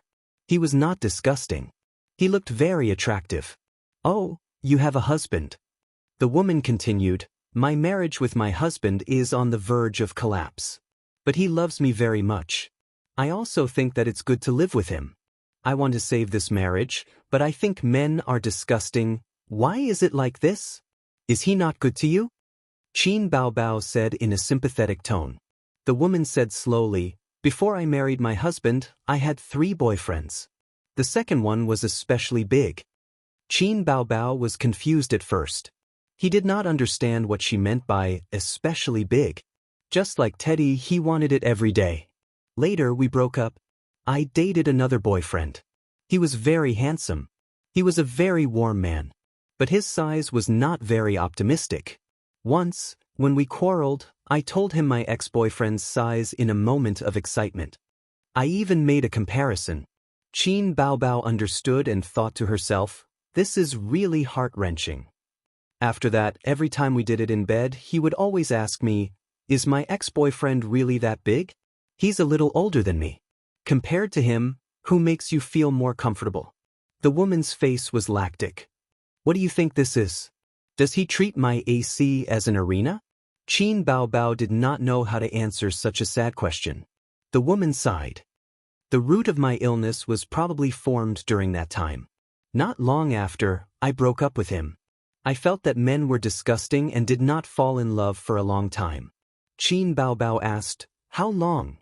The woman replied, about 3 months. Qin Baobao, you must cherish your time. It's mainly because of my current husband. After he met me, he started pursuing me crazily. He was so good to me that I did not know how to reject him. So, not long after, we got married. But I realized that I had a psychological trauma about things in bed and was very resistant. On the night of our wedding, I lay on the bed and cooperated with him. After that, he wanted to do it, but I rejected him. Our married life was seriously disharmonious after marriage. Now that we quarrel every day, I'm gradually becoming depressed. Qin Baobao was puzzled. Then are you depressed now, or can't you do it with your husband? The doctors said that it's just a psychological trauma. Time will erase it. Everyone has psychological trauma, right? But I must not be depressed, or it will be very dangerous. I still have a chance to save it, the woman said. Her condition was not serious, or she had just started showing signs of depression. Otherwise, she would not talk so much. It was also possible that she was forcing herself to chat, trying to make herself feel better. Qin Zhe said, you don't mind if I say a few words, right? The woman frowned and chose to nod. Qin Zhe said, the reason why you are depressed now is because you feel sorry for your husband, or because you quarrel with him too often and are bored. Is it because you want to get rid of the psychological trauma of the arena, or because you are slightly depressed? I realize that he is treating me worse and worse. He knows that I have a psychological trauma, but he still doesn't understand me, the woman said. Then it must be the latter. Speaking of which, why would he take back his wife if he could not have sex with her? Wouldn't it be better to buy a silicone doll? Qin Zhe thought for a moment and said, I'm just saying. How about this? You treat your husband as a brother. If you can't stand it, go home and change the double bed to a bunk bed. He will sleep on the bottom and you will sleep on the top. He will be your brother sleeping on the top bunk bed. Since he is your brother, it's not unacceptable to have sex with him occasionally, right? After all, friends walk together for life. When the woman heard this, she felt that it made sense and fell into deep thought. The door to Director Li's office opened, and a man in a suit left. Qin Zhe immediately knocked on the door and entered with his sister. Hello, Miss Qin. Director Li was about 60 years old. He had a head of white hair, wore glasses, and wore a white coat. He had already received a call from outside, saying that the person who had made an appointment today had arrived. Qin Zhe and his sister shook hands with him. Director Li personally made tea for the two of them and said with a smile, Miss Qin, remember to give me your autograph later. My granddaughter likes you very much. Oh, my grandson also likes Miss Qin very much. He wants one too. The Miss Qin at the end was said to Qin Bao. No problem. Qin Zhe took a sip of tea and said seriously, Director Li, I would like to know more about mental illness. My script business has hit a bottleneck. Because my knowledge of this field is limited, it is a bit difficult for me to write. How much do you know about mental illness? Director Li asked. Schizophrenia. Oh, schizophrenia, Qin Zhe said. Schizophrenia is a mental illness. It is a continuous, usually chronic, major mental illness. It is the most serious type of mental illness. Director Li smiled and said, "When it comes to writing a script, only this type of person can write a good script." When it comes to mental patients, many people will subconsciously think of words like delirious, scary, and not illegal to kill. Actually, everyone more or less has a small mental illness, such as mania, anxiety, and mental weakness. Internet addiction is also a type of mental illness. Right? There are also those who say, the first floor makes sense, and those who like to raise dogs in the comment section. Qin Zhe asked curiously, what type of mental illness do the last two people belong to? Congenital brain disability, Director Li said. Qin Zhe nodded slightly. As expected of an expert. Your description hit the nail on the head. I have learned something new. People like them usually behave like normal people, but once they are online, they can't help but control their hands. Even if people often scold them, they know that this behavior will cause dissatisfaction. However, they never get tired of it because their brain's sensory ability has changed. In the field of mental illness, it is called congenital brain disability, but their inability to control their actions is like obsessive-compulsive disorder. Everyone has obsessive-compulsive disorder. Director Li pointed at the stack of books on the table. The books were neatly stacked, but there was one book that was more mischievous. It was crooked. After you sat down, you looked at it 3 times. Did you want to arrange it neatly like the other books? Director Li said, I did this on purpose to see if the patient has obsessive-compulsive disorder. Qin Baobao also has obsessive-compulsive disorder, but it is very mild. However, your condition is more serious than hers. She only looked at it once, but you looked at it 3 times. For adults, obsessive-compulsive disorder doesn't affect normal life, but for children, severe obsessive-compulsive disorder can cause ADHD.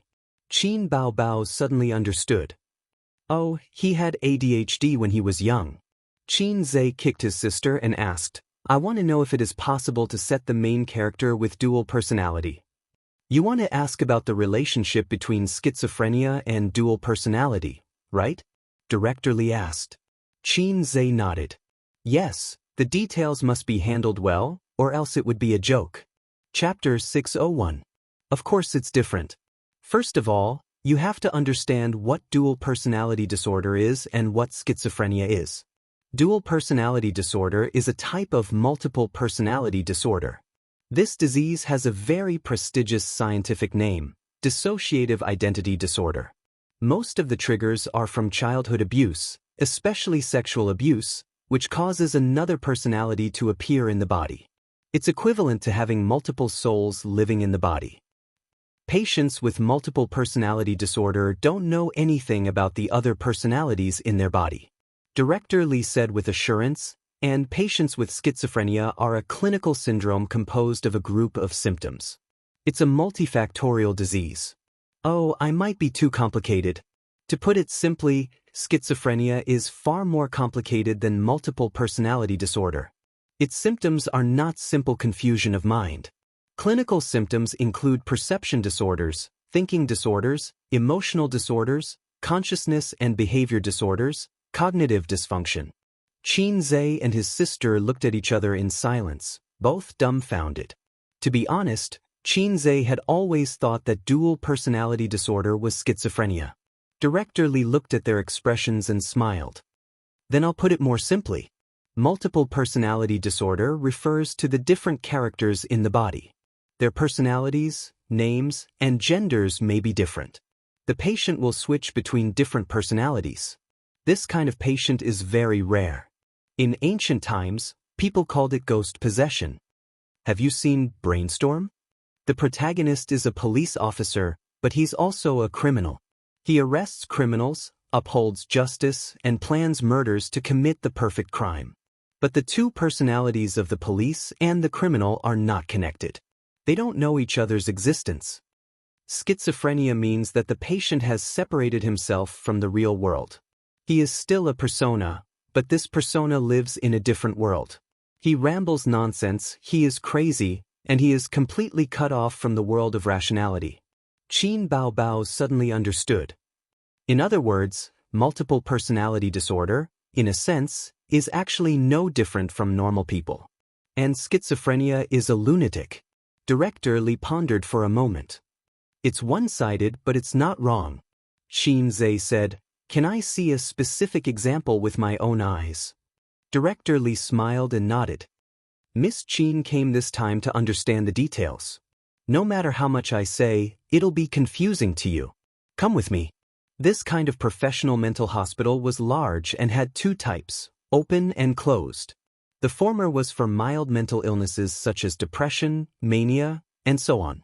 The latter was the type that couldn't be released. On the way, Xianxia held his sister's shoulder with one hand. He actually wanted to hug her waist, but they were in the hospital, so it was inconvenient. If he brazenly hugged his sister's waist, Director Li might be kind enough to give him psychological counseling and tell him that it was wrong to have a sister complex, whether it was mentally or physically. To keep up with the times, he directly handed over an orthopedic specialist's business card and patted his shoulder. "This is all I can help you with." The reason why he had to hold his sister's shoulder was because he was sending a message with his head lowered. His partner was Xianxia. The petite beauty discussed the script with him in high spirits and complained about the director's harshness. The single female artistes in the company all liked to chat with him. Yi Lu, Su Jiao, Li Wei, they all messaged him for no reason. Xianxia wasn't impatient at all. He wasn't aloof either and tried his best to chat with the other party happily. Qin Bao looked at the naughty pictures Xianxia sent and frowned unhappily. "We're doing business. What are you chatting about? There are always flirtatious sluts trying to seduce the pig that I raised painstakingly." His sister's jealous expression could tug at one's heartstrings. Xianxia comforted her, "Don't be a coward." "Right, I can't afford a..." Qin Bao? Director Li called over a doctor on duty and asked, "Did you give any counseling to the patients in the ICU today?" The doctor said, "Teacher, not yet. According to the usual practice, it starts at 3 p.m. Director Li said, "Let's start earlier today." Then he said to Xianxia, "Let's go to the treatment room." The so-called treatment room was a small room. The walls were painted blue and the furnishings were simple. There was a table and two chairs. The light above their heads was very gentle. Director Li said that simple decorations could soothe the patient's emotions. There was psychological knowledge in it. Psychiatry and psychology were closely related. The doctor's surname was Du. He was Director Li's student. At this time, he took off his white coat and wore a short-sleeved shirt. The white coat would irritate the patients and make them resist or even overreact. He sat at the table and waited for patient number 3 to be sent over. There was a huge mirror on one side of the small room. It was actually a one-way glass. Xianxia, his sister, and Director Li stood behind the glass and could watch the whole treatment process. Seeing the symptoms and treatment of schizophrenia patients with their own eyes would be helpful for Xianxia to write the script. Soon, a patient was brought in by a nurse. It was a young man. He was no more than 25 years old.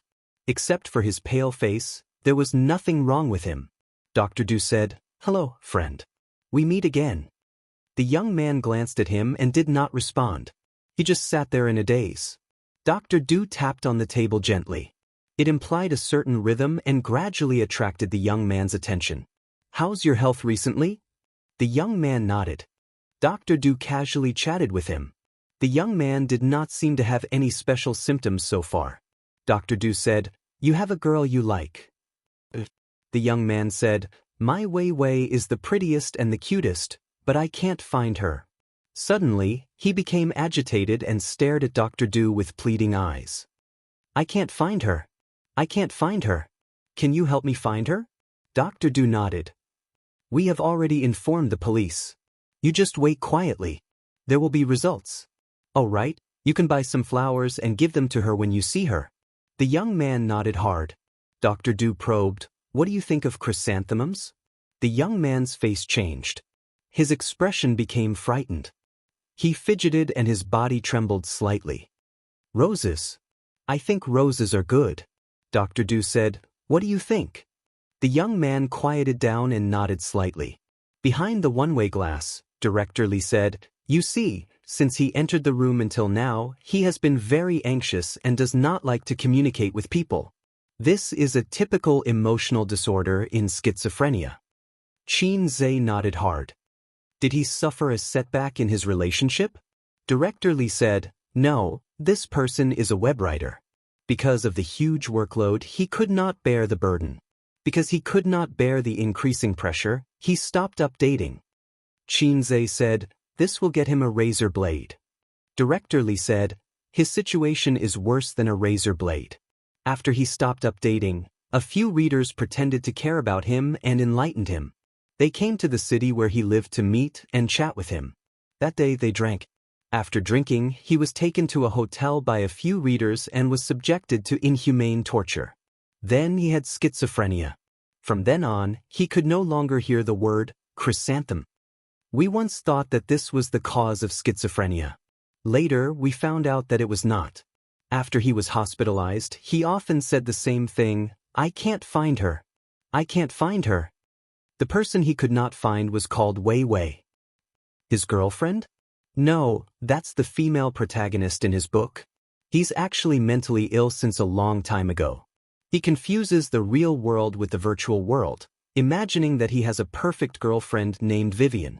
He has cut himself off from the rational world, and the things that the readers do are just the trigger for his illness. This is another kind of cognitive dysfunction in schizophrenia. What's his pen name? I think it's called... Director Li thought for a moment. Newspaper seller? Xianxia nodded. He had a better understanding of schizophrenia patients. The next patient was number 9. He was a middle-aged man. He was neither dull nor anxious. Instead, he talked with the doctor. Director Li said, he was locked up for intentional injury. You see, he doesn't seem to have any problems, but in fact, his schizophrenia is the most serious. What do you mean? His wife had always been in love with her ex-boyfriend and had cheated on him many times. Later, her ex-boyfriend died unexpectedly and his wife was depressed. This man loved his wife so much that he imagined himself as her ex-boyfriend. After a long time, he started to believe that he was really her ex-boyfriend. The two identities caused his consciousness to be confused and he spoke incoherently. One moment, he said he was her ex-boyfriend and the next, he was sober. What he got was not his wife's love but her fear. During an argument, he accidentally pushed his wife down the stairs and she was seriously injured. So far, our treatment has not improved. Mental illness is very troublesome.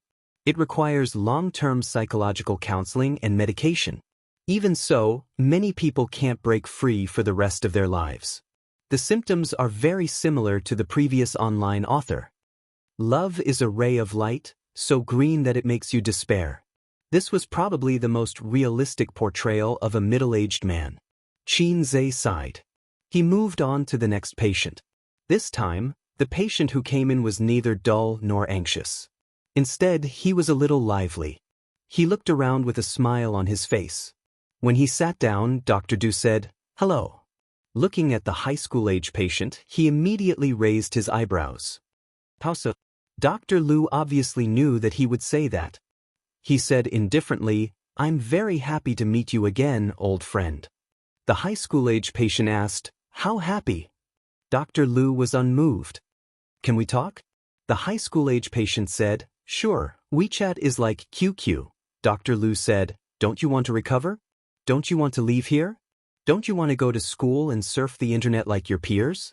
Don't you want to be reunited with your parents?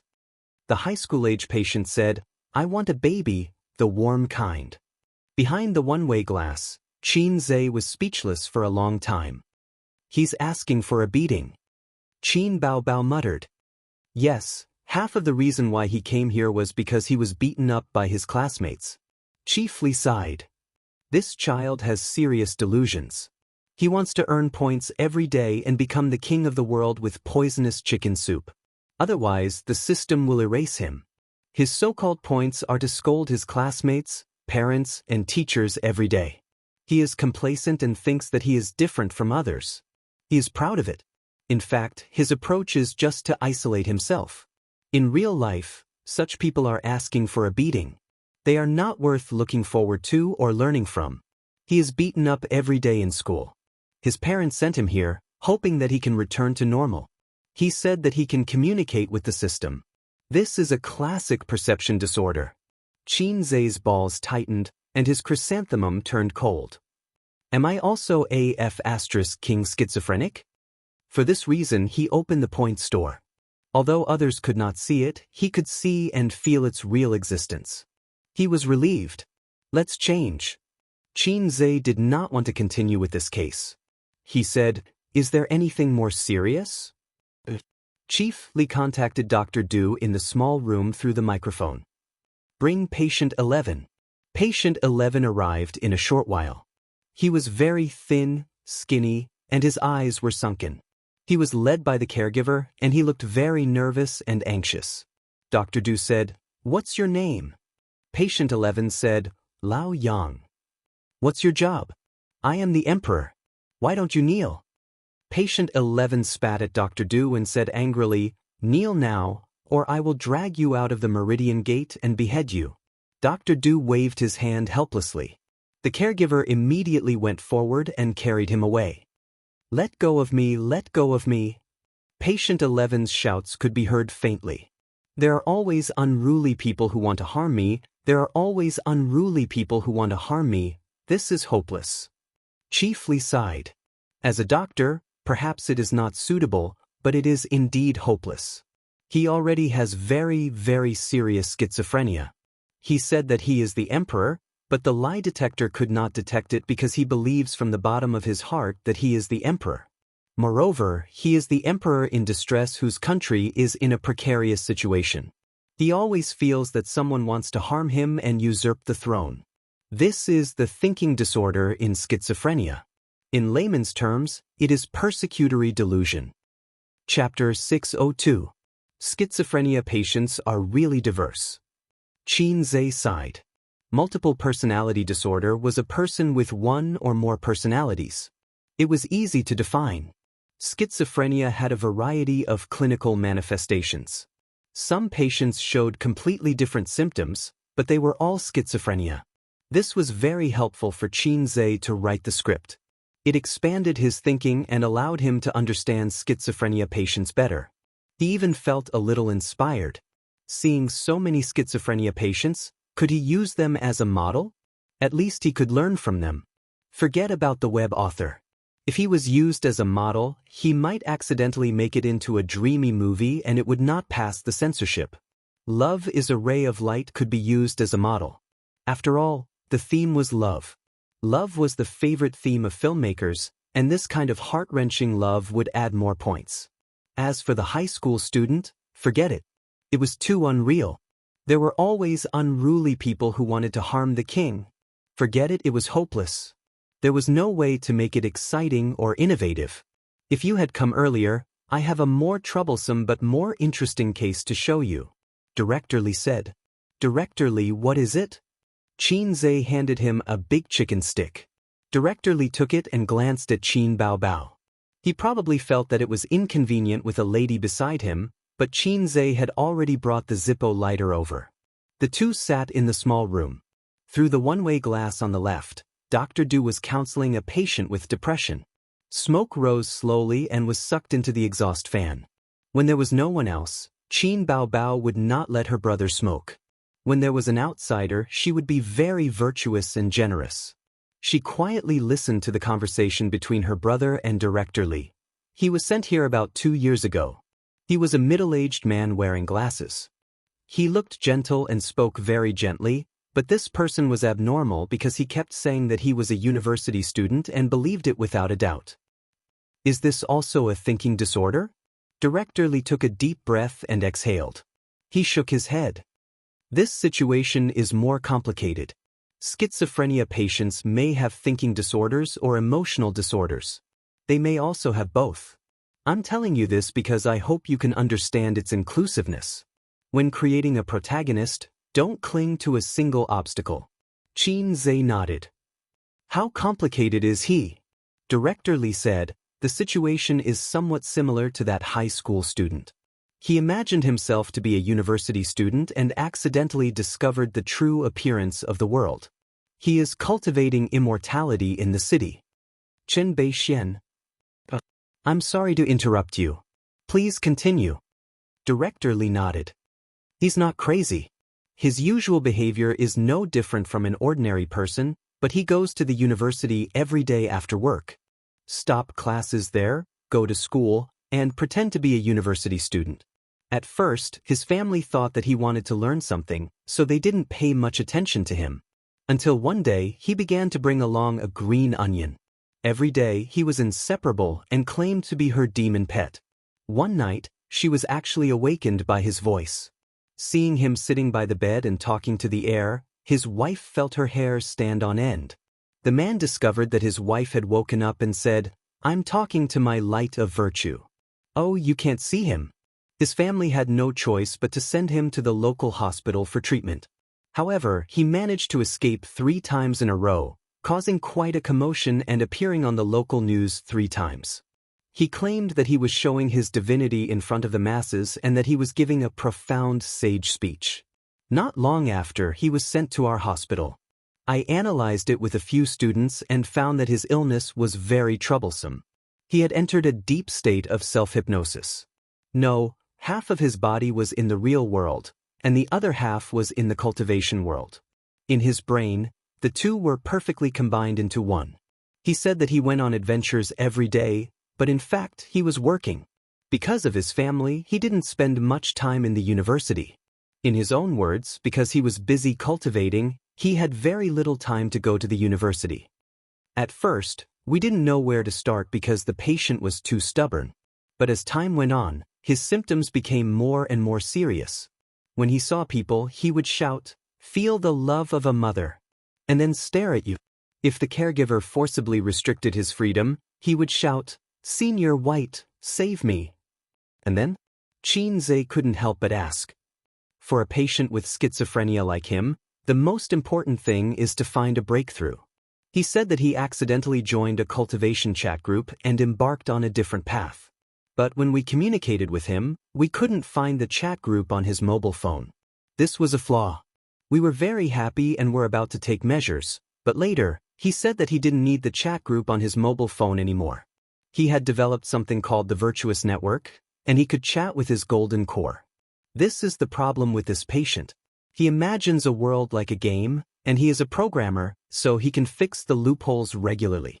Later, we learned that he had been cultivating since, he said so himself. It had only been half a year since he started cultivating, but his achievements were something that others couldn't achieve in hundreds or even thousands of years. In fact, his schizophrenia appeared half a year ago. So, using this loophole, we did a deep hypnosis on him. Using his spear to attack his shield, together with medical treatment, we finally helped him return to normal. But he didn't seem to be happy.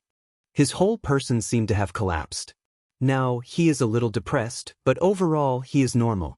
Qin Baobao scratched her head. Listening to it, I feel like I'm going to have schizophrenia. Director Li knocked on the table and agreed.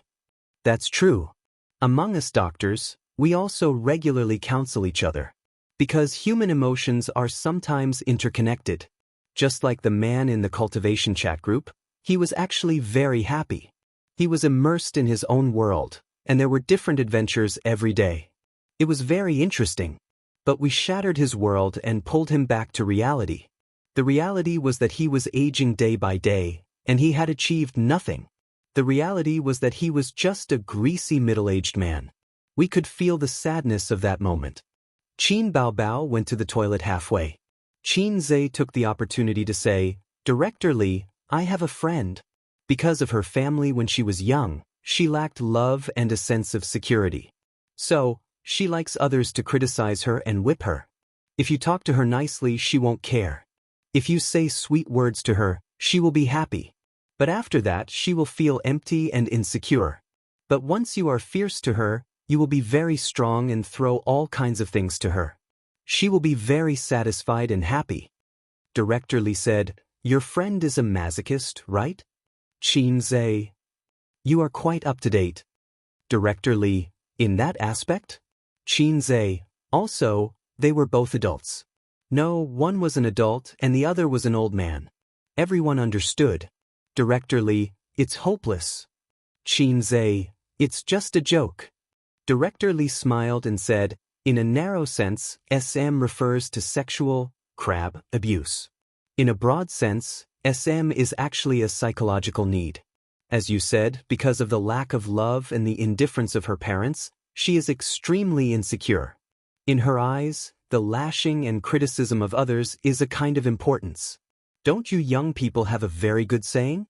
Compared to him hating you, you are more afraid of him ignoring you. Is there still hope? Will it worsen? Actually, worsen was not bad. Then, the whip and candles would be useful. Why should we save her? You have obsessive-compulsive disorder. Have you thought of treating it? No one is really mentally healthy. More or less, they have some kind of mental illness. As long as it doesn't affect their normal lives, it's fine. In her situation, as long as you give her more care, she will naturally get better. I understand. Then is there any way to make it worsen? Director Li looked at him from the corner of her eyes. Understood. The air was silent for a few seconds. Qin Zhe laughed dryly and said, I'm kidding. Awkward. Leaving the hospital at 4 o'clock in the afternoon, Qin Zhe had gained a lot. He had a rough idea of how to create a protagonist. He and Director Li agreed to meet again in a week's time. They would also bring the script and ask Director Li to help fix the gaps in the professional knowledge. For this, Qin Zhe had to pay a not cheap consulting fee. Chapter 603. Qin Zhe drove his sister back. The afternoon sun was still very hot. His sister, who didn't eat well at noon, curled up in the passenger seat and ate a bag of Mimi shrimp sticks. Qin Zhe's culinary skills were excellent, but with Qin Baobao's current status, the food was very exquisite. The takeout was directly ordered from a 5-star hotel. The chef was good, but she always felt that the food was missing a familiar taste. She was such a nostalgic person. For dinner, Wang Zijin and Qin Baobao cooked noodles at home. Wang Zijin complained that Qin Baobao's noodles were not mushy enough. Her stomach had always been bad. Qin Baobao complained that Wang Zijin's bottom was muddy and not chewy. They could have ordered takeout, but they refused to do so. They claimed that the noodles they made were delicious and pretended to enjoy it. Give me a few. Qin Zhe said, I didn't eat lunch on the high-speed train. I'm hungry. Why don't you eat? The food must be delicious, his sister said softly. The lunchboxes on the high-speed train are too bad, and they're all frozen. It's not healthy. I'd rather eat instant noodles. Then eat instant noodles. Do I dare? Qin Zhe said angrily, who dares to eat instant noodles on the high-speed train? I can't afford to offend them.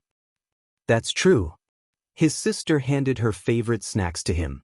When he was young, she liked to bully him, snatch his things, and watch him cry. When she grew up, she liked to share good things with him. Humans were so strange. Unlucky woman, I'm driving. How can I eat? Feed me. Qin Zhe looked ahead. Big sister fed him one by one, and soon, a generation of prawn crackers was gone. She said happily, Big sister fed you until you were young, right? Yes. Your juice is delicious. It would be better if you could make milk tea for me. Qin Zhe didn't care about his sister's teasing at all. Milk tea? Qin Baobao said, Sure, I'll make it for you when we get home tonight. Qin Zhe finally turned his head and looked at her. To be precise, he looked at his sister's chest. This might have to wait until you're pregnant. Passing by the Shanghai City Tower, the tallest city in the country, Qin Baobao sighed with emotion.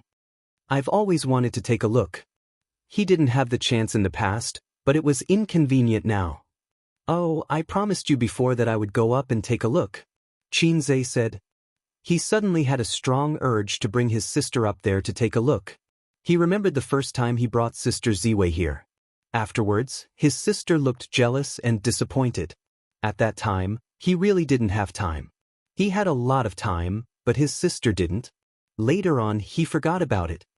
No, the paparazzi are very annoying, and I might be recognized if I'm not careful, Qin Baobao said with a straight face and fixed her eyes on the screen. There are no paparazzi. Qin Zhe said, I observed on the road. There are no cars following us. It was impossible for paparazzi to tail them 24/7. They were not CIA agents. Moreover, the siblings' private lives were too serious. There were very few paparazzi who persisted until now. At most, they would squat at the entrance of the neighborhood. Occasionally, they would come to the company, but they didn't see them today. This was because Qin Zhe and the bodyguard said that if they saw paparazzi taking photos secretly, they would beat them up until they called for their father. Then, Qin Zhe would pretend to stop them and check on the paparazzi. If they didn't have any injuries, he would be very disappointed. If they were injured, he would be happy to pay for it. Many celebrities did the same. However, most celebrities didn't have personal bodyguards. Qin Zhe and his sister only had bodyguards at the company, but they didn't have any at home. They bought tickets and went upstairs. Standing on the observation deck, they were wearing masks and sunglasses. Even their mother might not recognize them. Baby Qin was still able to attract a lot of attention. Just looking at her pair of long legs was enough to make people fall in love with her. She also had a pair of cropped pants that outlined her buttocks. She had a full chest under her short sleeves and a small waist that could be held with one arm. A woman with a good figure could attract attention even if she didn't show her face.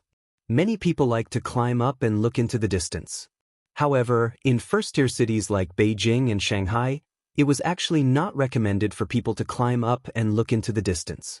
Because in addition to looking at the scenery, there was also humility. Look, the owner of each house was richer than you. There were 1.4 billion people in China, and you were probably behind 1.3 billion. It hurt. The two siblings looked at the scenery and didn't dare to get too close. They were afraid of heights. A few days ago, Qin Zhe accompanied Su Yu to play the jumping machine. He really felt that he was only one step away from death. The last time he was so excited was 24 years ago. He was almost caught by a group of brothers and sisters behind him. Qin Zhe looked at the scenery of the Bund, the curved Huangpu River, and the densely packed buildings. He sighed. Last year, when he came with Sister Ziwei, he was still a little salted fish. This year, when he came with his sister, he was already the king of salted fish. Now, he was rich and counting money until his brain cramped. Next to him was his tall and charming sister. For a moment, he was full of pride. Qin Zhe pointed at the scenery below and said, "What do you see?" "What a beautiful scenery." "Wrong answer." Qin Zhe slapped his sister's butt. "Answer again." "Picturesque mountains and rivers." Qin Bao Bao rubbed her butt. "Wrong answer." Qin Zhe slapped her again and said, "Wrong, it's my picturesque mountains and rivers." Qin Bao Bao, okay, act tough, king, let's go downstairs for coffee. His sister rolled her charming little eyes. Unfortunately, Qin Zhe couldn't see through the sunglasses. Weren't my words cool? In the elevator downstairs, Qin Zhe asked his sister. "Yes, very cool." His sister said perfunctorily, "If you are the emperor, then what am I?" She thought. They had a cup of coffee in the cafe downstairs and brought some desserts to fill their stomachs. When Qin Zhe and his sister returned home, it was almost dark. Sister Ziwei's call, help me answer it. On the way, he received a call from Wang Zijin. Qin Zhe handed his phone to his sister. "Hello, Aze, are you home? I want to eat today." Before Wang Zijin could finish, she was interrupted by her best friend. "He's not home. He's in Shin City." "What the hell? Where did this flirtatious bitch come from? Why do you have my Aze's phone?" Wang Zijin said sarcastically. "You're asking for a beating." Qin Bao Bao raised her eyebrows. "I'm scared to death." Qin Zhe shouted, "Sister Ziwei, we're on our way home." Wang Zijin heard and replied, "Then I'll get off work early too. Anyway, there's nothing going on in the company." "Well, if you arrive first, let's meet at the entrance of the community. We'll go grocery shopping."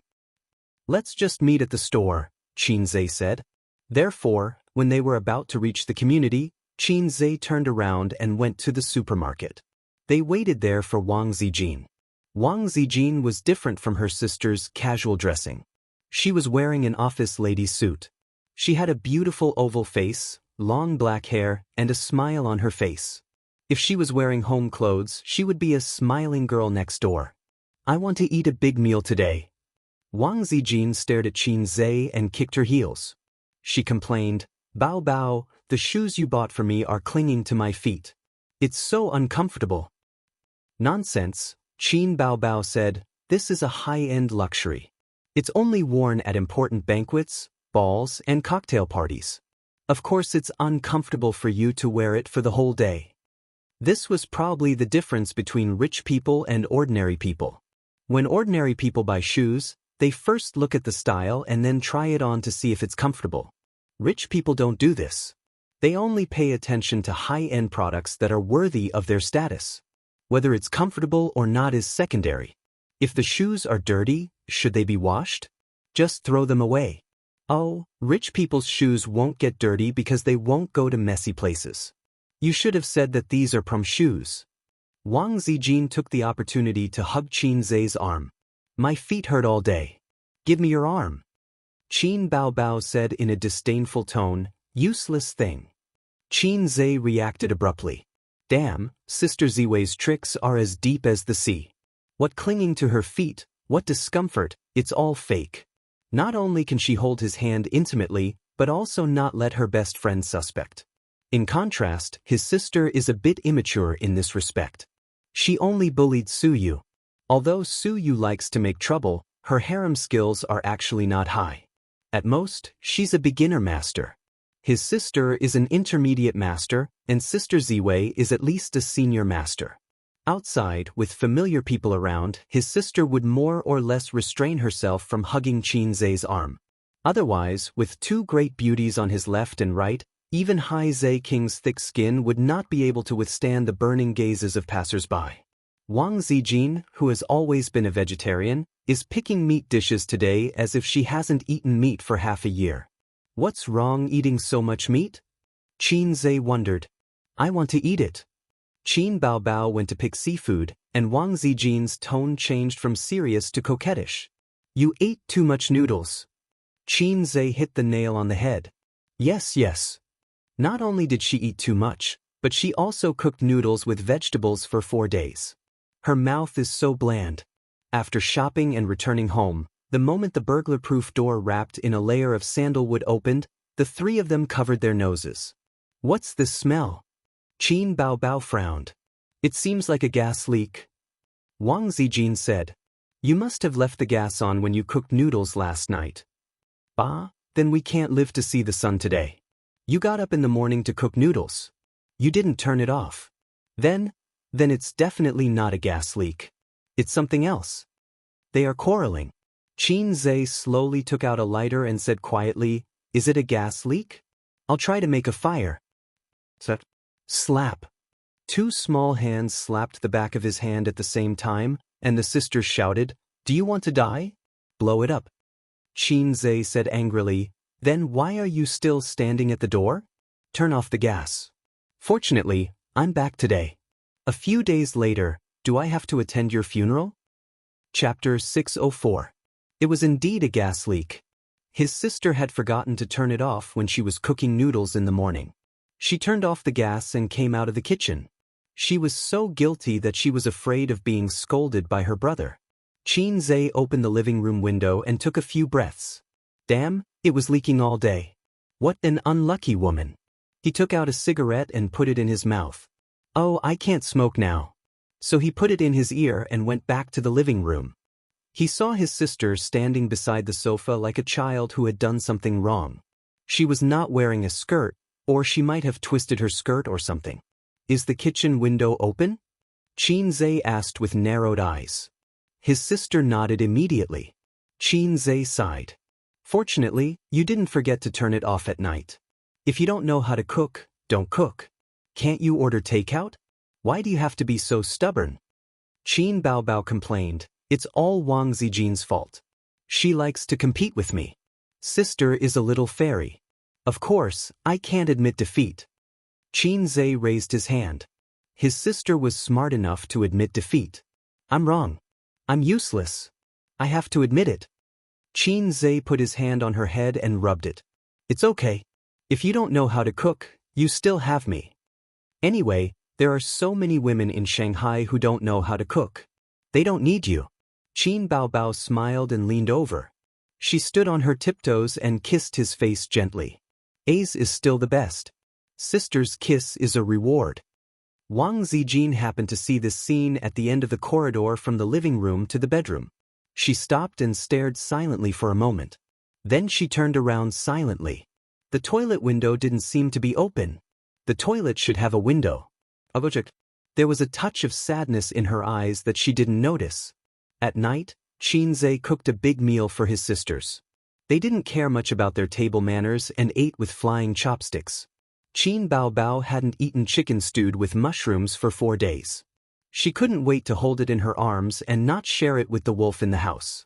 In fact, she was the only one who liked chicken stewed with mushrooms.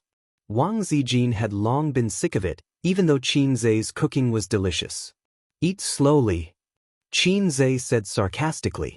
That's right, sister, are you really not going to act with me? Qinzhe said. No. Qin Baobao said, I'm preparing to hold a concert in a while. Why didn't I know? Qinzhe was stunned. What do you know? I don't know what you're doing all day. Qin Baobao was full of resentment. Now that she was more and more familiar with the company's business, she didn't need her brother's help to hold a concert or something like that. Where's Sister Ziwei? Qinzhe asked again. It's okay. The company plans to imitate PUBG and make a mobile game, Wang Zijin said gloomily. Aren't many similar copycat mobile games banned? We're different, Wang Zijin said calmly. She did have the confidence to do so.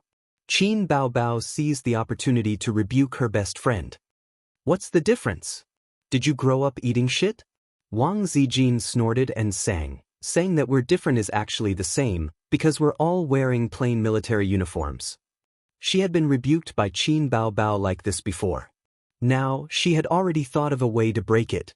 Let's see how you're going to respond. Qin Baobao thought for a moment and wanted to say a few words, but the image of the national emblem suddenly appeared in her mind. Her state of mind was suppressed and she was suddenly speechless. After dinner, her sister and Wang Zijin sat quietly for 10 minutes and then did a set of aerobics as an after-dinner exercise like on TV. After returning home, her sister changed into a short skirt. Her 2 white and firm legs blinded Qinzhe's dog eyes. The skirt itself was very short. Even if it was an after-dinner exercise, it would still float up. Qinzhe stared hard, trying to peek at the infinite scenery under the skirt. Unfortunately, she was wearing a pair of safety pants inside. Did she have to wear safety pants at home? Where's the trust between people? Who invented such an anti-human thing like safety pants? Wang Zijin was wearing fitted pajamas. Before she met Qin Baobao, she had unparalleled confidence in her figure and beauty. After meeting Qin Baobao, she was still confident in her beauty, but not so confident in her figure. Qinzhe had comforted her many times in private. Your figure is also very good. You exercise every day and your proportions are very nice. But in front of long legs and 36D, even a confident woman would find it hard to not mind at all. It was like a man who did it 7 times a night. He was 12 centimeters, but in front of 18 or even 20 centimeters big shots, he would inevitably feel guilty. Even if the big shots only did it once a night. Well, that was the truth anyway. After the aerobics exercise, her sister went to take a bath. She had a toilet in the master bedroom, but she liked to take a bath in the bathtub and didn't if *King lock the door. Wang Zijin was sweating all over. She ran to the kitchen and took out the tea leaves and tea tray from the tea cabinet and made tea in the living room. Little A's, do you want some tea? I have tea guanyin. Wang Zijin took out a can of tea leaves as if she was presenting a treasure. Zhao Taizhu sent it to me. He got it from his father. It's something that you can't buy even if you have money. Little sister, do you want some sex? I'm genetically modified. Qinzhe winked. It's been stored for 24 years. The taste is pure. You can't buy it even if you have money. Wang Zijin, A's was being naughty again. She tilted her head and tried very hard to think of how she should respond. According to her style, she would glare at him and hit him. That was all. If it was Qin Baobao, an image appeared in her mind. Sob, sob, sob, I want to eat it so much. Then she would do a hand chop. Wang Zijin shuddered. She couldn't learn it. She couldn't learn it. Wang Zijin had always been suppressed by Qin Baobao, whether it was in terms of fighting or fighting for favor. Although she was scheming and had many tricks up her sleeve, for a woman with an impeccable appearance, she didn't need to be so scheming and scheming. As long as she learned how to act coquettishly and seductively, most men wouldn't be able to resist her. If Wang Zijin was an extraordinary master, then Qin Baobao would be the invincible Dongfang who didn't have any tricks up his sleeve. Ba, duguchubai. Piercing the arrow, thousands of cries came to meet me. Scary. It took half an hour for her sister to take a bath and soak in it. When the sound of the hairdryer could be heard faintly, Wang Zijin and Qin Zhe finished a pot of tea and went to the bathroom twice. Wang Zijin went into the bathroom to take a bath. Qin Zhe also went into the bathroom. He went into the bathroom in her master bedroom. The door of the bathroom was unlocked. My sister didn't lock the door, and I didn't lock the door either. She had just taken off her clothes and was wearing cute bear pajamas. She never had any sexy pajamas. Maybe it was because she never had a boyfriend. It was a little difficult to accept such shameful pajamas. So, women still need to develop. Look, Su Yu is now starting to buy pajamas that meet the taste of adults. Ace, are you in my bathroom? Sister knocked on the door. Yeah. Qin Zhe answered and untied the diaochan around his waist. After 10 minutes, Qin Zhe went out wrapped in a bath towel. In the room, his sister was leaning against the bed, her hair was loose, a white and sharp face was playing with her mobile phone. I'll come over tonight, sister said in a sneaky tone. But I have to write a script. Is writing a script more important than sister? Yes. A pillow flew over, and his sister said angrily, Go away. 11:30 at night, Qin Zhe sat in front of the desk, the sound of typing on the keyboard. After having rich cases of schizophrenia, he was full of inspiration, but his writing speed was not fast because he still needed to think. Occasionally, he would look up some information on schizophrenia on the internet. He put himself in the perspective of those schizophrenia patients. How did the web writers go crazy? Why did the high school students love poisonous chicken soup? How desperate was the man in the green hat? How magnificent and unpredictable the world of cultivation awakened by the middle-aged uncle. He had seen the symptoms of those people and heard about their deeds. When he activated advanced acting proficiency, he easily put himself in the role. I have a green onion. I like to pinch the green onion sprouts. I am a man who wants to become the king of the world with poisonous chicken soup. I have all kinds of dirty words. There was a green light in front of him, that was the vast grassland. Also, the chrysanthemum is full of wounds, your smile is yellow. His consciousness began to be confused, all kinds of thoughts floated, and countless images flashed by. The whole world became illusory, and his consciousness began to be separated from the rational world. He was like a person who fell into the deep sea, watching the sunlight reflected by the waves gradually disappear, sinking into the deep sea and darkness. Ace. Ace. The call came from the darkness, like a mother's gentle whisper. His confused consciousness slowly calmed down, and he opened his eyes. Chapter 605. The bright light from the ceiling made him squint and close his eyes. A few seconds later, he opened them again. He found himself lying on a hospital bed, covered with a blue and white striped quilt. He was also wearing a hospital gown. Was this a hospital? Ace, you're finally awake. How do you feel? Qin Ma sat beside the bed and asked nervously. His sister and mother sat side by side, crying tears of joy. Ace, you're finally awake. Sister was so worried. Qin Zhe's brain went blank for a few seconds. Puma, why am I here? Damn, why am I hospitalized? He tried to get up, but found that his limbs were too weak to support him. Don't move, don't move. You just woke up. The doctor said you need to rest. Qin Ma wiped her tears. I'll call the doctor. Her sister cried as she ran out of the ward. While the mother and daughter were talking, Qin Zhe looked around. Yes, it was a ward. It was not big, only a dozen square meters. There was a sofa and a TV. It should be a private ward. But why am I in a ward? They say that fortune favors fools. Rephrasing it, they say that ordinary people have a stable life. I don't have any disasters or illnesses in my life. He looked at his hand again and was shocked. How was this a hand? It was a chicken claw. He was bony and his skin was wrapped around the bones. His bones were clear. At this time, his sister returned with the doctor in a white coat. The doctor checked Qin Zhe's eyelids and listened to his heartbeat. After a simple checkup, he said, "It's okay. He's awake. I'll help you line up. Later, the nurse will take you for a full checkup." The mother and daughter cried tears of joy. Qin Ma took out her phone happily. "Hello, old Qin. Your son is awake. He's finally awake." What happened to me?" Qin Zhe said in a terrified tone. "Do you still remember? That day when you left the internet cafe, you were stabbed by someone. It was only an external injury, but that group of bastards not only stabbed you, they even kicked and punched you. When you were sent to the hospital, you almost couldn't be saved. You almost fell into a permanent vegetative state." As Mother Qin spoke, her tears flowed out again. Qin Zhe's hair stood on end. He felt a chill rising from his tailbone and crackling to the top of his head. His scalp went numb. Last year, he had indeed been stabbed by someone and had been hospitalized for 7 days.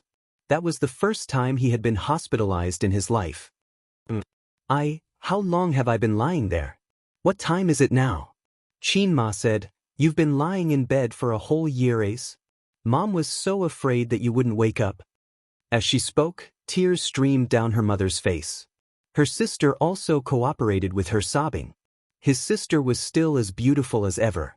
She had chestnut-colored curly hair, a fair and charming face, and a pair of seductive eyes that were filled with tears.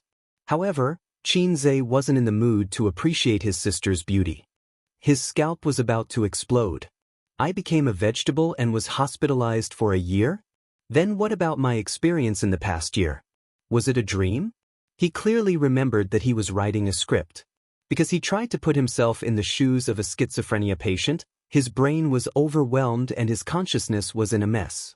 Although he woke up, he found himself lying in a hospital bed. His thoughts were clear and there was nothing wrong with them. But it was because of this that he was terrified. The clearer his thoughts were, the clearer his mind was. Putting himself in the shoes. Was everything now real? A great sense of fear enveloped him. Soon, the old man arrived as well. His leather shoes made loud and clear notes on the smooth tiles. They hadn't seen each other for a few days. Oh no, a year. The old man had aged a lot. His hair was white and the crow's feet at the corner of his eyes were deeper. He stood by the bed. His eyes were wet. He gently touched Qin Zhe's greasy hair and choked. "It's good that you're awake. It's good that you're awake. It's my fault. If I didn't let you learn from Professor Li, you wouldn't have encountered such things. It's all my fault." The old man's face was full of regret. Qin Zhe felt an inexplicable sadness. This man must have really wanted a son back then. So he was strict with himself and hoped that his son would succeed. So his mother made up a big lie and raised him as a son. No, if all this is a dream, then what is my background? Qin Zhe looked at his sister. Mother Qin held her daughter's hand and said earnestly, "All right, now that your brother is awake, I'll arrange a blind date for you. You're already 26 years old today. If you don't get married soon, you'll be an old lady." Qin Zhe was speechless. "Mom, your son has just woken up and you want to marry my sister off? Are you still my mother?" His sister's bright eyes fell on him. She hesitated and sighed. "Then you have to go on blind dates. Don't be perfunctory." "Well, if I see a suitable one, I will go with him. If he is good, I will marry him." Qin Zhe's heart sank. "I can't marry him." "Why?" his parents asked in unison. His sister's eyes also lit up. "I can't marry him too early. I have to wait until I get better," Qin Zhe said weakly. The light in his sister's eyes dimmed. "By the way, old Qin, let's go down and pay the bill. The nurse just reminded me this morning. It's time to pay the bill." Qin Ma told Qin Zhe to rest well and left with the old man. The ward quieted down. Only Qin Zhe and his sister were left. Qin Zhe whispered, "Sister, are you really going on a blind date?" The beautiful sister nodded. "Yes, I am already so old. Even if I don't get married, I should get a boyfriend." "What about me?" Qin Zhe's voice was hollow. His sister looked at him strangely and smiled gently. You are my brother-in-law. Qin Zhe stared at her and thought, you are too good at pretending. It's as if we have never coveted each other. What happened to going to Europe to see the orthopedics doctor? You parachuted halfway and left me alone on the plane? Where is Sister Ziwei? Where is she? Qin Baobao felt even more strange and said in a surprised tone, Who is Sister Ziwei? Don't you only have me as your sister? She is your best friend. Qin Zhe was stunned and his heart beat wildly. He thought of a possibility. My best friends don't call it tissue. Qin Baobao said angrily. His heart seemed to be dug out. It was so painful that he could hardly breathe. Then, do you know Suyu? Who is Suyu? His sister wondered. She frowned and touched her brother's forehead. Is it because you have been unconscious for too long that your consciousness is confused? System, where are you? Qin Zhixian called out to the system in his mind. Soon, he was flustered and exasperated. System, come out. Come out. Come out. His sister was shocked. Ace, calm down, calm down. She held him tightly. Qin Zhe murmured, Is it a dream? Is it my dream? He smiled bitterly. There was no Wang Zijin, no Suyu, no system. What investment company? What entertainment company? What Teddy Su? They were all just a dream he had when he was in a coma. A beautiful dream that he had fabricated. 2018, September, midsummer. He woke up from the dream. Chapter 606. The psychiatrist next door heard the news and came over. According to the family, the patient might have a serious mental illness. He was talking nonsense. He said that the world was fake, that he had a system, and that he was a fast shooter, a famous fast shooter. The psychiatrist was puzzled for a long time after hearing the situation. He guessed that it should be schizophrenia, but patients with schizophrenia usually imagine the opposite of reality. The more failures in reality, the more glorious and successful they would be in their imagination. Fast shooter. What was going on? What was a system? After rushing to the ward, he found that the patient's mood was actually quite stable. He leaned against the bed, his eyes dull. He motioned for the family to go out and give the patient private counseling. But then, the patient suddenly looked up and said, You're here. You're the psychiatrist, right?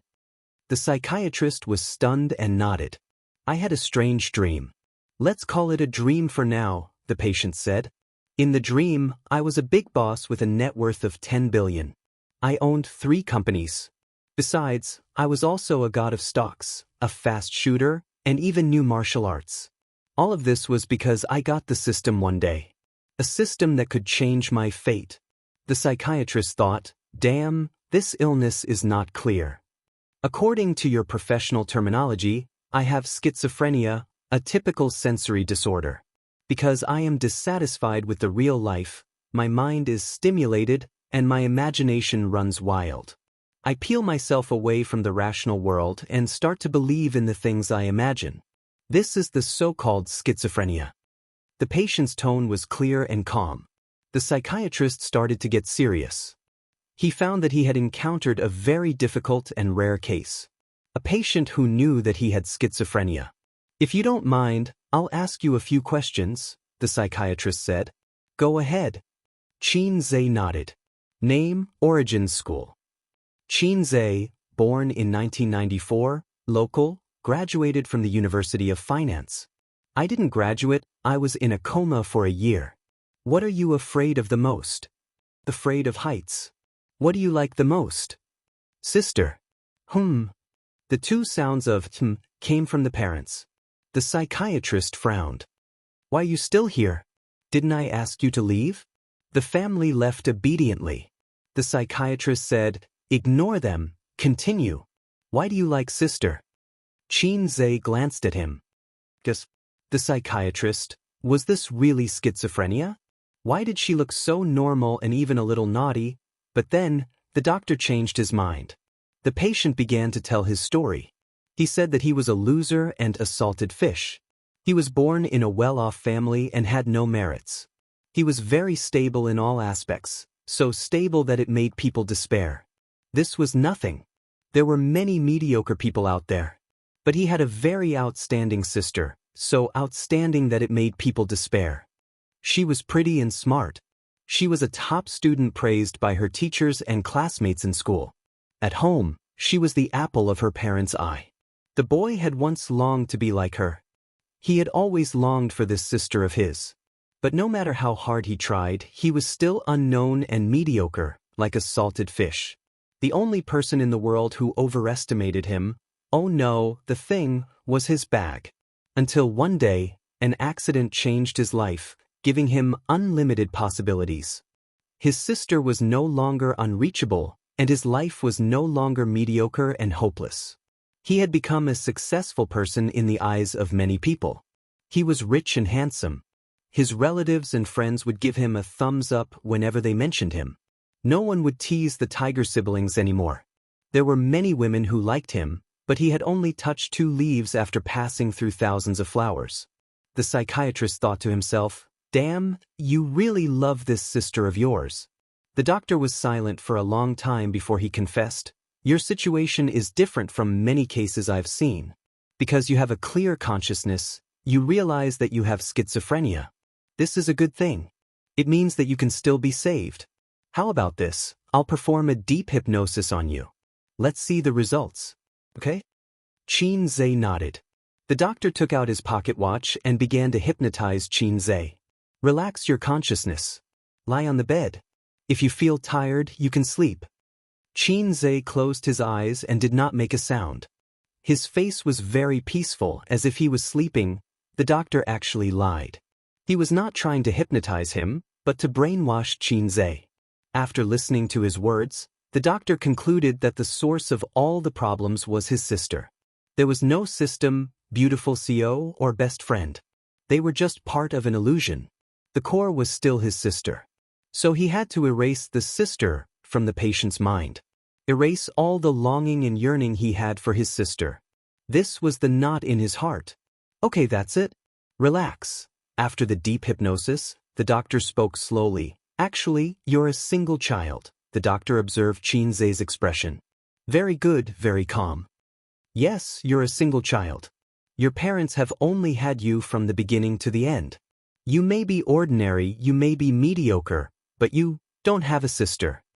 The patient began to frown. "You don't have a sister. Forget her, get rid of her, forget her. Get rid of her." But at this moment, the patient suddenly opened his eyes. He was like a furious demon or a beast forced to the edge of a cliff. "Shut up."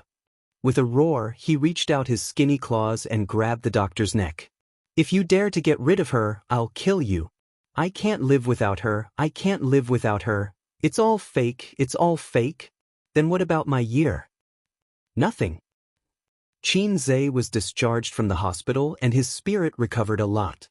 He no longer fantasized that he was a big shot worth billions. He lived a peaceful life, went to school on time, listened carefully in class, and lived a peaceful life.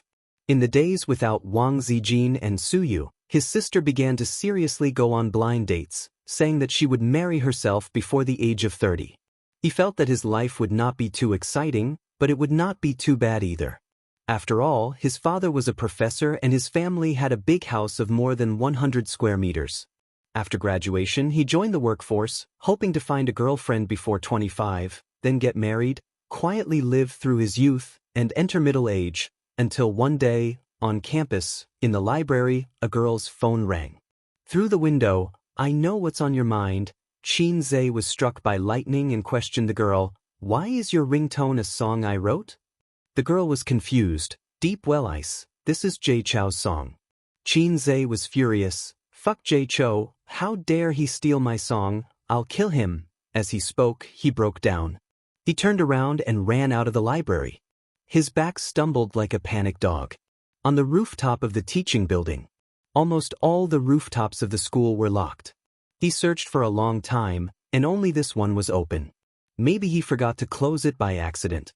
Xianxia stood on the edge of the rooftop. The sun was shining, looking down. At this moment, he remembered the fear of being dominated by acrophobia. He was a little hesitant about whether to die in a more handsome way. It would be better to jump. If he jumped, he would bid farewell to his mediocre life.